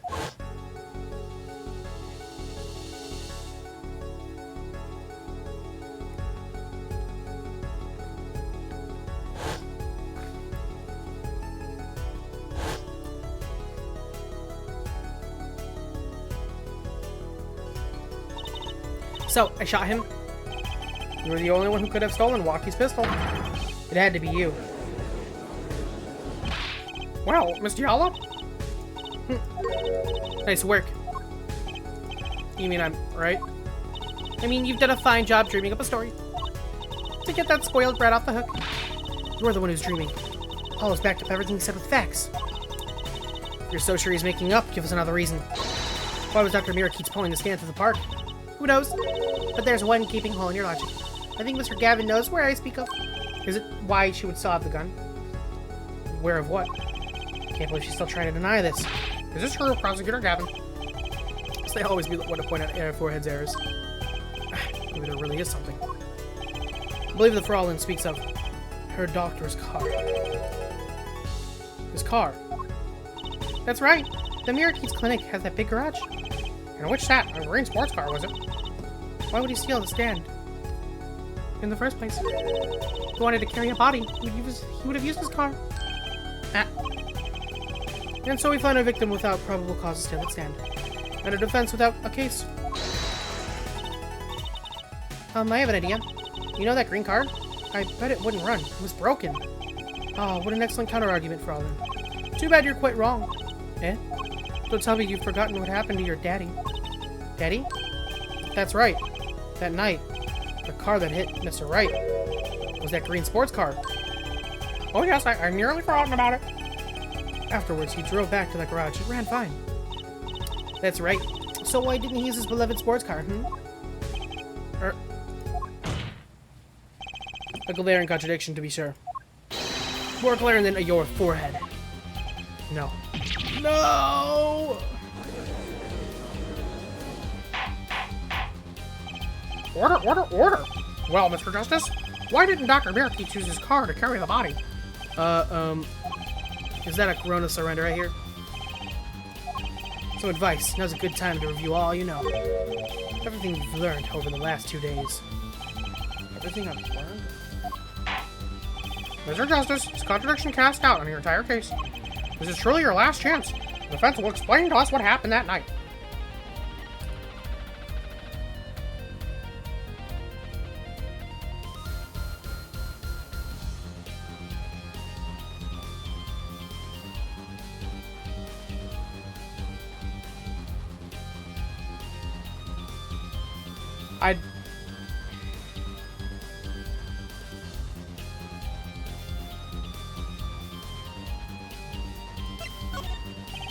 The victim used the car to carry the body. Ah, so you're throwing out everything you've proven up until now. Well, if the car wasn't broken, admire your adaptability in the face of impossible odds. This does not explain why he was pulling that stand. What's going on? Is Prosecutor Gavin trying to tell me something? Perhaps we need to ask you again. This is truly your last chance. I don't fucking know.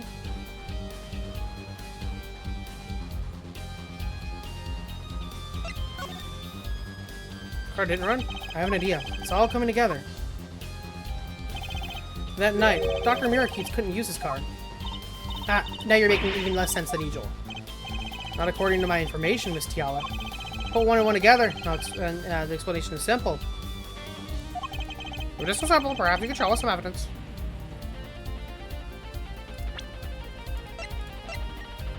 Is it because of the mirror being ripped off? Because you can drive a car without a mirror.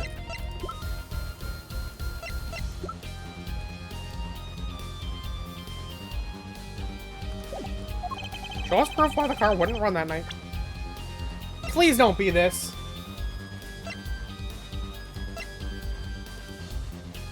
Why do I have a feeling that this is it, though?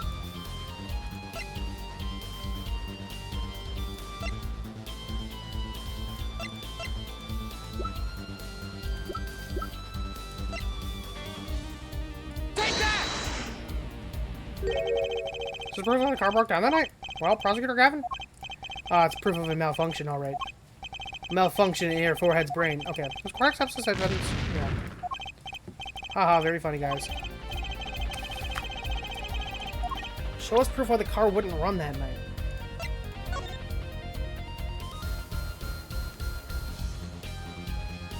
That doesn't help me. That don't help me. Oh!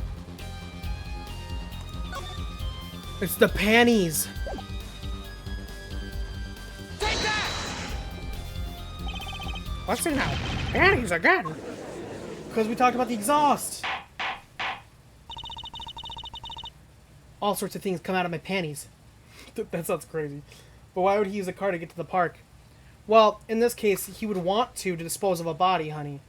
But, like we discussed, I don't think you were here at the case, but it was aforementioned that if anything was shoved into an exhaust pipe, a car or whatever vehicle wouldn't start. And these panties were shoved into that exhaust pipe of the car. Not really, honey. You're telling me it's less suspicious if somebody is taking a noodle stand around 10 p.m. at night?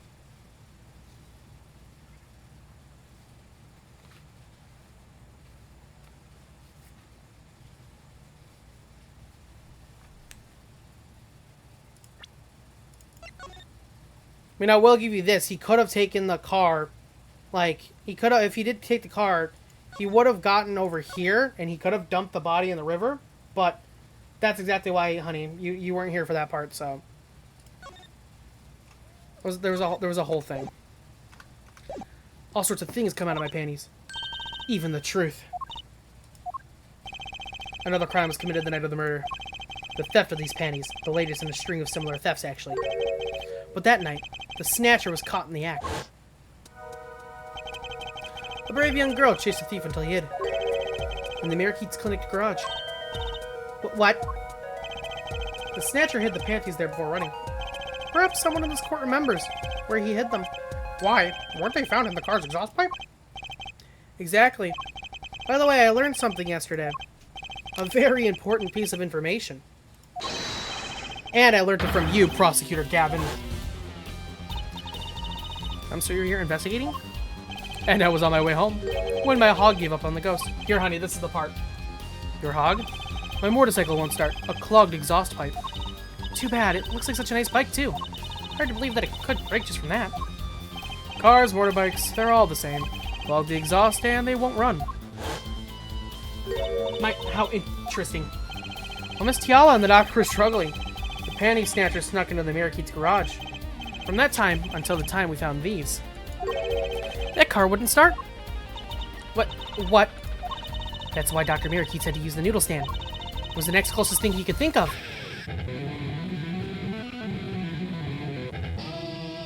Bro loves his guitar. Well, Miss Tiala, this wraps your doubts up quite nicely, I think. So it does? Oh! Did she admit it? Where am I? So dark. Can't see. Cramped. The pain. My throat's burning. What's your problem? You, Doc. I know what you did. Walkie? You lied to me, so you know what I'm gonna do. I'm gonna give you a taste of your own medicine. But wait, let me explain. So fine, I'll give you your last request. Listen, you're being tricked. But not how you think. Is that just me? No. He'll ruin everything. I have to stop him. So see,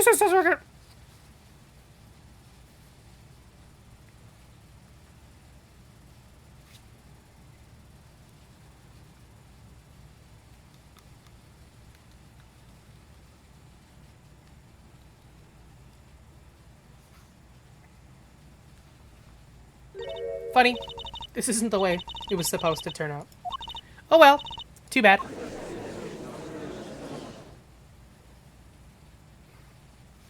Now here's my thing, though. They never talk about this, and that's why I'm kind of confused, and that's why my whole solution and why I died. There's this tarp thingy in the way. It never talked about her moving it. If she moved it, Walkie would have seen this open up and been like, wait, what the fuck? She shot through. And I doubt that the cloth worked. Like, if you throw a ball at a piece of cloth, obviously the cloth will move up. This is a bullet. Something moving at such a high speed, it would not move the cloth up like that. It would tear a hole through it. So, that's why I didn't think she could be inside the cart, because it makes no sense. There's still one mystery. How did you manage to disappear from that stand? There was a hole in the side. That wasn't that crazy.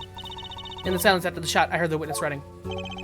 I believe you heard as much from, I believe we heard as much from Weasley Stickler. We went to use a public phone to inform the police. Which is when I made my escape. Which is when you left that slipper print. Dr. Mirakeets didn't bother taking my slippers off. I threw them out after I stepped in that paint, though. That was your mistake. No, my biggest mistake was coming to you for help, Mr. Justice. Eh? I believed in you. You and your anything agency. If anyone would get Walkie declared guilty, it was you. I did it. I believe we've reached a conclusion of sorts. Prosecutor Gavin, how is Miss Alita Tiala doing? She confessed to everything. We're processing her arrest now. Prosecutor Gavin sure seems calm for someone who just lost. I think you already knew. He figured out she was the killer a while ago.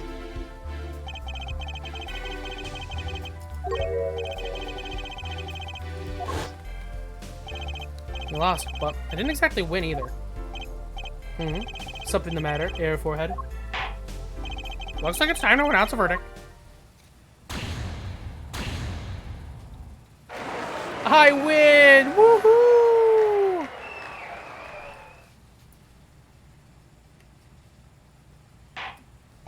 Court is adjourned.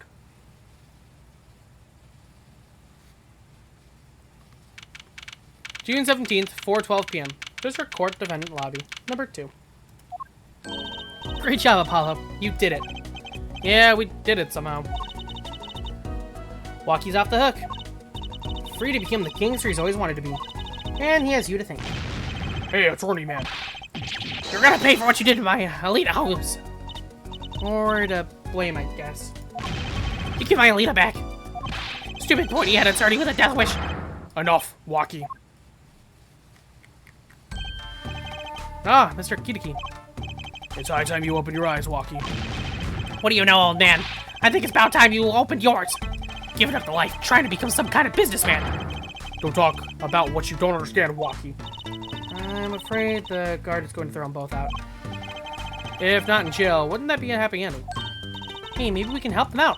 We know why Mr. Kitiki needs to make so much money. Maybe we should tell Walkie. Oh, Walkie, Apollo has something to tell you. Huh? I do? Put me on the spot. What's that? Show him the reason why, Apollo. Why is Mr. Kitiki trying to become a businessman?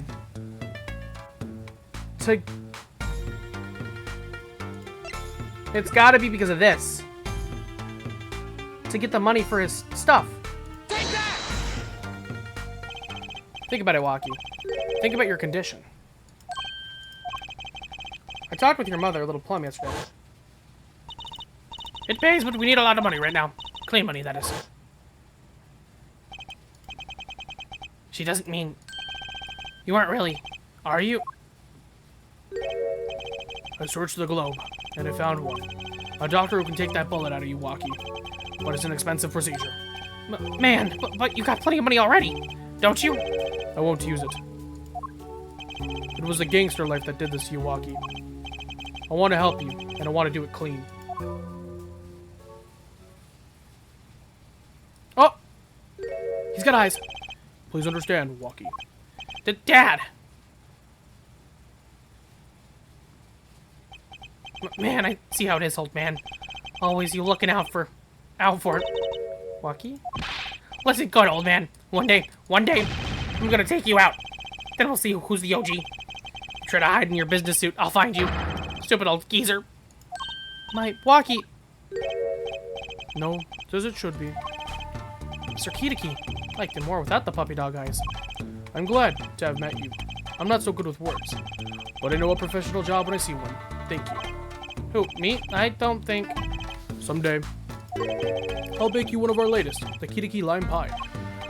He's opening a pie shop? So long. And he was gone. Well, let's head back, Apollo, to the Rate Anything Agency.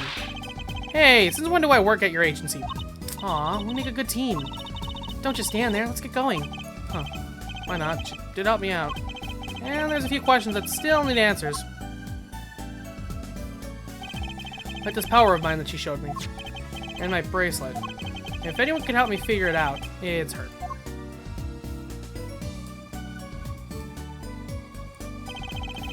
Though I can't say I care much for what her father has become. Oh, that's right. We have to go someplace first. Well, where? Why to claim a reward from Mr. Aldoon? Ah, salty noodles. Right. He got his hand back already. Oh, and after that, you can come see my show. With a special appearance by the amazing Mr. Hat. Oh, it's special, all right. Please, anything but him. And that is the end. Okay.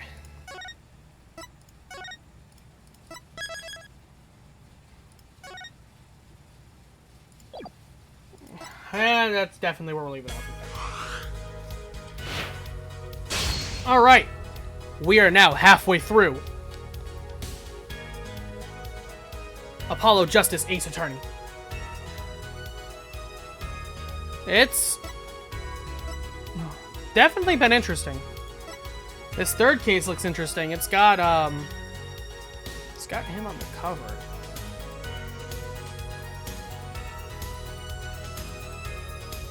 I like this little like screen though.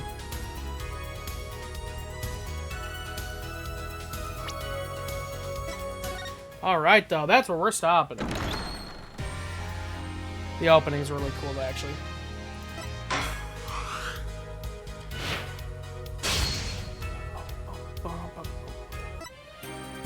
So then we got Ace Attorney Dual Destinies.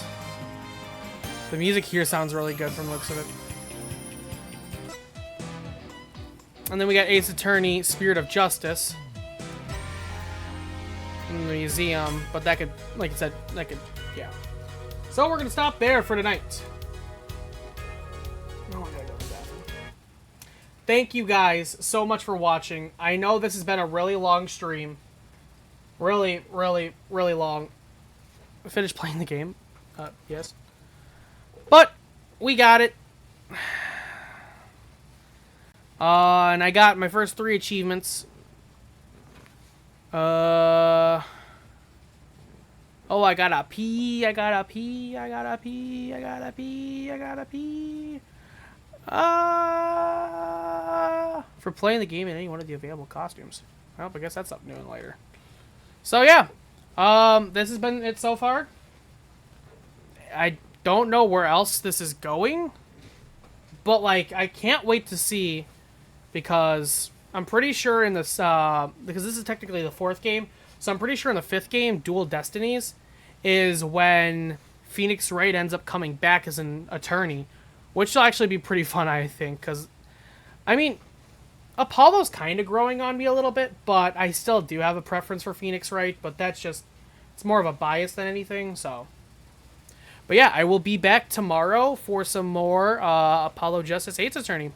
So thank you all for watching. I'm going to go pee now.